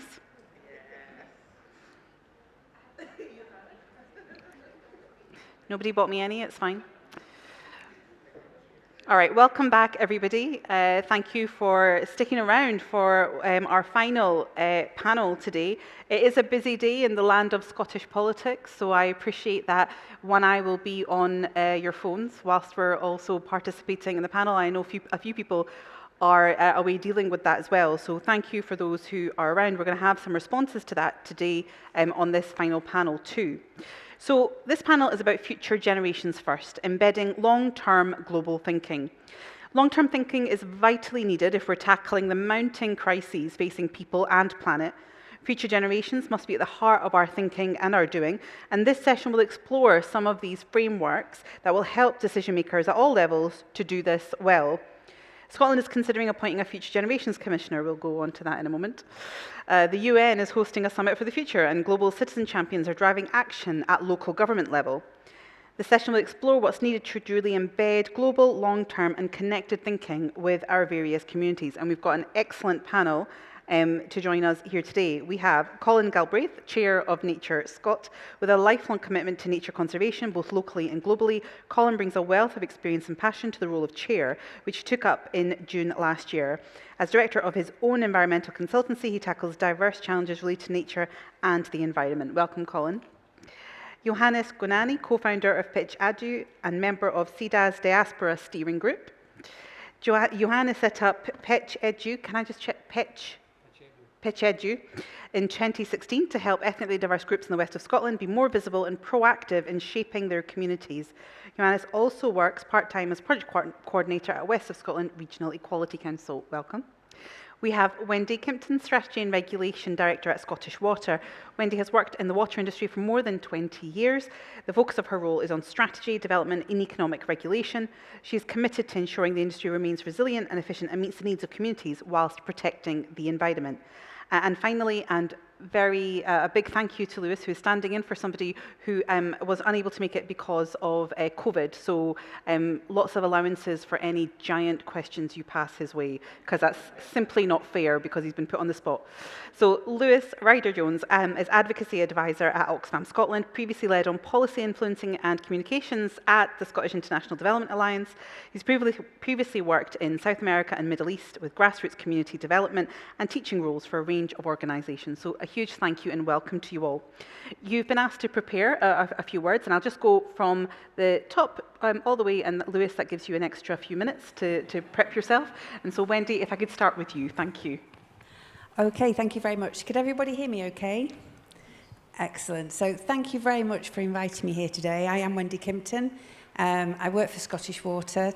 Scottish Water is a publicly owned, commercially run and independently regulated water company. So publicly owned means that it's owned by the government, so effectively it's owned by the people of Scotland. At Scottish Water, we firmly believe that the sustainability of our services and the benefit they bring to communities hinges on the active involvement and education of future generations. Our water systems are absolutely vital to everybody, and they demand not just our present attention, but also a forward-looking commitment to ensure that they're resilient and efficient for years to come. Scottish Water is also one of Scotland's biggest critical infrastructure investors, and long-term thinking is crucial to the maintenance and adaptation of our services as we look to address many of the mounting pressures that we all face, both as people and as a whole planet. Our recently published Climate Change Adaptation Plan recognises the growing impact on our assets from more extreme weather, and it outlines the efforts required to ensure our services and infrastructure remain reliable, resilient and sustainable. Climate change is the biggest challenge facing the water sector, indeed facing lots more than the water sector, but certainly our biggest challenge. Scottish Water, the Scottish Government and our regulators are all facing into this, led by the Scottish Government, which has recently consulted the public on a series of proposed policy changes that could help us future-proof the country's water and wastewater services and ensure we continue to deliver services into the long term. Within Scottish Water, we're currently developing our long-term strategy, and this is where we'll set out the challenges that we see and the actions that we wish to take to ensure that each generation of customers receives the services they need. And this is a really, really important point, because in Scottish Water, we have assets that exist for a very long time. Water and sewer pipes, clean water and wastewater treatment and storage facilities, they're all very long-lived assets. A lot of the infrastructure was here before us, and it will be here afterwards. So we're custodians of it, really, and we must play our role in maintaining it for the generations to come, and at the same time adapt to a changing climate. We recognise that we can't do this alone. Partnership and collaboration with other organisations, customers, communities and government is crucial to our long-term success. So moving away from the services that we provide, I now want to touch on the brilliant people who deliver these services for everybody in Scotland. We know that we need to attract future generations to work in the water sector. Our talent programme of graduates and apprentices forms a key part of our approach to long-term resilience. And this year we have 163 apprentices and 82 graduates in various roles across Scotland. And we also work really closely with our partners on the development of skills and resources. And in our wider ecosystem of service partner providers, we've got a further, about another 1,300 graduates and apprentices working with us. And we aren't just focusing on those who are ready for employment now. We're also looking at the generations still to come. So last year we launched our Generation H2O initiative. And this is an interactive education programme that introduces young people to the value of water, the role of Scottish Water, the precious water environment that we all rely on, and how to use water responsibly in the face of climate change. Currently, we have 600 teachers registered, which is absolutely fantastic, and over 30,000 young people engaged in that content across Scotland.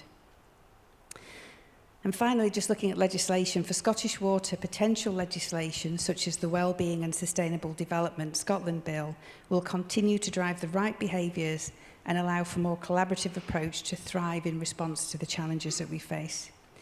Everyone at Scottish Water really believes in the Team Scotland approach, and we need this to ensure that we deliver resilient services into the future which support the people, places and the environment of Scotland for generations to come.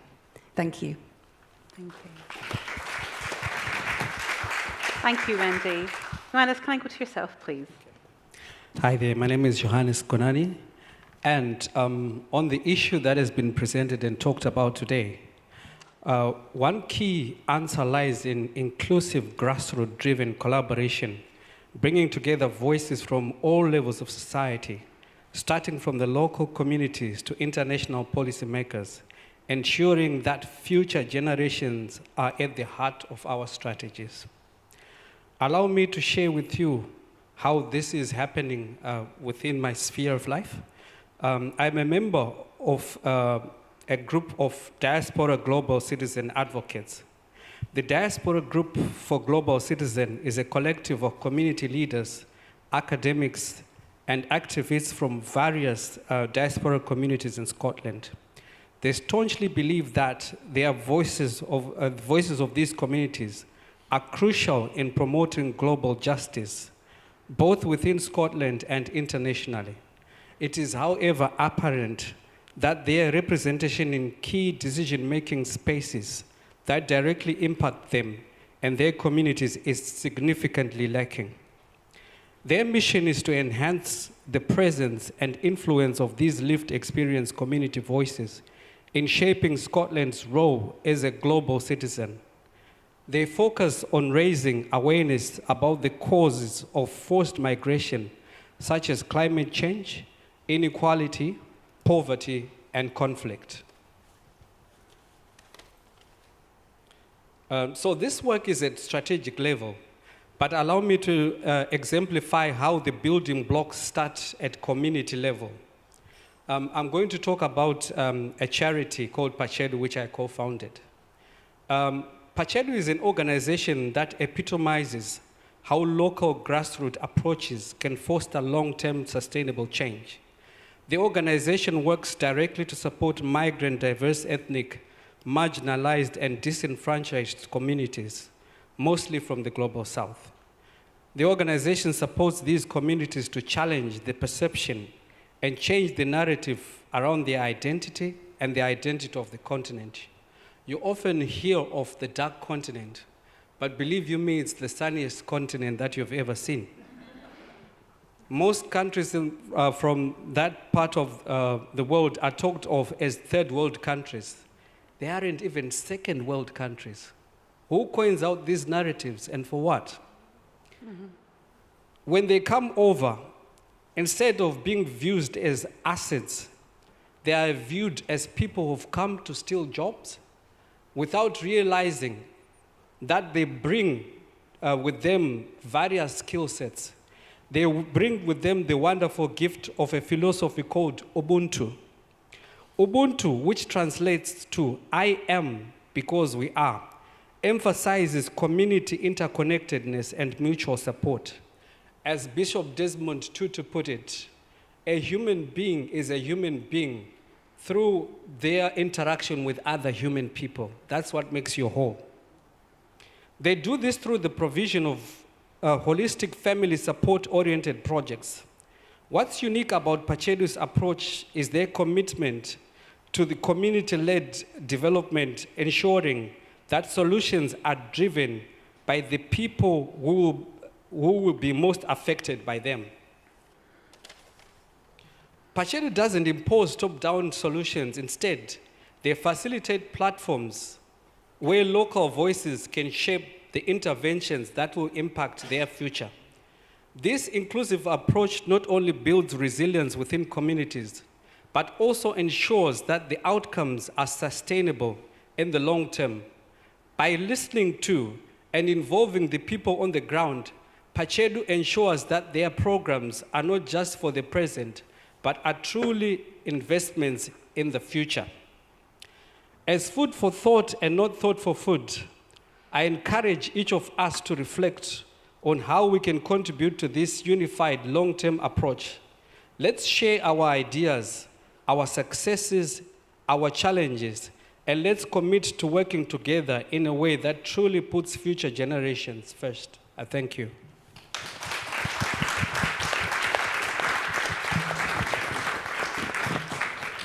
Excellent, Johannes. Thank you. Colin, can I hand over to you?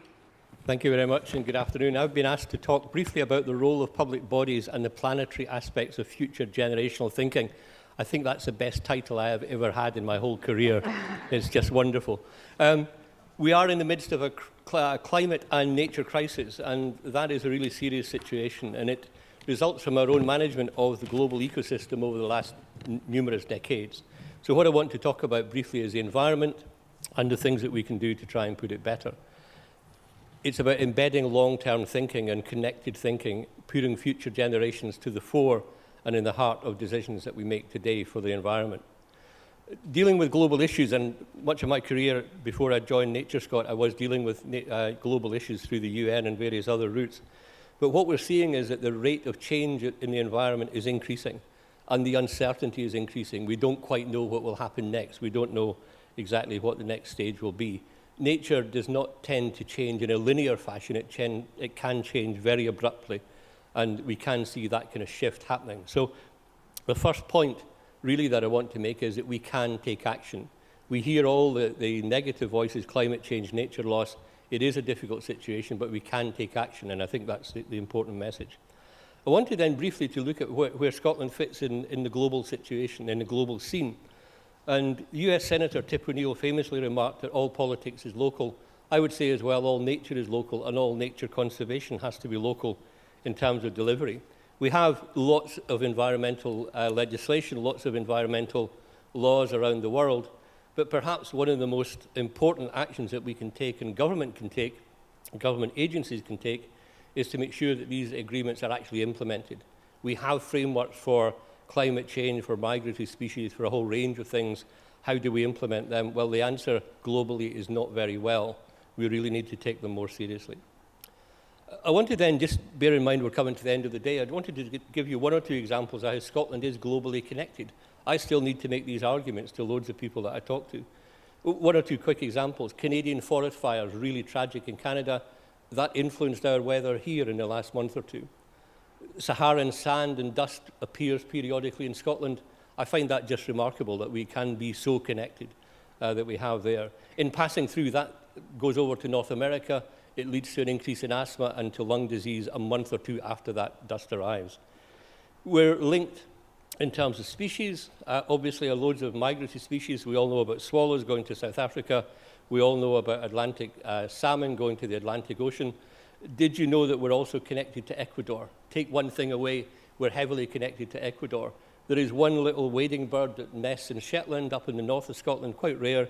We discovered in the last year or two that actually its migration route is via Iceland, Canada, America, down through South America to the Pacific coast of Ecuador. It does that up and down every year. Just mind-boggling connectivity. So we are connected.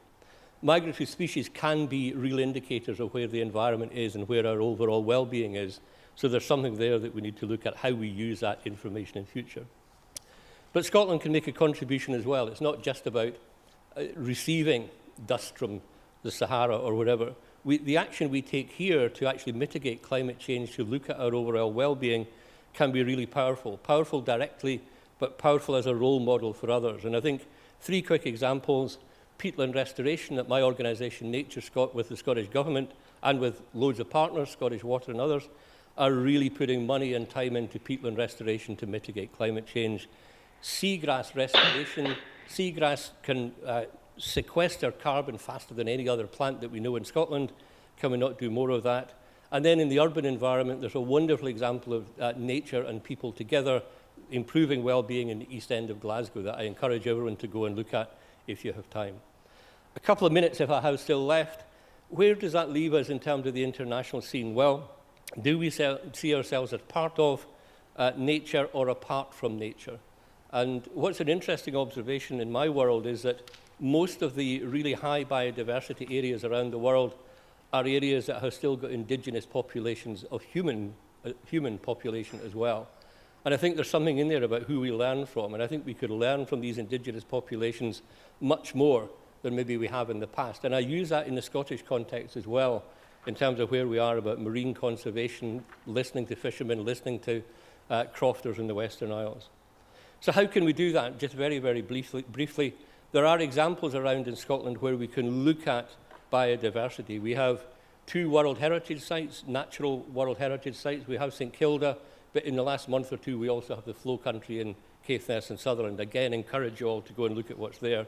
It's about community and nature and people and well-being all coming together. So action is possible here that can help, as I say, operate as a role model for other people to look at and to learn together going forward. Final point, if I can, what are my key takeaway actions? My key takeaway actions are we need to consider ourselves as part of nature, whether it's Scotland or in any country of the world. Nature is our support system. We need to move from it just being nice to look at to actually regarding it as part of our support system. I was involved some years ago in the Millennium Ecosystem Assessment, global assessment of ecosystems, that showed that we can get clean water, clean air, mitigate climate change, get the cultural experience that comes with nature if we get it right. Secondly, we need to implement international agreements across the board. All governments, Scotland is doing very well, but others can do well too. Thirdly, but briefly, we need to implement nature-based solutions. We are getting there in terms of climate change, but what about the rest of the economy that we're going to build for the future, for future generations? And fourthly, finally, but one, we need to bring people together. One of the things I've been struck with in my career is we love to polarize debates. We love to polarize and be separate. Actually, the real value is bringing people together, as you've done today, to look at a way forward. Fifthly, and finally, lastly, is we do need to retain a can-do approach Nobody likes the doom and gloom. We actually need to be positive and show what can be done. Thank you very much. Thank you. I think I counted 3 and finalies, but that's okay. I'll let you have that, Colin. Lewis, I'll come to you next. Thank you. Thanks, Tala. And I don't know if I'll have 3 extra finalies, so you can take mine. Yeah, thanks. Well, first of all, well done for making it to the end of the day. That means, you know, we're all filled with energy, I'm sure. And as you will have noticed, and as Talat said, I'm not Aileen. I'm Lewis. I'm definitely a plan B, and I'm really sorry she can't be here because she has some really valuable input around the wellbeing economy and the work of the Wellbeing Economy Alliance that I can't speak to because I work for Oxfam. I also have to apologise in advance of what I'm about to say for the ironic lack of coherence that it might have, given all the conversations around coherence this morning, because I only found out I was on this panel at the start of the day, and I have not planned this at all. That said, coming last has been really useful. I've scribbled down some notes, and I want to kind of touch on 3 things, if that's okay. The first is why Oxfam see the work on future generations as really important, and how we got to that point. The second is what could happen in Scotland, and Wendy's already alluded to this around the Wellbeing and Sustainable Development Bill. And thirdly, why that can-do attitude that Colin just mentioned is more important than ever, having just had a quick scan of the Scottish Government's programme for government that came out about half an hour ago. So I'll touch on that as well. So going back to the first point on future generations, Oxfam has a long-standing interest in richer measures of national progress. We, in Scotland, developed the Humankind Index back in 2012, 2013, that was really the foundation for much of the work that turned into the National Performance Framework in Scotland and the national outcomes that I will come back to in a second. At the same time, the planetary boundaries point that Colin made is something that Oxfam has done a lot of thinking around, and our ex-FAMer, as we like to call them, was one of the proponents of both the wellbeing economy model, Catherine Trebek, and also through Kate Raworth, Donut Economics. So we have a long-standing interest in seeing that connectivity, that interest in living sustainably, and the broader meaningful definition of sustainable development, that we need to meet the needs of the present without damaging the opportunities of future generations and within planetary boundaries. But when we talk about future generations, we hear a lot about future-proofing, long-term thinking, strategic decision-making. But in practice, what does that really mean? And I think what Oxfam have come to understand that as is a commitment to see the process of decision-making as part of the solution. We can't expect our decision-makers to think about the bigger picture all the time unless we create systems to allow that to happen. And that requires various things to be in place. It's not just one thing. Sadly, it's not about just having one law in place. It's about having several. But it's also about thinking through who's implementing those laws and how they're working together, whether that's public bodies, civil society, the private sector. Oxfam's interest in the broader well-being agenda, this idea of richer measures of progress, we come at that from a few places. First of all, GDP as an economic measure is limited. It requires rethinking. We need to look beyond it. We've done quite a lot of work on what that could look like. And as an anti-poverty charity, we've come to the conclusion that, as we've heard a lot today so far, women's economic justice is fundamental to seeing GDP as a limited measure. We know that if we measure things by GDP, we miss the ability to measure and share prosperity between people. And there isn't a better example of this than the care economy. Unpaid care is something that is not measured by GDP. yet it's the foundation to our economy. A well-being economy would appreciate this, it would measure it.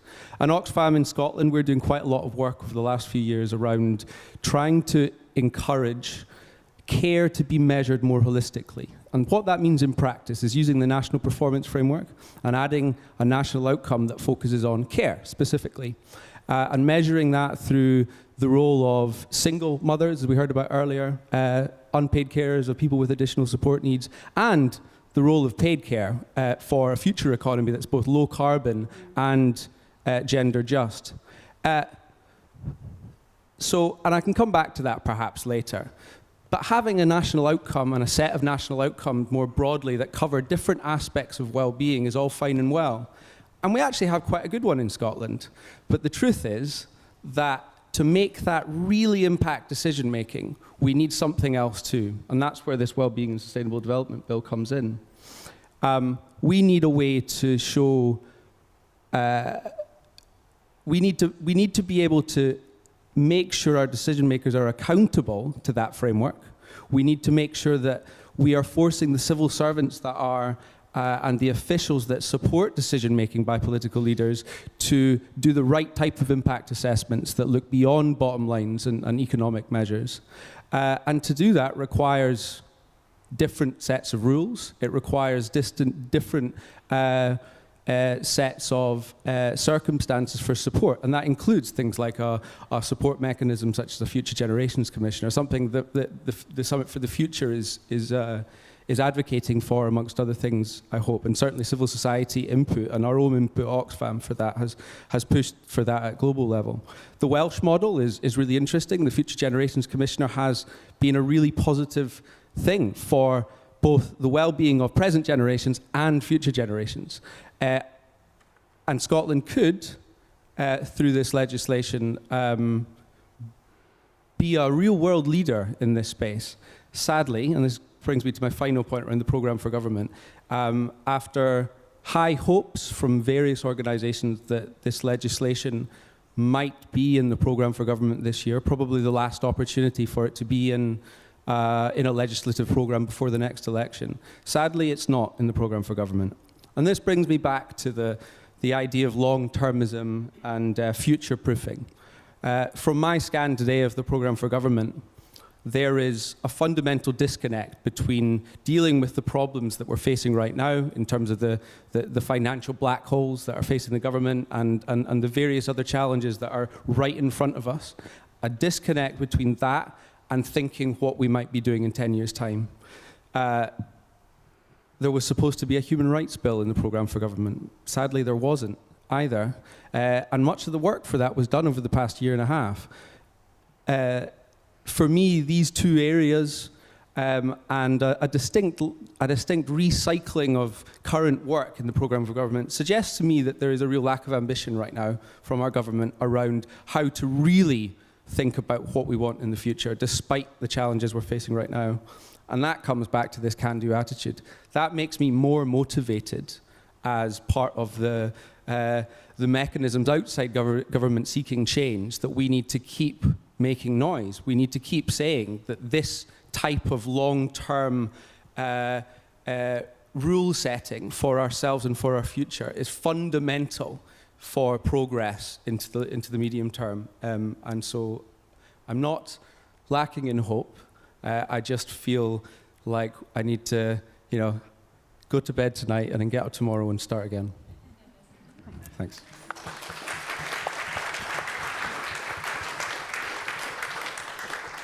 In my line of work, I've found anger is a really great motivator. So if anything, it can be channeled really well. Thank you to you all, and thank you to panelists. I want to get the audience involved. So I know that there'll be a staff member somewhere who's got the roving mic ready. So I'm going to give you a second to do that. Thank you. Whilst I take privilege of chair and ask a question, but I want questions from you. That means that if I make eye contact with you and the room is silent, I'm going to keep staring at you until you give me a question. So just something to bear in mind in the next couple of minutes. So we've talked about the importance of partnerships. Johannes, you talked about that, the climate crises and what is the response from public sector bodies. You've talked about can-do attitude, you've talked about the programme for government and long-term thinking. What strikes me is if what we're talking about in terms of particularly crises, and crises multiple, because there are different types of crises. We were talking about pandemic and COVID-19 before, likely future pandemics of that kind, climate crises that cause migration and higher levels of migration, crises within division of communities. All of this requires a response that doesn't neatly fit into a programme for government, a one-year legislative programme, or a 5-year parliamentary term. And we tend to be quite locked in Scotland and beyond. To do work that is global requires a partnership response and long-term response, and try and fit it into a small, one paragraph space in a programme for government. So I would like your input on what you would want to see done by decision makers in Scotland and beyond to go beyond this single, our 5-year parliamentary term or 4-year parliamentary term, whatever it might be, to go beyond that, to think about the greater good in the work that they're doing rather than the short-term decision-making that a lot of us are locked into, and therefore the work that we're doing on SDGs becomes locked into. So if I can go from the end to Wendy, which means, Lewis, I'm going to come to you first. But what do you think we can do to challenge some of that short-termism when what we need is long-term partnership and joint up-working? So I think it comes back to what we measure, actually.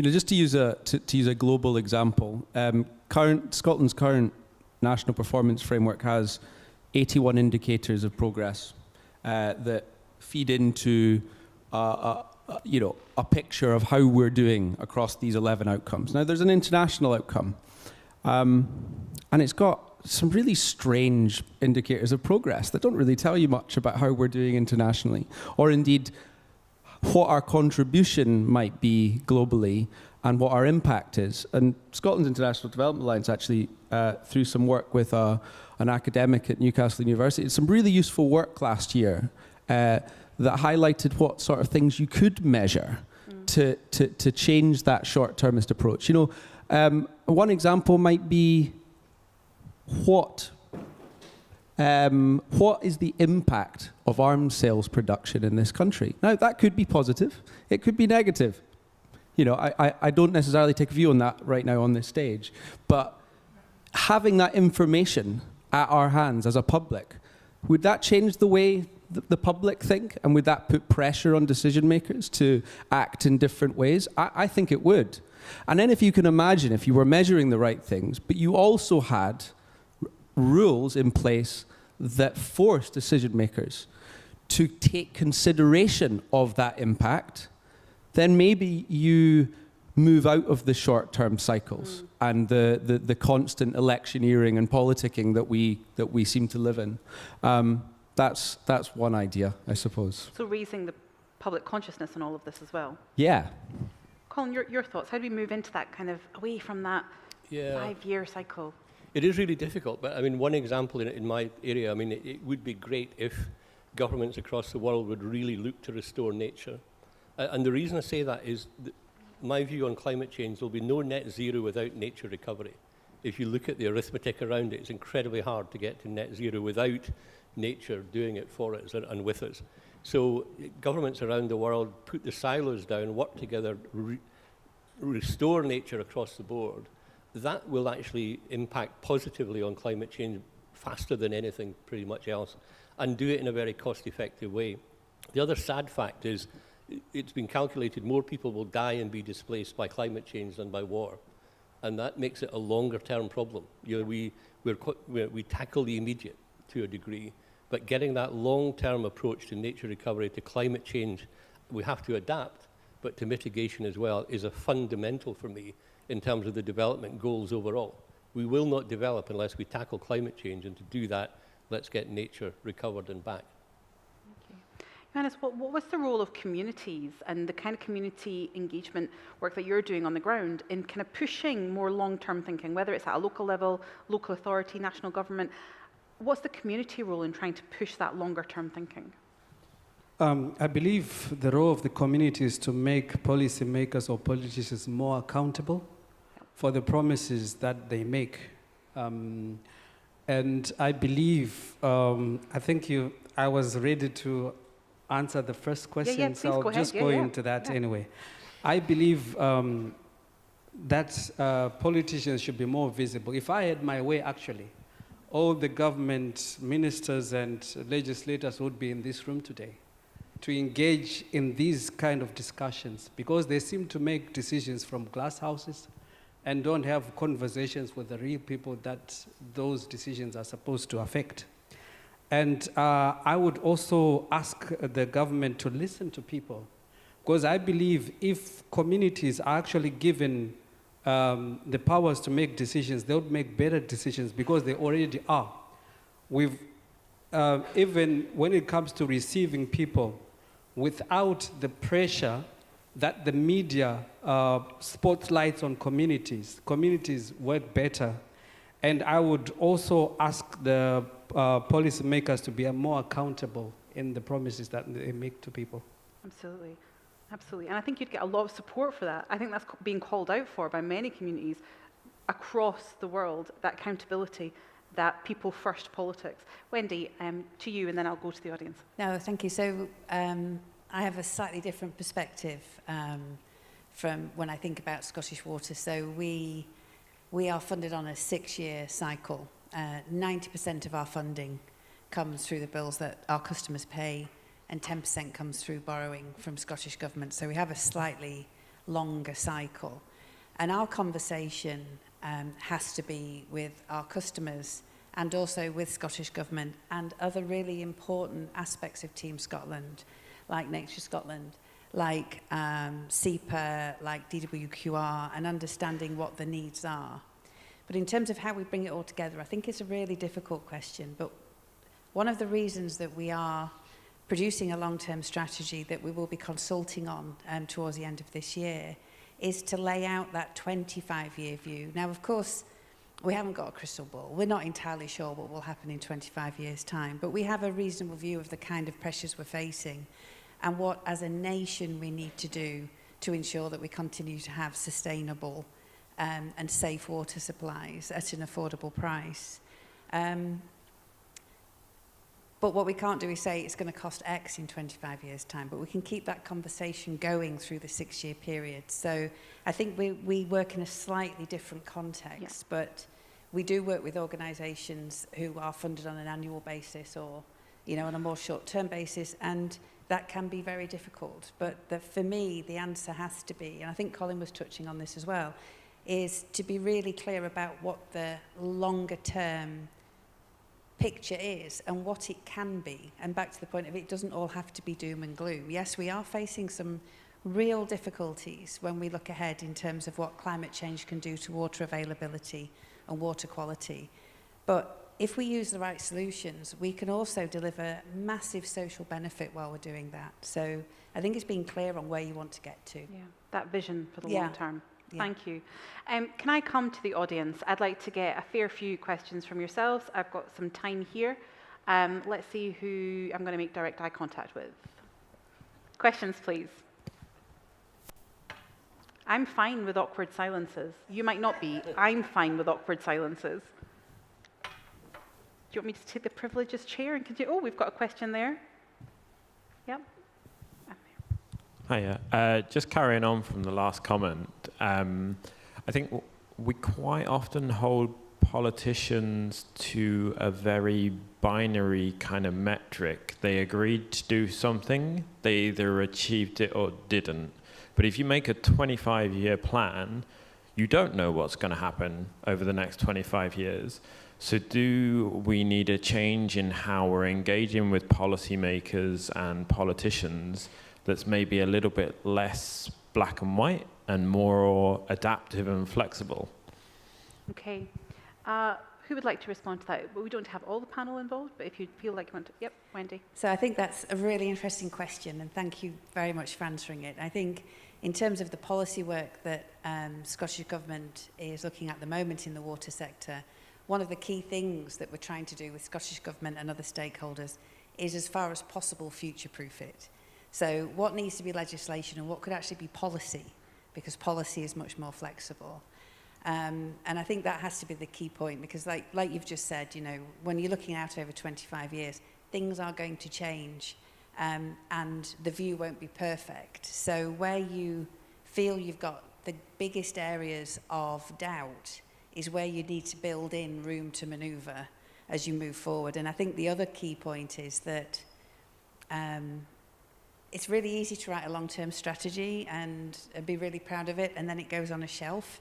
The really important thing is that you do keep coming back and revisiting it in a reasonable time period, because for any kind of long-term strategy, its strength is in the soundness of the assumptions that you've made around it, and those assumptions will need to change over time. Yes, Colin, would you like to come in? Then I'll get another question. Really just following up from that briefly, I think we are about to go into a phase in the world's environment that we have never seen before. And that's a riskier phase, a more uncertain phase, potentially a more interlinked phase in terms of the climate overall. But we do need to adapt and learn how to deal with that uncertainty. And that's right across, is it policymakers? Policymakers, by the way, are human beings too. You know, so we can engage them in that conversation and show them what the implications of their ideas are. And I think there's something in there about a forum for policymakers on this issue. But actually, you know, looking ahead, I think it is going to be dealing with uncertainty, dealing with risk. How we adapt to that will be a big challenge. There's a challenge there for the media as well. I think we haven't really touched much on media, but I think the media have a real role to play here about putting forward sensible, balanced reporting on what's happening, not always scaremongering and not always polarizing. Because in the environment scene, there will be more opportunities to polarize in the next 10 years than there have been in the previous 100 about what needs to be done. So I think there is a media link here, maybe to mention that. And certainly false equivalence with it. Absolutely. We've got a question that's come in on Slido, which is how important is locally led development to long-term solutions? So how can, you know, hyper-local engagement in developing some of those long-term solutions, because they're the ones that are seeing the experience and the impact of crises and also bad policy making. So how important is that locally led development, and how can international development organizations support a shift to that long-term solutions being built by hyper-local engagement? So can I come to you? I've made eye contact. That's what I do. I make eye contact until someone just, now you have to answer. Johannes, can I get you first? So local-led development is very important because I think it deals with the problems and issues in real time. And it has got a humane way of dealing with issues outside of policy making and the language that comes with it. And I think international communities can learn from that. That's what I would say as an answer.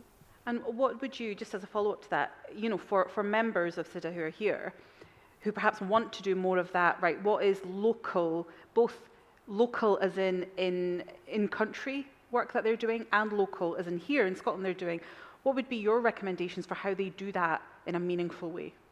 Sorry, can you come again?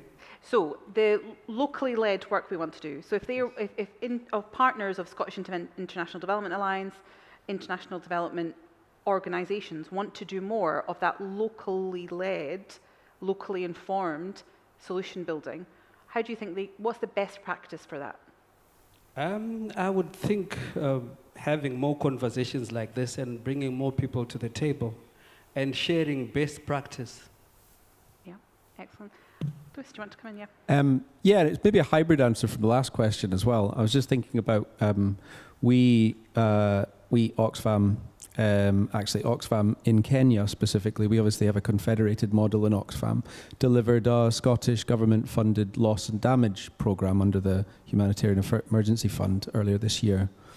And that was delivered with 3 local organisations in a specific part of Kenya, local organisations, and they led community discussions on how this money should be spent, basically. That was the essence of the programme. The feedback from this project, sadly, it was very short term because it was a 6-month programme, was that it wasn't long enough, but also that the resource input for those conversations was really, really high, and I think that links back to the previous question on giving politicians more flexibility, and And I think the resource input that is required on coming back to decisions, analysing what went wrong, taking, standing back from it, doing an assessment, and then redoing again is part of what we need for a long-term approach. And often politicians don't have that time. And that's why we fall back into the knee-jerk position of electioneering. And I suppose to give that flexibility, I think there is a role for civil society to play in reminding those politicians of previous commitments at regular intervals. And I often think we also move on. We move on to new issues. And there would be quite an easy position for Oxfam Scotland today to stop banging the drum about a wellbeing and sustainable development bill until 2026, because we know it probably won't come. But that would be erroneous, because we can still embed some of the practice that bill would bring about. Now, we don't need a bill to start talking about the way we make decisions. We need to do it more often. So, yeah, sorry, that was rambling. No, that was really, really helpful. Does anybody else on the panel want to come in?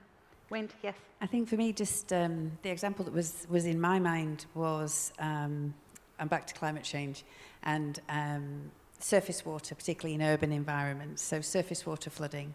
We know from lots of studies that where people experience flooding, it tends to be the more vulnerable members of community who suffer the most. And we also know there's a direct link between surface water flooding and mental health. And what we are seeing is, across the world, we're seeing great examples where cities are looking to understand how they can live with water on the surface, how they can live with water and create wider social benefits from it. And we're doing some of that work in Scotland. We can see it elsewhere as well. And one of the key things we're seeing is, and I'm going really local now actually, but local ownership of those solutions and people seeing the benefits of those solutions turning grey environments into grey-green environments. But to do that, you're kind of having to make a bit of a deal, because people then have to learn to live with water more on the surface than they have in the past, and learn to value water in a different way. So I think that we're seeing great global examples of where this is working well. We're using them in Scotland and we're seeing them used elsewhere, but it does really come down to that really significant, deep and really thoughtful engagement with communities about what this will mean to them in the future. Thank you. Yes, Colin. Very, very briefly. I mean, there are some, I think, really great examples of community-led initiatives around Scotland, whether it's in relation to climate change, nature recovery or development. I think the one thing I would say is don't just do it, tell people about it. Because when I go around the country, I'm still discovering stuff, and you think, well, why didn't we know about this before? And I think that's probably true for politicians as well. It's tell people what's happening, tell them what's gone right, what's gone wrong. It shouldn't be a surprise that we've got fantastic projects. Excellent, thank you, thank you. Can I check if there's any questions that are in the audience? Even if you've said them on Slido, I want to, if you're in the room, please do share. So we've got a question just at the back there. If you keep your hand up so she knows to come to you. There we go, thank you. Thank you. We haven't heard very much about food systems today, but food systems kind of connect climate change and ecological restoration and water and poverty and food. And if we were to transform our food systems and support agroecological processes here in Scotland, we'd make a really big difference. But if we were to change our buying practices and also to support such practices and restoration of land in other places, we could also help to deal with some of the global problems. So my question is really, what are the first big steps or the best actions we can take to start to transform our food system? Excellent. Who'd like to take a stab at that? I'll go first, just so I don't have to go last. Okay. Okay. I mean, unsurprisingly, I'm completely speaking off the cuff here, but the thing that strikes me about conversations on food systems is it's a human rights issue, supply chains as much as a planetary issue. So you can come at it from multiple angles, and I think one of the things that this work around a Wellbeing and Sustainable Development Bill in Scotland is facilitated is actually an Oxfam staff member speaking with a Nature Scot staff member, which might not have happened otherwise.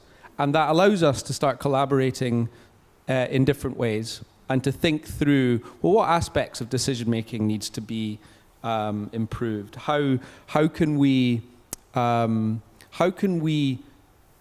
make the system of decision-making more effective? And I think, you know, the Good Food Nation bill that went through Parliament, if that bill had gone through Parliament after a Wellbeing and Sustainable Development Bill had been created, I think we would have seen a very different outcome of that legislation in terms of global food systems. And I think I've used that example before as what might have changed, what might change in practice if you change decision-making processes first. And I think that's a really good example of that. I think, if I can again briefly, I think food waste is a disgrace. It's an absolute obscenity around the world, and we need to tackle the food waste end of it. But my key point is actually, I don't think climate change and monocultures go well together. And I think history will show that monocultures tend to have real problems: disease, changing climate, difficulty in adapting the whole system. So I'm pretty cynical and kind of despairing about the food system we've got now in terms of the long-term sustainability of it. History would show that actually monocultures do tend to have major, major problems. So I think from that, I think we need to change. I think we need to change pretty rapidly, and I'm using this in a global sense rather than just in Scotland, where maybe our agriculture is more adaptable, better funded. But there are real challenges behind the question, I think, that we've really got to tackle. It would be a very good subject for a separate meeting, dare I say it, from whoever going forward. I'm assuming somebody's taking notes here, whoever organises the next meeting. Thank you. Johannes, would you like to come in? Yeah, I was actually going to also touch on food wastage. For example, you know, we've got a lot of food banks around, but from the communities that we support, we've heard that when they go to food banks and they are given stuff, they don't know whether to cook it or put it in a vase. So it's about that cultural sensitivity as well. There are like community gardens that are mushrooming where people can actually grow the kind of food that they would love. Yeah. So those are some of the initiatives that I would advocate for. Thank you. Wendy, would you like to come in? I don't have much more to add other than to absolutely support the abhorrence of food wastage. I think this is not something I can speak, I think, in any detail on, other than to say, from a purely Scottish Water perspective, the role of agriculture in the water environment in Scotland is essential. And we continue to work with the farming community to understand how we square that circle of wanting highly productive crops and wanting to feed everybody and avoiding the use of the sorts of chemicals that then cause such harm in the environment. But we don't have the answer yet. Thank you. Any other questions that are here? There's a question just there by the front. If you keep your hand up, just there. Oh, over here, sorry. I'm just going to choose somebody who hasn't spoken. Sorry. Just there. Keep your hand up there on the fourth row. Yes. Thank you very much. Hi. Sorry, I'm going to read my question just because my English is not that great. That's okay. Okay. So I think it is important to consider ecosystem restoration. However, restoration doesn't stop the problem of human environmental degradation.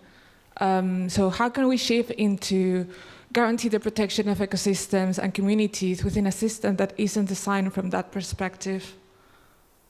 Okay.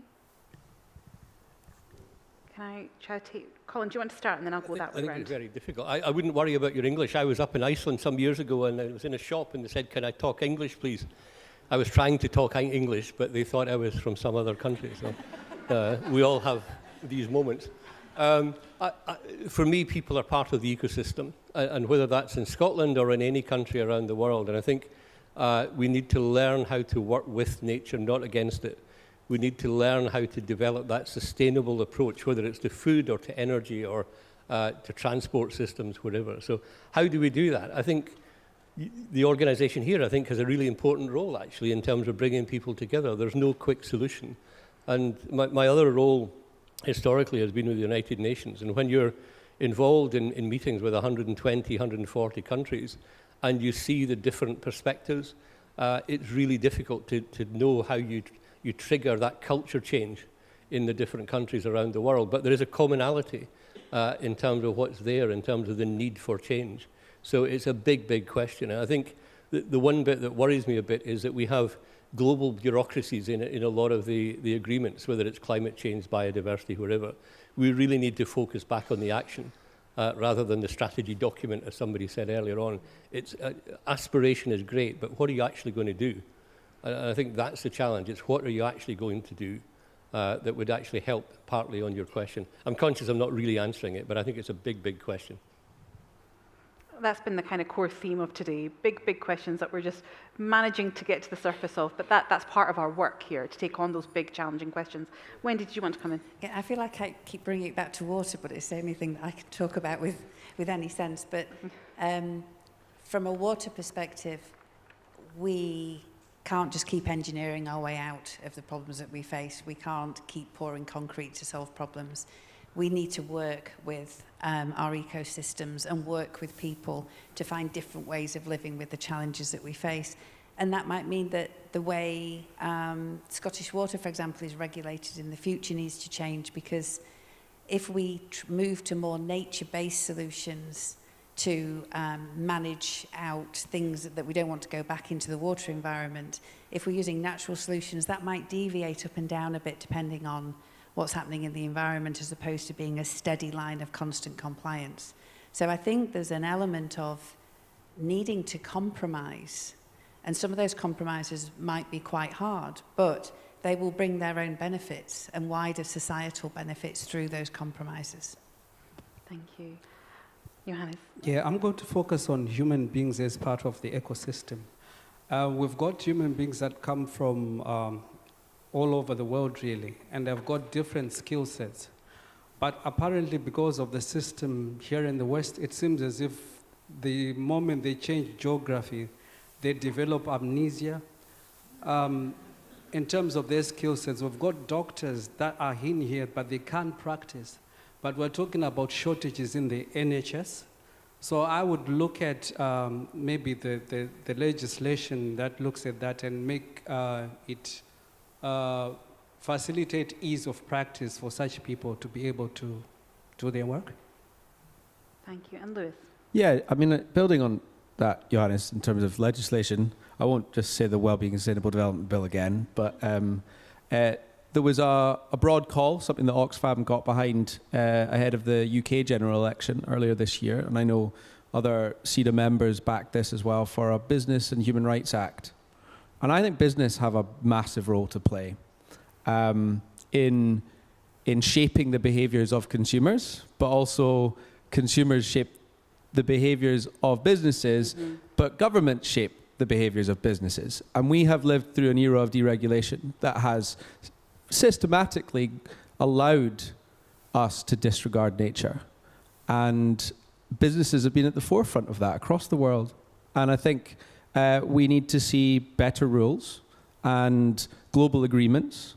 And a good place to start would be this Business and Human Rights Act, something you can look up. There's a coalition working on this. It's something we still hope the new Labour government will take action on.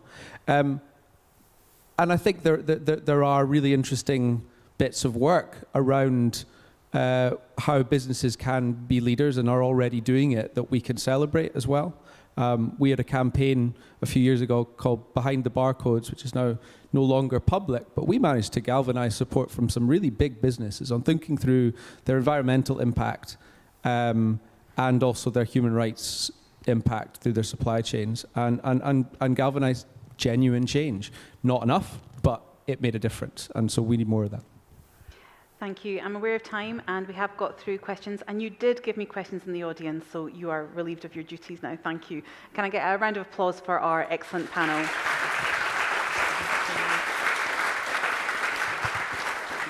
Thank you. I have the privilege of closing up the conference today, but the final words will be given to a young person who I will introduce in a moment, because the entire focus has been about future joined up strategic thinking, long-term thinking, and future generations.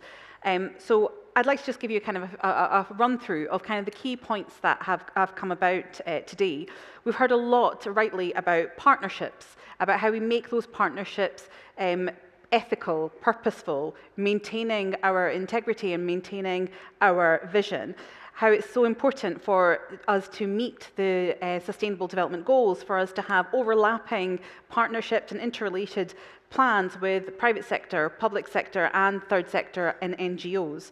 We've talked a whole lot about power, which is an incredibly important topic if we are to meet SDGs. We've talked about the importance of democracy and localization, having citizens genuinely engaged in and owning power and our democracy. We've talked a lot, rightly, about anti-racism and decolonization and the crucial importance of redistribution so that we are working with, not on behalf of, those in the Global South. We've talked about coherence. Coherence has come up time and time again in this work. We've talked about it in terms of policy and the linking together of policy, but also in practice. If we create policy in Scotland, how does that coherence, how does that make sense with other bits of policy that is perhaps undermining some of that, whether that's about climate justice policy and then fossil fuel investment? And how do we make sure that the coherence of our policy is also coherent for the states we work with across the world? And the importance of coherence in values. And as I said at the beginning in my opening remarks, that means values in speaking up for all those across the world who require our solidarity and also require change in how we deliver policy. And that includes those who are in Gaza, in Palestine, in Yemen, in Afghanistan, in Syria, Sudan, and more. Where is our solidarity with them? That is also part of our coherence. Finally, we've talked about, we've talked about thinking beyond ourselves. So thinking about our global partnerships, ensuring that the lived experience, expertise, and the voice of the Global South is central to how we develop and deliver our work. And how critical it is, and this is, Johan, you actually mentioned this, about learning from the Global South, because the answers don't necessarily exist in the Global North, and we should have the humility of learning from those who have perhaps done this better and before we have. And finally, we talked a lot about bringing the public into the conversations about the Sustainable Development Goals, about our international development work, building that community, collective solidarity, so that when there are attacks on the work of international development, there are communities across the UK, across Scotland and beyond, who stand up for global work and solidarity, who stand up for the purpose of social justice and international development. It's been a huge, wide-ranging conversation, and in all of it, there have been huge, big conversations and questions that we've only scratched the surface of. The purpose of working with Scottish International Development Alliance as members, engaging with the efforts of their workshops, their webinars, is to be able to have more time to get into these big questions. So one thing I'll leave you with is the more you get involved in the work of Scottish International Development Alliance, the more solidarity and collectivism we can create. So just this one conference is not your engagement. Your engagement is beyond, and I'd encourage you to get involved with the brilliant team we have here. So I've got, I'm going to take a big deep breath because I've got a summary of thank yous. So thanks to sponsors and exhibitors. Headline sponsors are Global Hospital, StoneX and WaterAid. Associate sponsors are Action for Humanity and Nature Scot. And our exhibitors, Disclosure Scotland, EMMS International, Friends of the Earth Scotland, Key Travel, McConnell International Foundation, Police Scotland International Academy, Reed Foundation, Scottish Global Health Coordination Unit, Scottish Government International Development Team, and the SIDA Diaspora Group for Global Citizens. Whew. Please do stay for the drinks reception, kindly sponsored by StoneX, where we will be joined by Cabinet Secretary for External Affairs, Angus Robertson, MSP. And now I've got the absolute privilege to hand over to our youth speaker to have, quite rightly, the last word, because you have had quite enough of me today. We will hear from, oh, that's all right, you can do a preemptive applause. Let's do one applause and then another.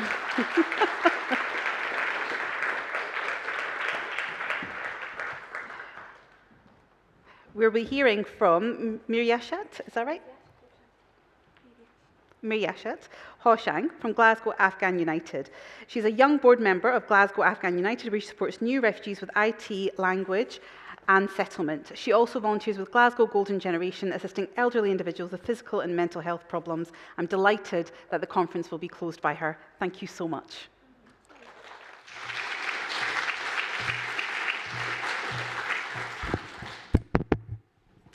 Good afternoon, ladies and gentlemen. My name is Miriash Hoshang, and I'm honored to be here today.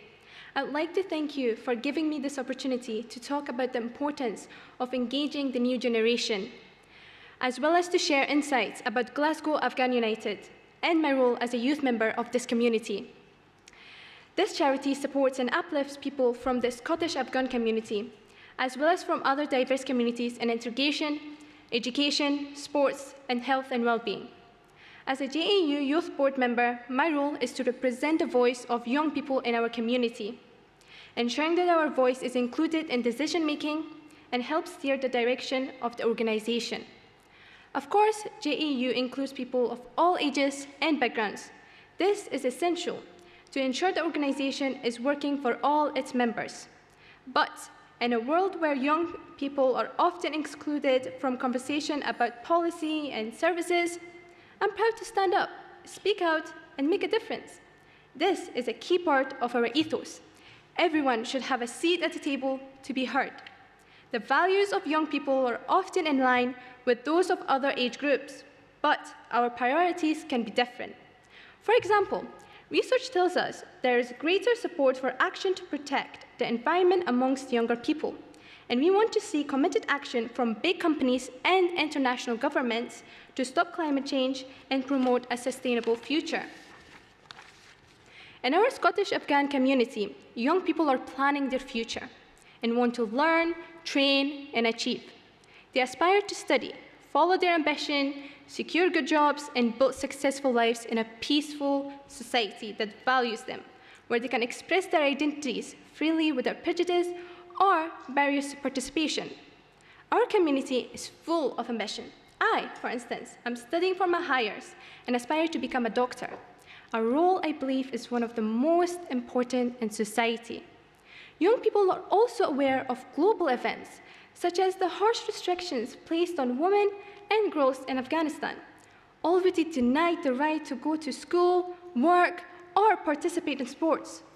Women and girls are now even denied the right to speak in public. In our Glasgow Afghan United community, both male and female youth know this is wrong, and we are working towards a world where everyone will have the chance to live freely, regardless of gender, ethnicity, religion, or any other factor. There's also an awareness of the unfairness of ageism.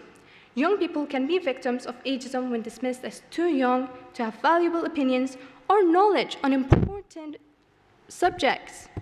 Similarly, older people can be victims of ageism, despite their life experience and wisdom. It is crucial that generations work together and learn from one another. I have experienced this through my volunteering with Glasgow's Golden Generation, an organization that combats social isolation and loneliness among older people. Being involved has been a privilege. It has taught me so much and strengthened my resolve to ensure that wisdom and knowledge are passed down through the generations, even to those yet unborn. Although we are working to see improvements in our world now, it is important to think as well as about what the world will be like in the future. Unless that future is fairer, more equal, and more peaceful, then we will have failed to prepare, letting future generations down. As a refugee came from Afghanistan, adapting to a new environment was a significant challenge. The language barrier, cultural differences, and the need to integrate into a new society was overwhelming. However, thanks to the support from my school, my community, and various authorities, I was able to overcome these obstacles. This support not only allowed me to excel in my studies, but also empowered me to share my knowledge and experiences with my peers. My experience shows how important a supportive environment can be, which is why I believe it is essential for the government to invest in and provide comprehensive support systems for the younger generation, by ensuring that young people, especially those from refugee and immigrant backgrounds, have access to the resources and opportunities they need. We can foster a society where everyone has the chance to contribute to a brighter and more inclusive future. We need governments to think innovatively and collaborate with charities and community organizations to address the issues faced by society. To achieve this, we must include voices from all generations to ensure no one is left behind. Thank you so much for listening.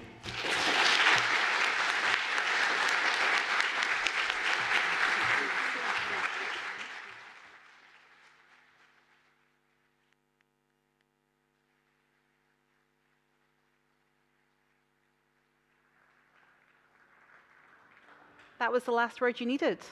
Off you go and enjoy the drinks reception. Thank you very much.